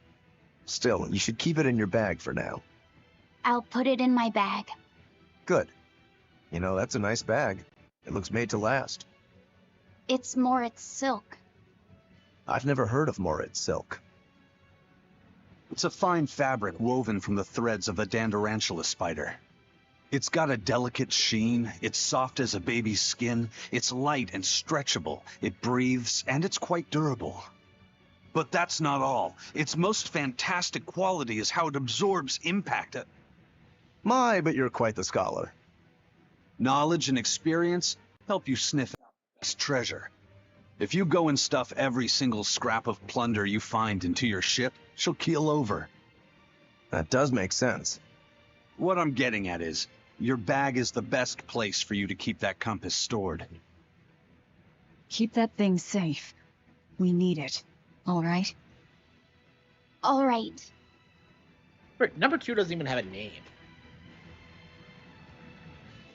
Yeah, I really appreciate, like, one of the things I like about these games, they don't really explain all that much about the characters. Like, they just kind of, like, they kind of behave a lot more like actual people in that way, where you don't have, like, the convoluted anime backstory for them, like, laid out for you. I mean, like, they exist, but they don't, like, spend a lot of time, like, hashing it out. You kind of have to figure it out yourself. I like the style of it. I don't know, when you compare it to, like, something like Final Fantasy X, you learn quite a lot about all the characters, typically before they join the party.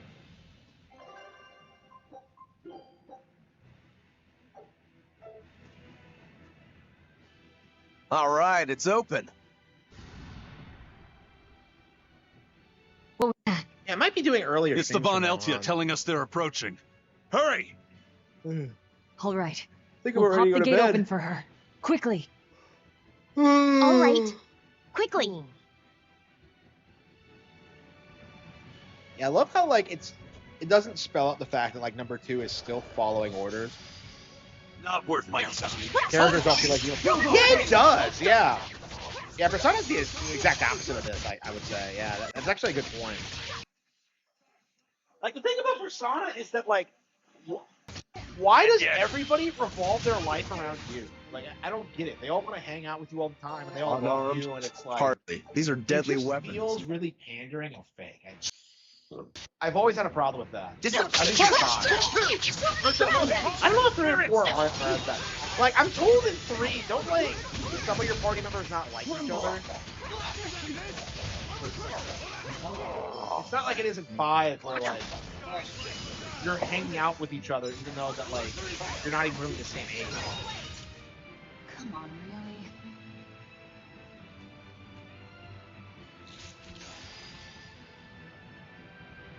Yeah,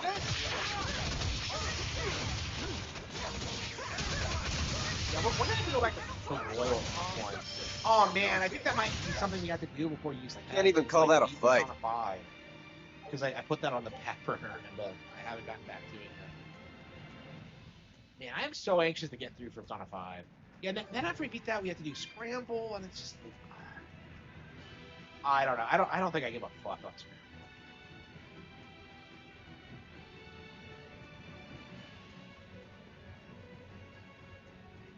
Yeah, this is so much better than Persona, it's not even funny. This is Tales of Berseria. Yeah, featuring my waifu, Velvet.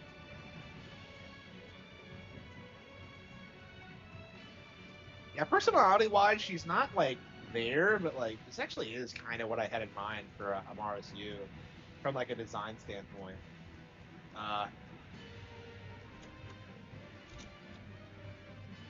Okay. So, this opens the gate. One side, yes.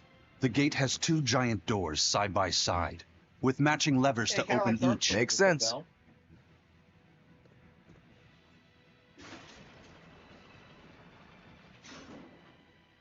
She didn't do the Bayonetta thing where she, like, wraps her All leg right. around it. Let's find the other device.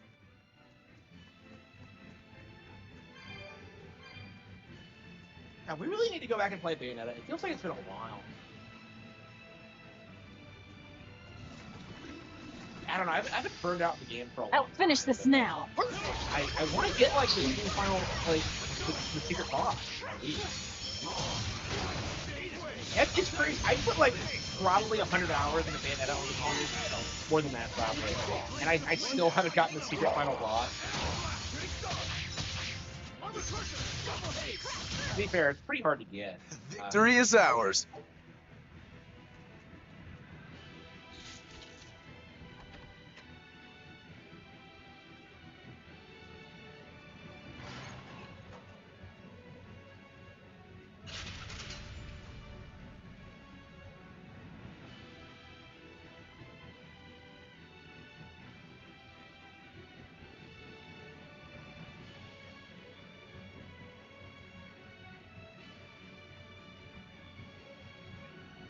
And it's open. Let's meet up with the Von Eltia. Back to the docks.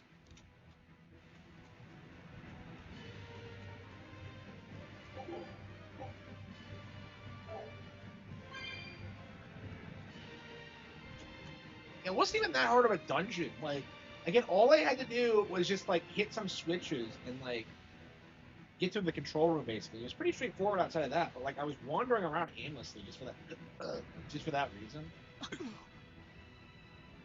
I can't let you do that. Star Fox. This is mine. This is mine. Number 2, what are you doing? Dumbass, why did he walk ahead?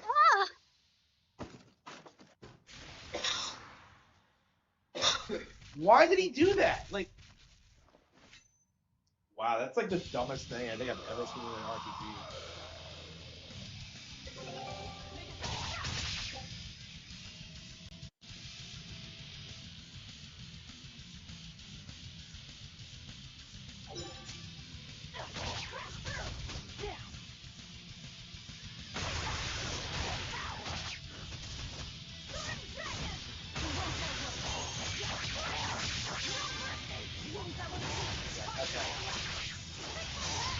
On to battle.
The docks are swarming with demons. The Von Eltia will be overrun.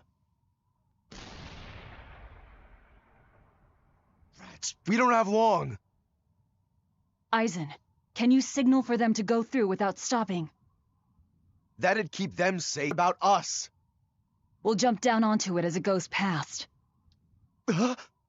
Is there another option? Eisen, give some kind of sign. There's no need. The Von Eltia will sail through. Welcome to the Ifried Way.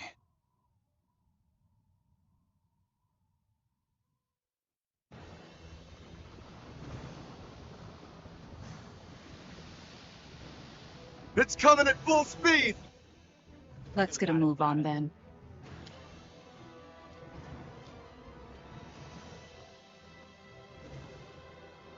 We're leaving the compass behind? Aw. Number 2's autism lost us the compass.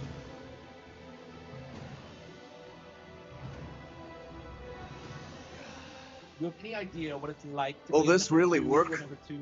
Do you want the Reaper's reassurance?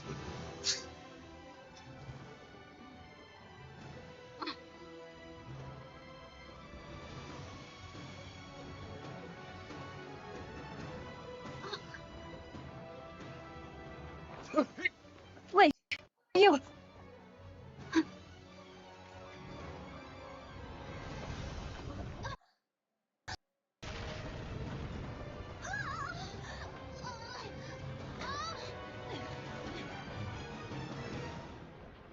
It's knocked to the other side? Shit.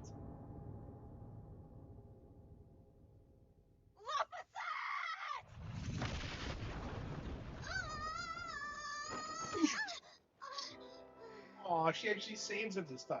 Don't scare me like that. I'm sorry.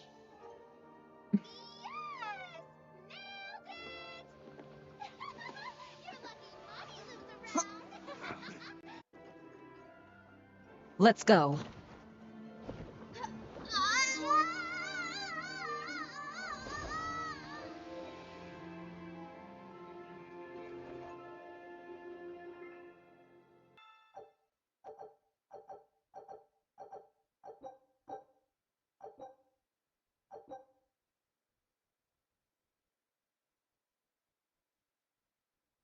It's so unbelievably autistic. Like, who would know learn all these systems?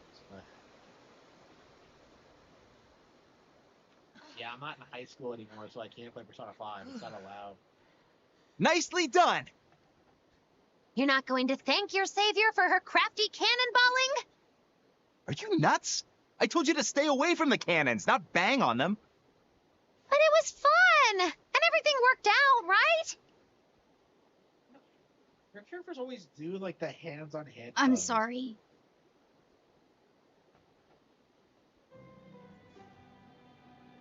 If it's that important to you, keep it safe. You wouldn't want to lose it again. Give it. I need to set a course.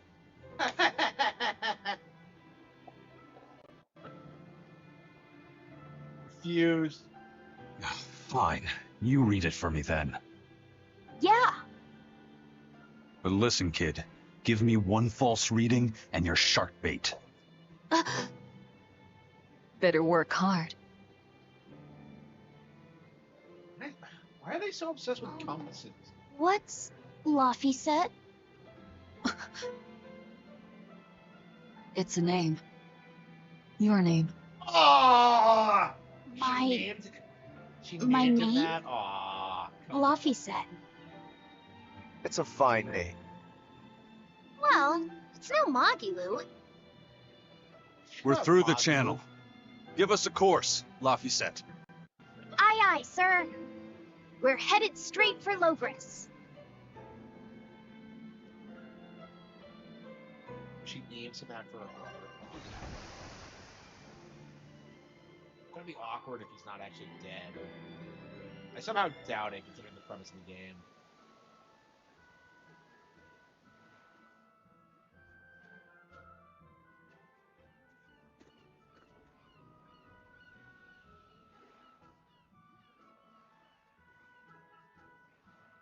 Now this is refreshing. Sailing into port like normal people.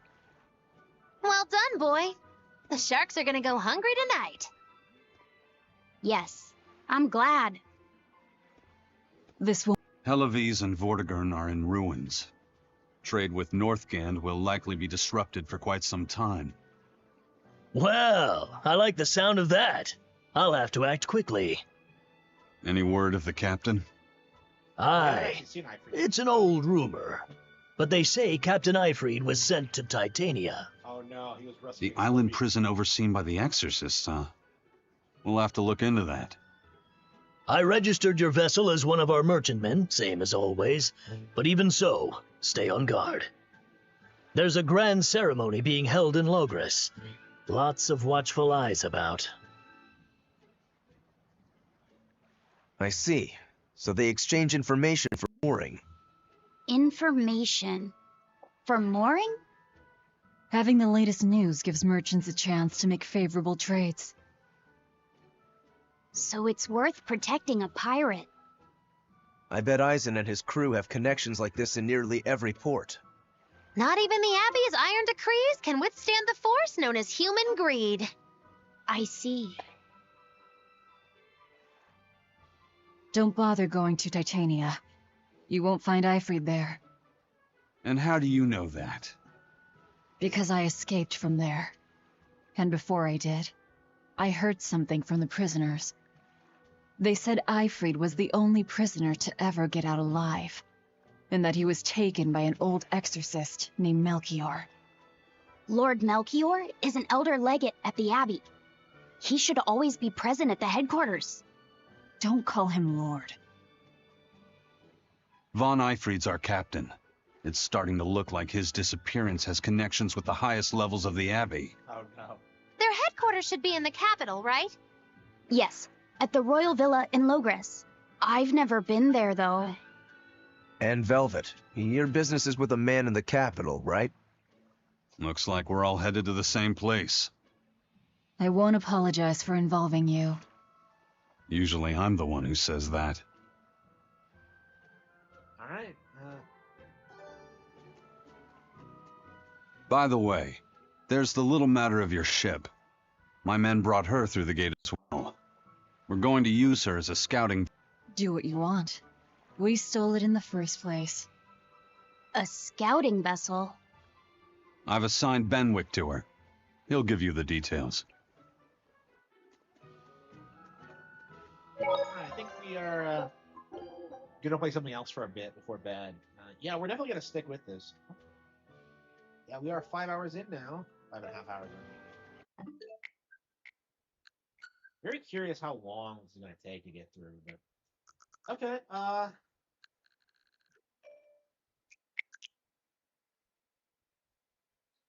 don't know why I didn't play through Super Mario Galaxy before immediately after seeing the movie, but that's right. We still have to do Super Luigi Galaxy.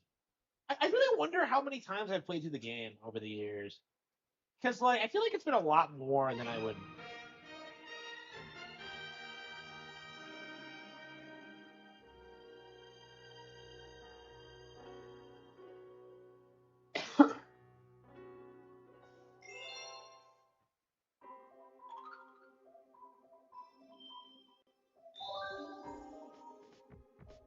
Luigi. Got nothing with Luigi here. Yeah, I like two way more than one, actually. One I always thought was kind of overrated. But yeah, without one, we would never have gotten two. Oh, Two's like my favorite 3D Mario ever, actually. So yeah, Galaxy is nowhere near as good, in my opinion. But it does have this really unique vibe to it. Two is like more straightforward, like pure platforming. Yeah, this is the one that feels more emotional. Like, again, this is kind of what, like, I've seen people complain about this when it comes to, like, the Mario Galaxy movie, because it doesn't really have the same tone.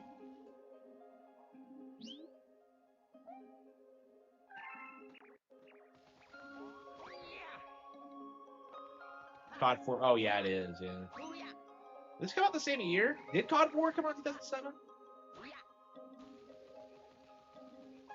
Yeah, 2007 was a crazy year for games. Alexa, name video games that came out in 2007. In 2007, several notable games were released, including Portal, Halo 3, God of War 2, Super Mario Galaxy, and Uncharted: Drake's Fortune. God of War 2? Wait, what? No fucking way. No fucking way God of War 2 came out in 2000. Yeah, so like a lot of noteworthy games. Yeah, it feels like 2007 was kind of like the last year before things went to shit. Because that was around the time where like we started getting all these AAA games that like were supposedly way better than everything Nintendo did.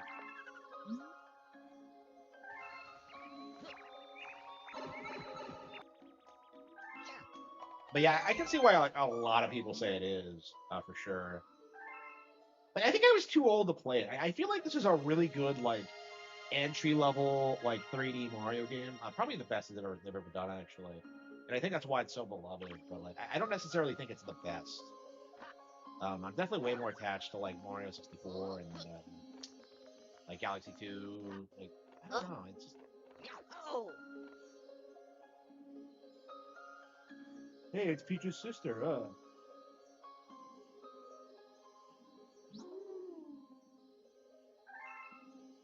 The gateway to the story side. So Gateway Galaxy is nothing like it is in the movie. You're a special one. And notice how she doesn't say our special one. Almost like Peach and Rosalina aren't meant to be sisters.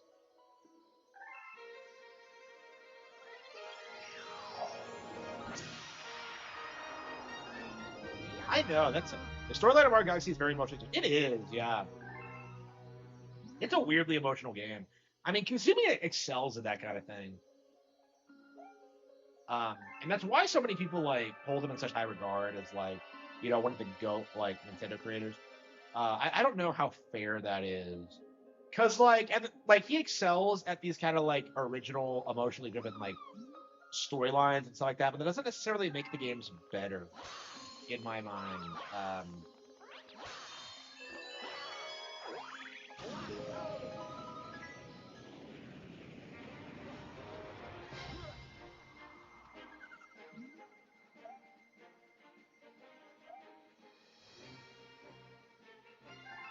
I mean, that's actually one of the things I was disappointed by when I played this, is that like it didn't feel like a sequel to 64. It felt like, or Sunshine. It felt like it was like a 3D version of like a 2D Mario game, and like at the time I was kind of put off by it, and I just didn't really.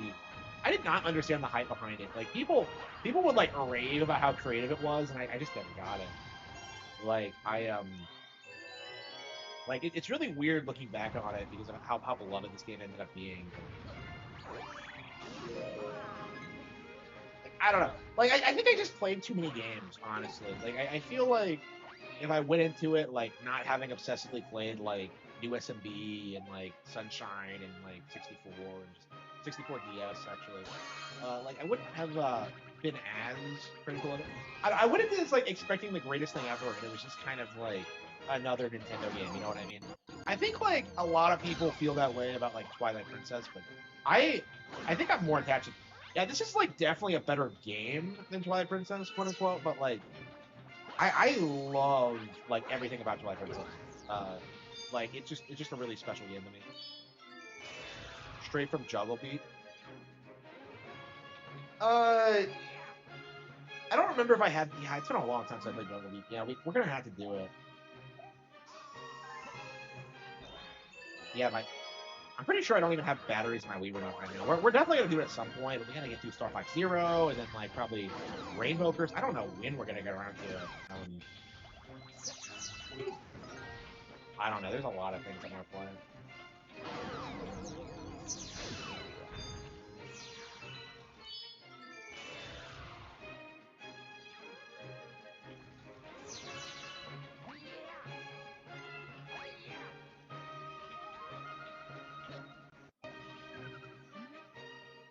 Yeah, it's very short. Yeah.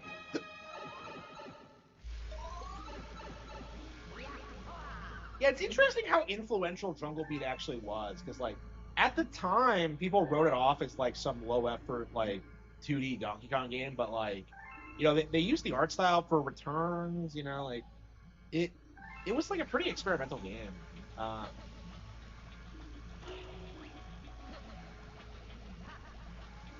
don't know. People clowned on like Donkey Kong at the time, but it was like moderately successful. Yeah, I remember when it came out and people tried to say it was a bad rhythm game, and apparently that's not actually true.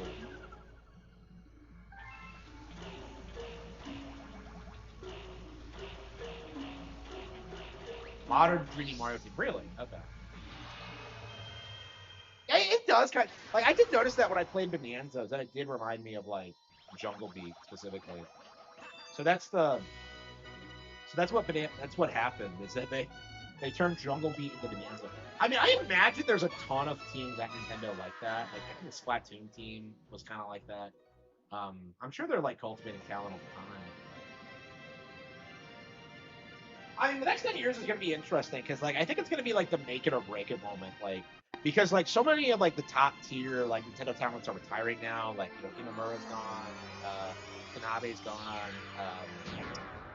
I can't imagine Miyamoto or Noma are going to be there much longer. So like Sakamoto, like these guys are all like older now and are getting near retirement age.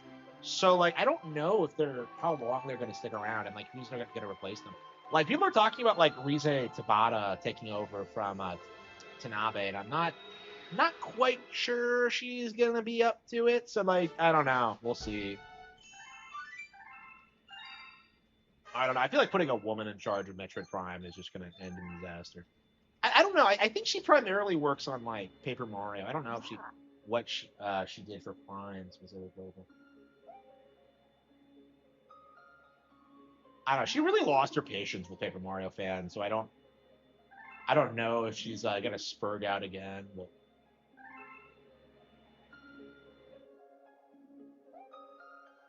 Like, I feel like what you're gonna see is like a transition where like people go from hating Tanabe to hating her. So. I don't think she's proven herself yet. Like, I am not a fan of the idea of like grooming like female directors. Like, it feels like a waste of resources. Like, that's what happened to Shinji Mikami, is that he put all of his effort into like grooming like the thought to replace him, and like, you know, she got pregnant and just quit. So.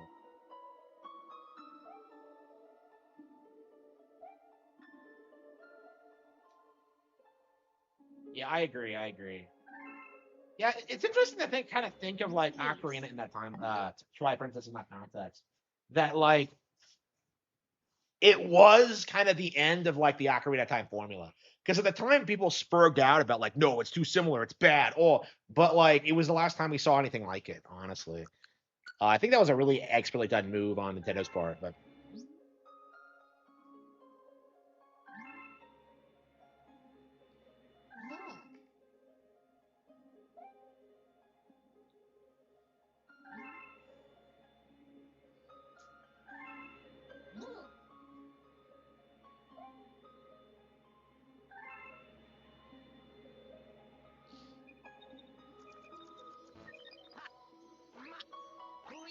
yeah, I've always really liked Rosalina. So like, it's interesting that they're finally doing more with the character to expand her story. Yeah, it's been like 19 years since she was introduced, and she's become a fan favorite character since then. Like, you know, I saw a little girl dressed as her at the movie premiere, so I'm kind of surprised at how popular she's become. It always felt like growing up that nobody really cared about her, but no, she's definitely gotten fans. I mean, I'm a fan. I always have been. But... Yeah, to me, it felt like she just never really established herself outside of this game. Like, you know, it feels like it still feels like relatively recent that we started seeing her in like Mario Tennis and like Mario Kart and stuff like that. Like, her first appearance was 8, I think, or 7. I don't know. It's like yeah, she wasn't in Wii, right? So you look at things like that, you can see why it took a while for her to become a popular character.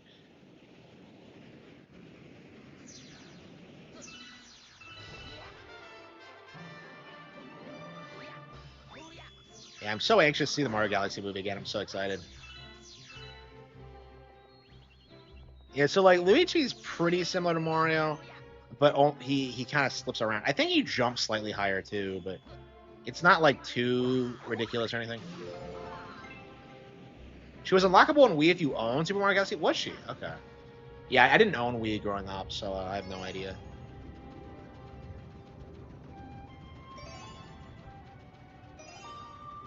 Yeah, it feels like all the basic bitches I've ever met like love Daisy specifically. So like I was always kind of like, it always felt like Rosalina was never as popular, but I think that's starting to change. I mean, especially after the movie. I mean, I'm sure Daisy's gonna shoot up in popularity too after the movie. And by the way, what's with this like push to like Usopp her? Like, what is with people saying she's brown? Like, she's not fucking brown. I don't get it. Like, this is as bad as like the Vivian is a trans thing. It's just a giant coat. Like, what are you talking about? Like, they said they're gonna make her brown in the movie, and I'm just like, she does look like kind of like darker skin. I wouldn't call her brown. She looks more like tanned or whatever. I don't know. And plus, like, you know, the movies aren't canon anyway. So it's like...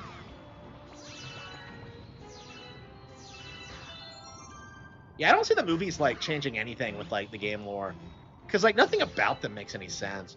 It's just like I think everyone's just gonna accept they're in their own continuity.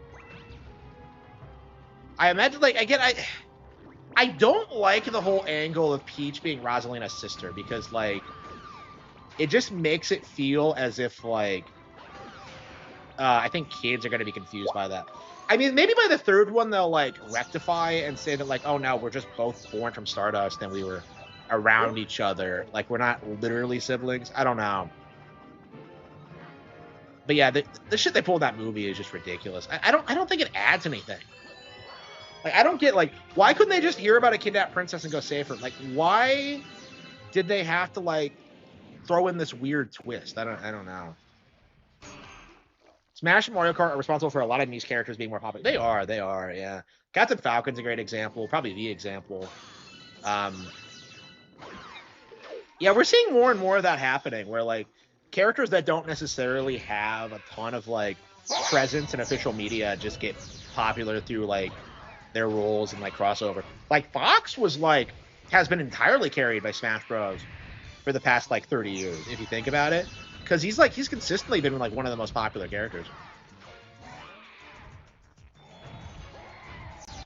Rosalina is Mario and Peach's daughter from the future. Oh, man. Come on, get out of here with that game theory bullshit. I don't know. I never really thought about it much. I mean, I was just perfectly fine accepting she was, like, some random space girl that I wanted to bang. I just don't, like, why complicate it with, like, unnecessary lore? Like, we know about her background, we know where she came from.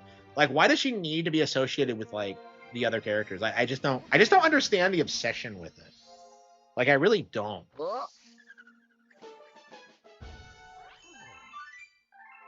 Yeah, are we really gonna do another playthrough of this? When did this come out?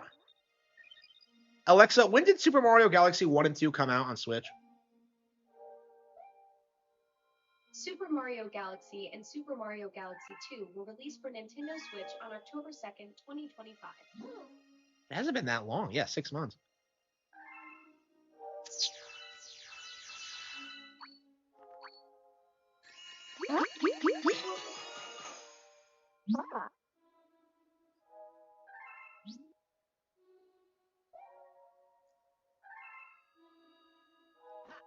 They cut the story from 2. I mean, Miyamoto, like, flipped his shit when he found out about that.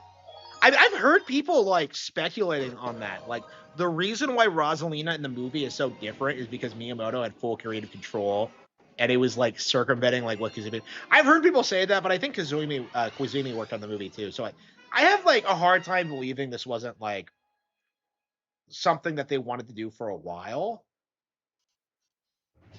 I don't know. I haven't seen them give interviews about it.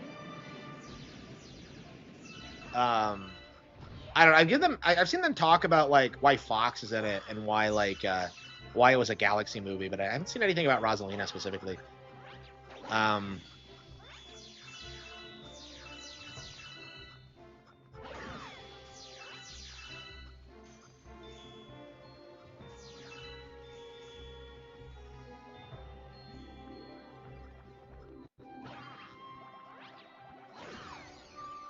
Japanese funny man. Okay.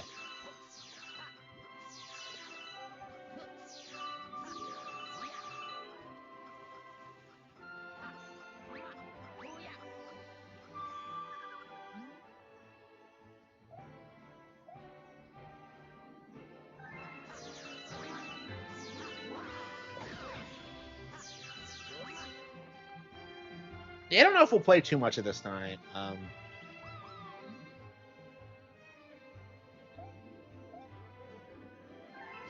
Yeah, I didn't want to play this immediately. You really can, like, pop this game in whenever and just have a blast with it. Because I last played this, like, 6 months ago, and here I am, like, playing through it again. A tragic character, yeah. Yeah, Koizumi, like, overcomplicates things, I think. I don't know, I almost feel like Rosalina would be more popular if it wasn't for, like, the storybook. Honestly, if she was more mysterious. I don't know. Yeah,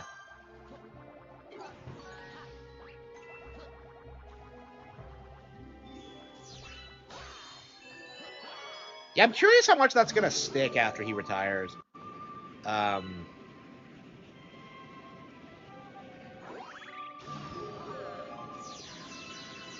mean, Odyssey kind of already has, like, quite a bit more story than any other 3D Mario ever.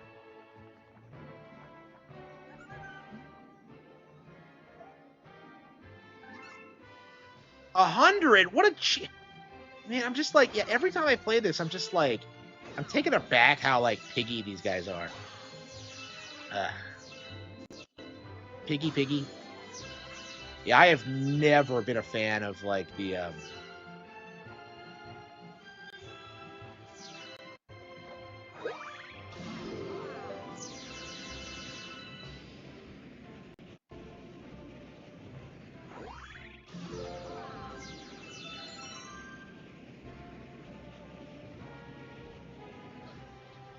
and maybe in Galaxy 3 we'll get a Star Fox cameo. Yeah, so apparently like the Star Fox thing was Illumination's idea actually, because Glenn Powell came to them and asked. So like I don't know, man. It's like people are saying that like we're definitely getting a new Star Fox project, but like I don't know. It's like looking at it just seems like the timing is off. I don't know. Like I'm sure it's gonna enter development at some point, but I mean, it's taken forever to get F-Zero. Like 99 came out a while ago.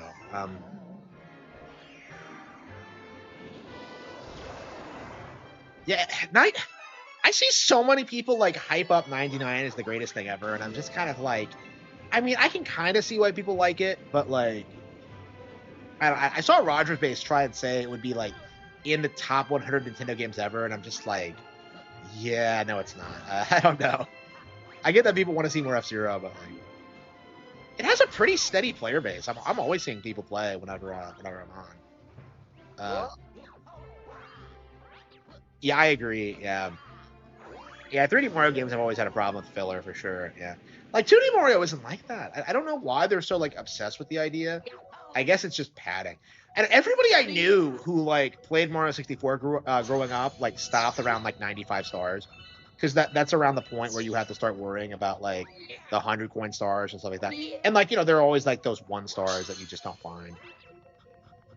I remember going over to one girl's house at one point and like finding a star. And it was just so much fun. And I just like, because I had to do detective work to figure out what she had done. And it was just like, yes, we did it. Yeah, they are. I mean, they definitely get better as you do it over and over again. But like, yeah, they're definitely the worst part of the game for sure. Like, I never wanted to do them as a kid. Yeah, I think most kids are perfectly fine with like beating Bowser and saying that's the game. So.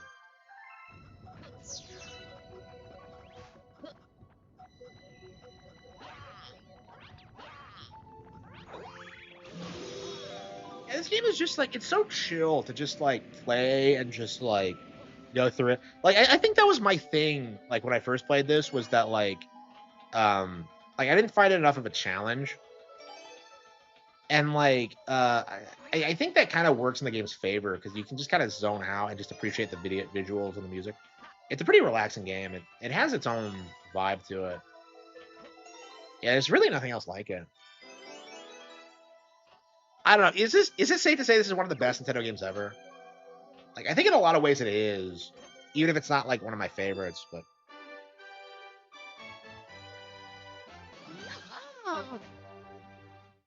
the green stars, Galaxy 2. Do you mean the ones in Galaxy 2, or like 3D World? Don't those have green stars too? Oh.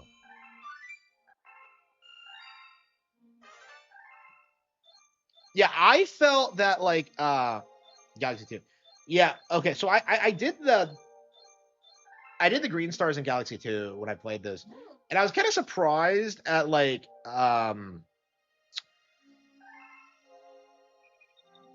at how it wasn't that great, honestly. Like I remember being really into it the first time, but I think if you do it once, it just kind of loses its magic. Like I think it's just padding, really, at its core.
Yeah, there's just nothing like playing Mario Galaxy late at night. It's just such a experience.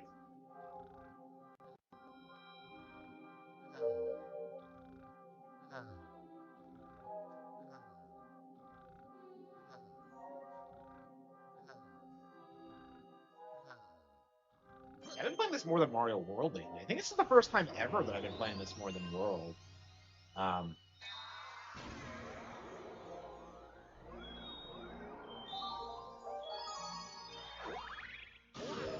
like it's nice that you can just kind of pop this game whenever and like do a playthrough of it. Okay. Oh, thanks for the follow. Thanks for the follow. Man, I'm getting a ton of follows lately. Wow. Yeah, thank you all for the support. Is this on Twitch or Kick? Yeah, where are people following me on? I have no idea. Well, thank you for the support. I appreciate it.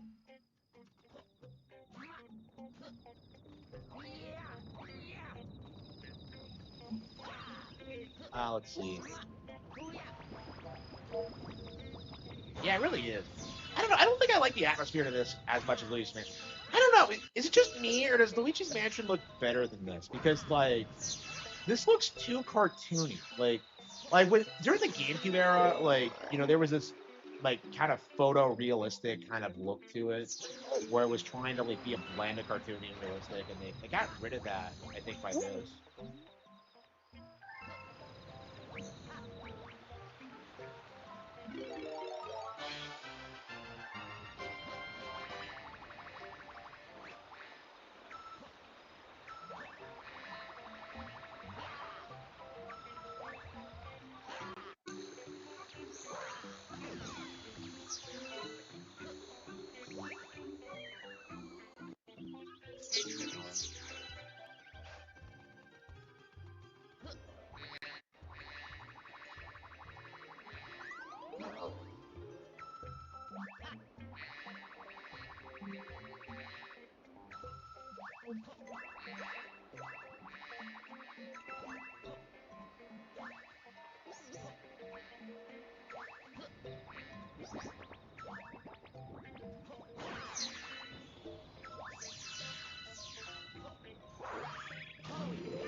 Yeah, I mean, I can see why they changed the direction for it. It makes sense, but like at the time, like I don't know. I'm very partial to the way GameCube games look.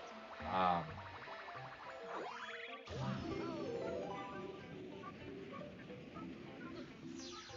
don't know. This game looks great in its own way, but I don't know. Like I do feel that way. Like I feel like the GameCube just had like more of an edge than like the Wii era did in general.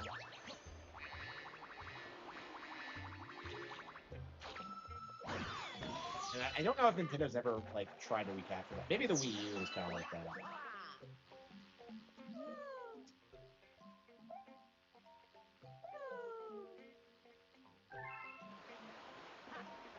Because to be like a popular character or something, I don't understand why she was in the Galaxy movie. It just seemed kind of pointless.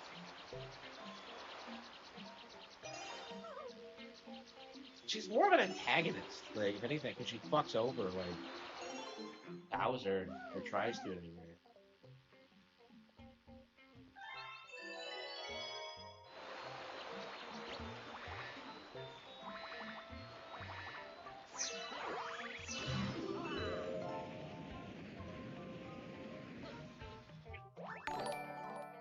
Yeah, thanks for the follow. Thanks for the follow. A B.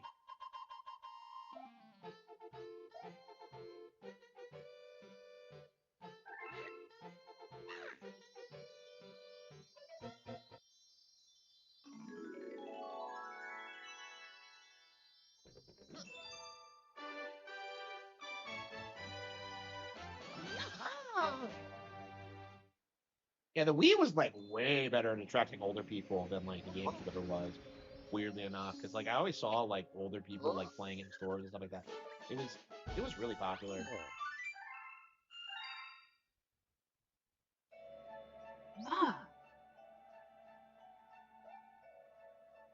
That's such a nice ring. So she doesn't know Luigi before, Look. like she does in the Galaxy movie.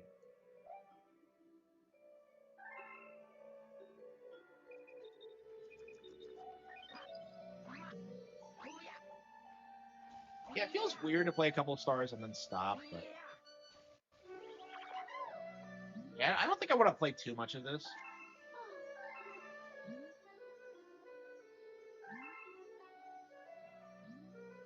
What ups?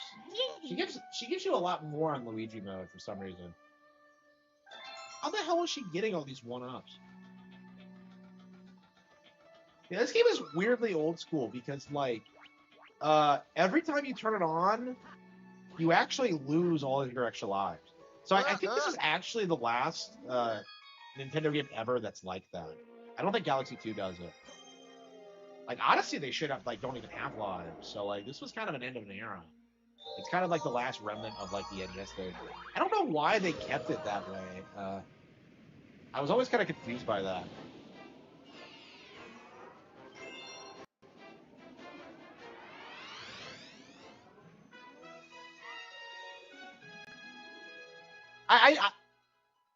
I'll give you Galaxy 2, but I don't agree with that on 1 at all. I think 1 is like a really well-paced game in general. I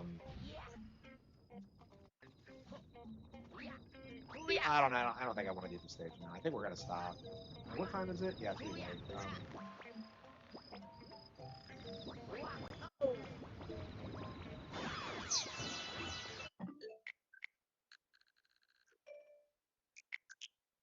Okay, yeah, we'll go back to Super Mario Galaxy at some point in the future.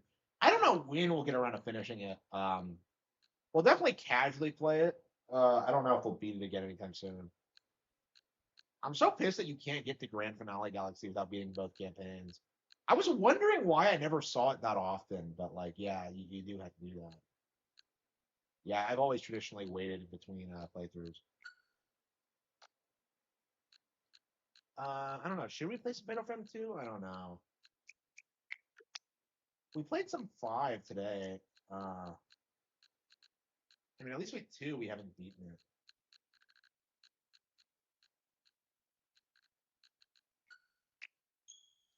Yeah, there are just so many games that, like, I don't know. I have these all downloaded. I just don't know if I'll ever play them all. Like, I just don't enjoy a lot of them that much.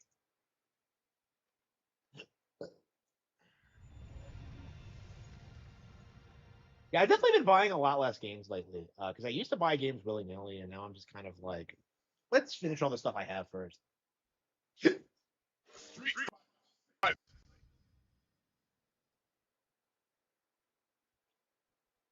Yeah, should we play some Pokemon Champions before bed? I mean, this is what I tend to like doing, is just playing like competitive online games right now. I just don't really, I'm not really into like, single player games as much as I used to be. And I suppose it's because I played all the best ones. I don't know. If like Tails is really interesting because like I feel like if I played Tails as a kid, I would have hated it because of the combat system. But like I really, really like it as an adult because of the storylines and how complex it is. I just don't.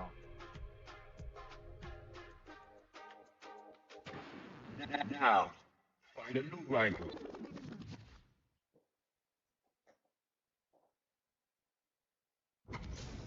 Used to single player games. Yeah, yeah. Like, because I play them so many times. Like, that's my thing, is that, like, I'd much rather play Luigi's Mansion a billion times than, like, ever play Fatal Frame.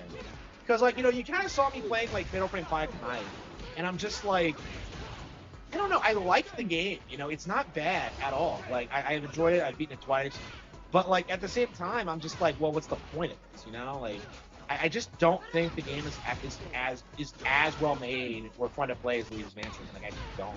And I feel that way about like Resident Evil and like a lot of classic horror games. Like they're just not as fun to play as Luigi's Mansion. So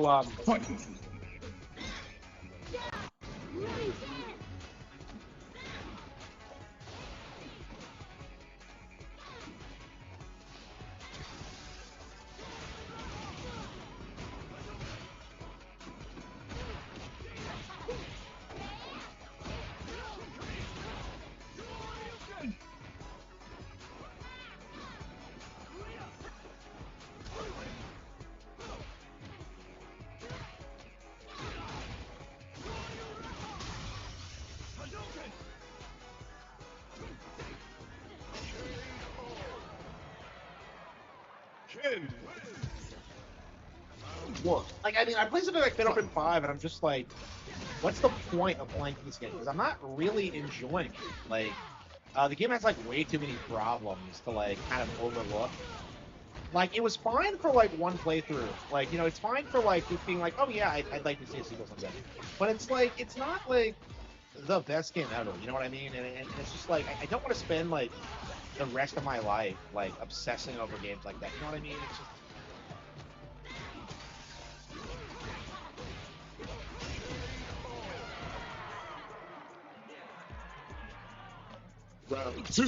Yeah, I agree. Yeah, I mean, that's probably something I would do if I made a horror game. Is just like focus on it being fun, as opposed to it being scary. And I just don't like. Probably what I would do is like I would get a hold of like the Eternal Darkness license, and I'd just be like, okay, we're gonna make it a fun like historical ROM with like horror elements. Like I don't understand why games like they have to focus on like horror specifically. To me, that just means like story driven and like lazy and not gameplay focused. I don't like a ton of horror games for that reason.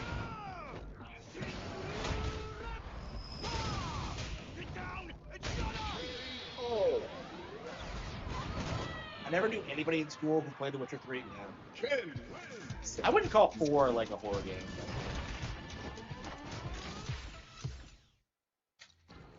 Yeah, I think we should play some Pokemon Champions. Yeah, I probably should get to bed though.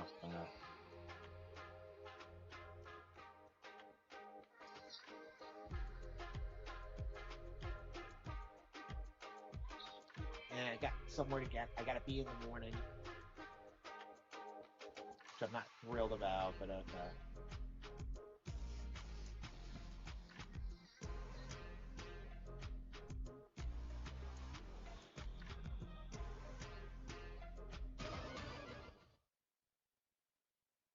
A jury. Okay.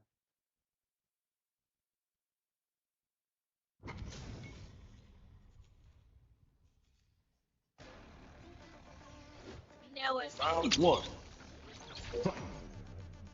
I bitched so much about this stupid onesie. Like, what were they thinking with this?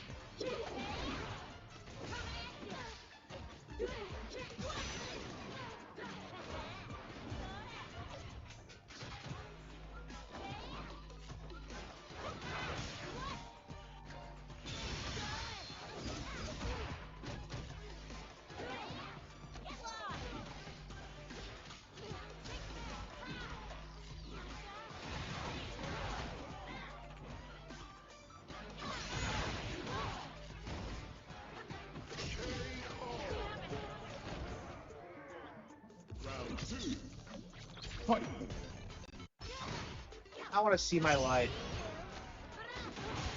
Nobody hates me. Yeah, I agree. 4 especially is not scary though. Like I never understood people like who try to tell you 4 specifically is scary. It's like maybe if you're a girl and like Leon doesn't bang actually at the end, that's scary.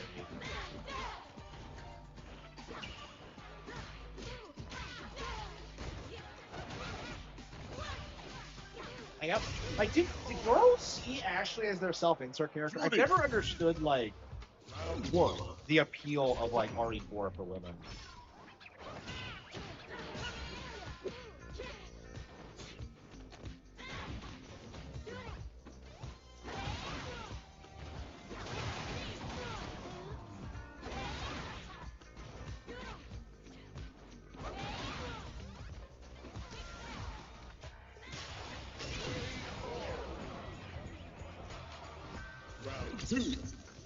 Fight! Yeah, I'm playing with Wikipedia.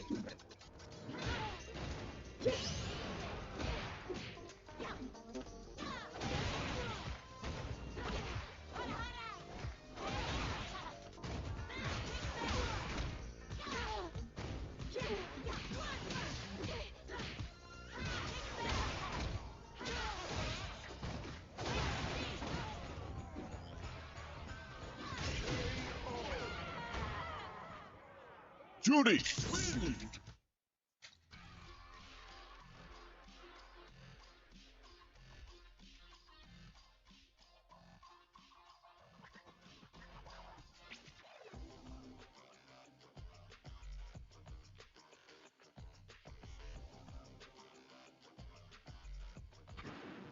Now, find a new rival.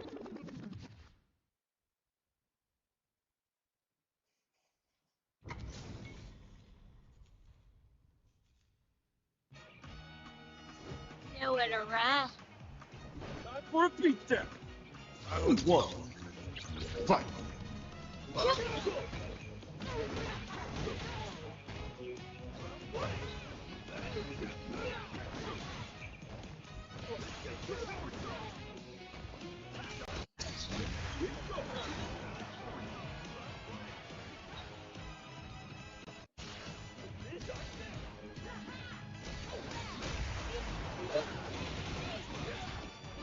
And just now figured out how to rise up my birthday. Okay. Round two. Why don't they add the other fighting? I don't know.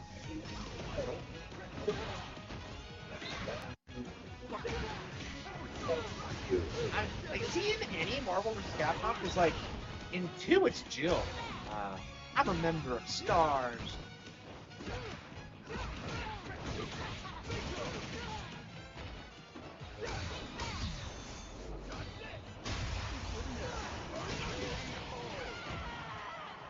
Yeah, I think we're gonna call it good.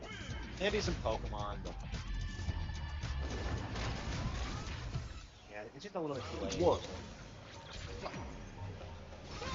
I don't know. It'll be nice, like, finally getting to the point where I can,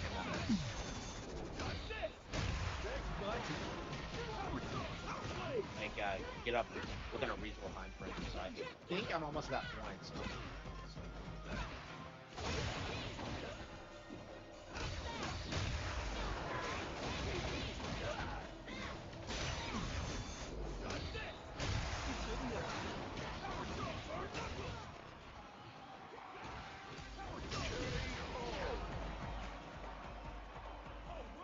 Round two. They are pretty popular fighting games.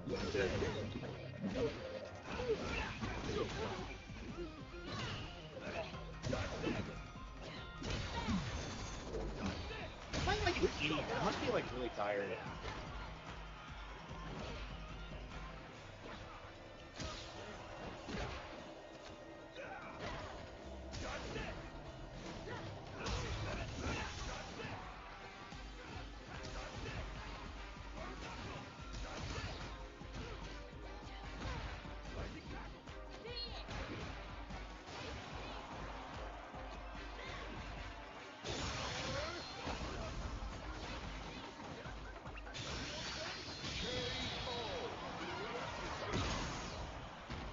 Made a bit of a comeback. Terry. I'm not playing very well.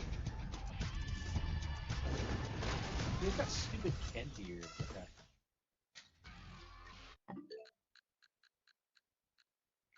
How many games we played tonight? Well, I mean, I guess we re-downloaded Mario Galaxy 2. But... Yeah, I agree. An RE remake definitely isn't like a perfect game. That's kind of the thing I came away from when I was playing it. But at the same time, it's a lot of fun. I mean, like I said, Luigi's Mansion is definitely better. But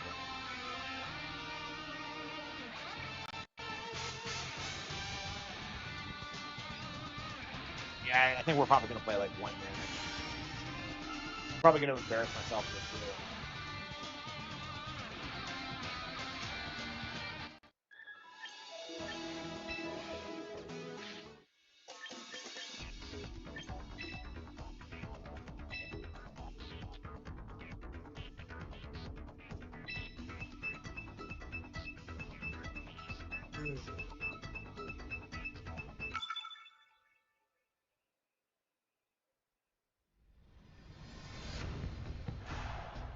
Okay, Charizard, Hippowdon, a Gengar, Mimikyu. Oh wow.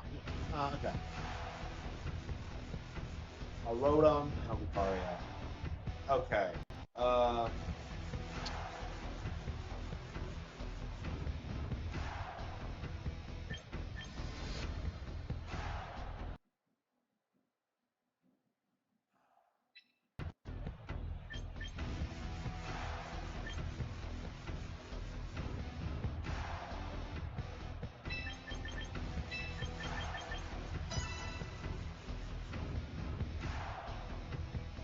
They couldn't do what we did in Pokemon Stadium with like the button presses assigned to each Pokemon. I love that shit.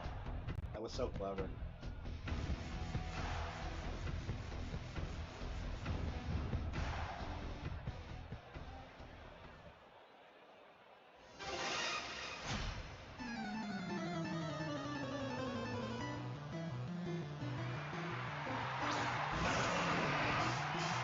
Yeah, I think I'm too tired for that.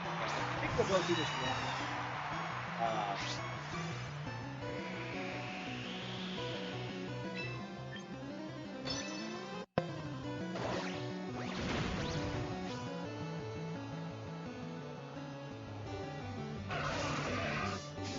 Always search up the stuff bot. Always.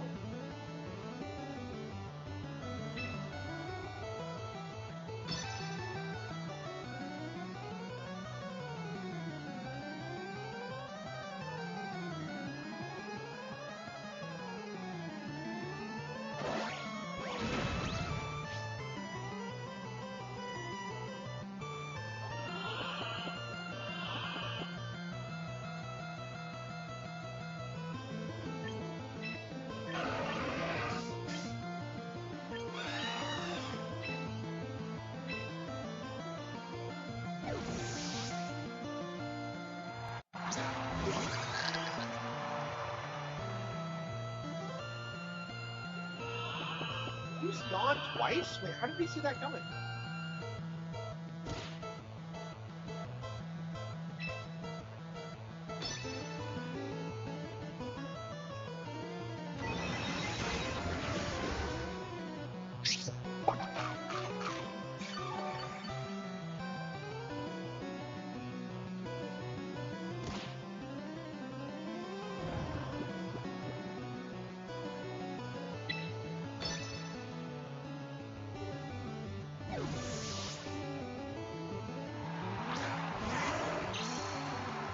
Shiny Lucario.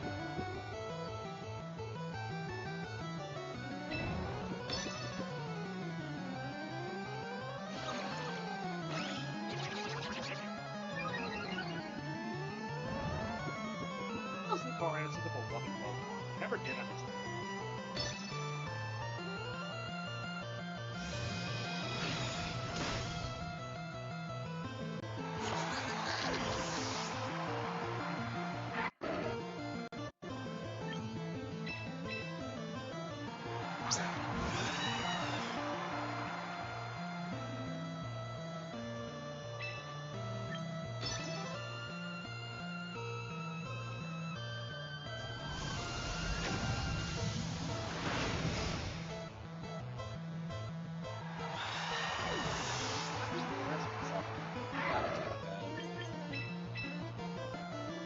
This is why I don't want to play like too many competitive games, because it's like I just keep getting sidetracked and I keep making like obvious mistakes.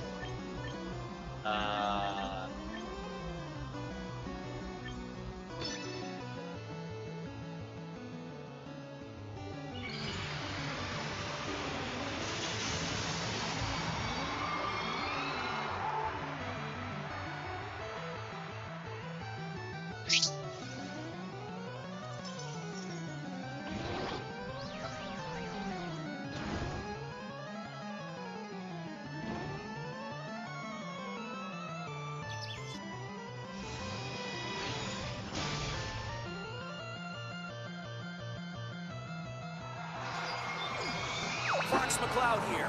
We need your help. The Lilat system is under attack. Jump into the R-Wing. It's fast and powerful and doubles as the walker. Evasive and nimble enough to get the job done. Overpower enemies with the Landmaster. Outsmart.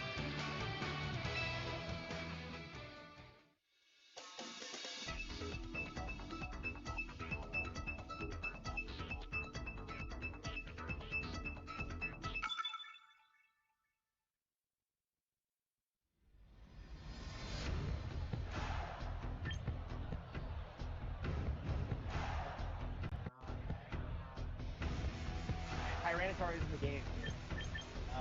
Yeah, you can see him there. Okay, Orbit Knight.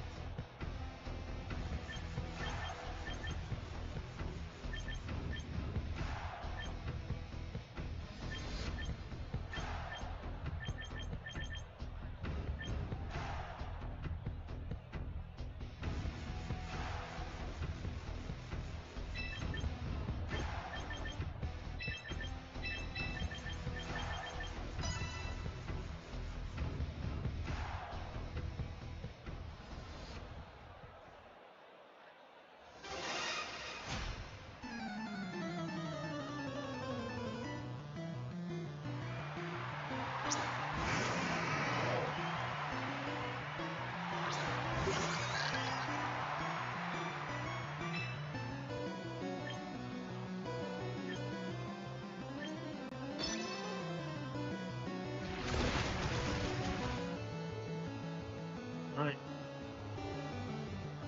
What is with the flinching at?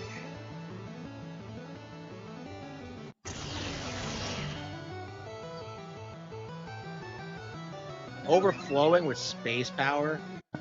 Okay, get out of here. Get on my face. Pachow! God damn. So everything... So Giraffe was like the worst possible pick I could have made. Okay. Yeah,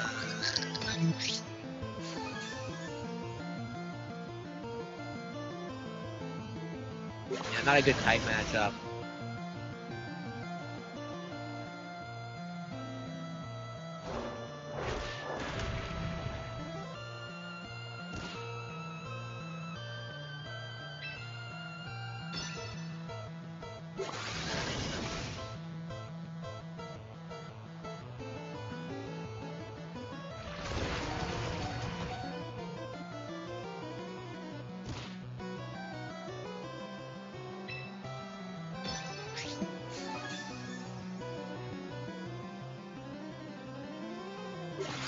And out stealth of the gyro wing. Get ready, the galaxy needs you.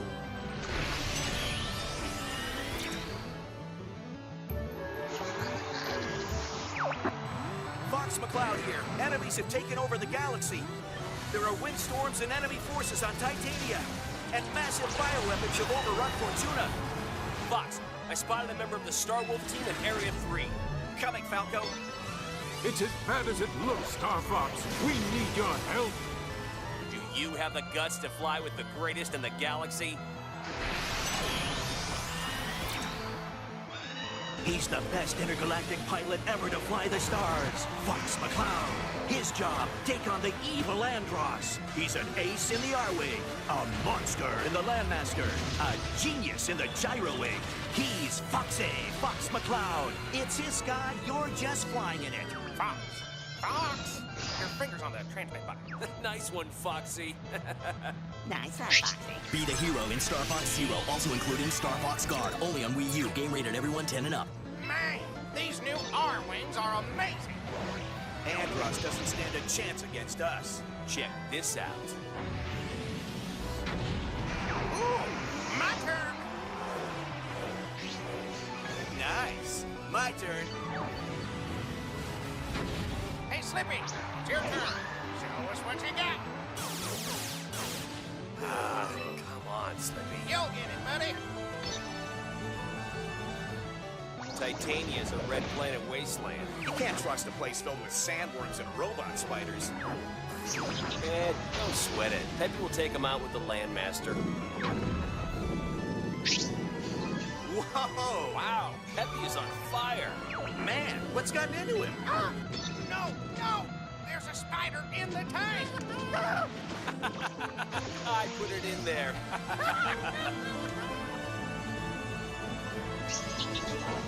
An ace in the R-Wing, a monster in the Landmaster, a genius in the Gyro Wing. He's Foxy, Fox McCloud. Fox, your finger's on the transmit button. Nice one, Foxy. Be the hero in Star Fox Zero, only on Wii U. Game rated everyone 10 and up.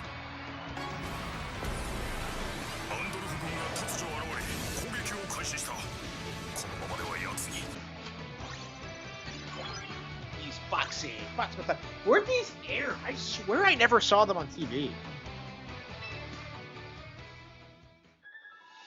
Yeah, we're gonna call it quits. Yeah, if I'm zoning out and watching like old Star Fox Zero ads, I'm gonna. Yeah, okay. So we'll come back on tomorrow. I'm not sure what we're gonna do. Honestly, we probably should get back to Star Fox Zero again. There's just so much to play. I am gonna have to retire. There's just so much. But yeah, one of these days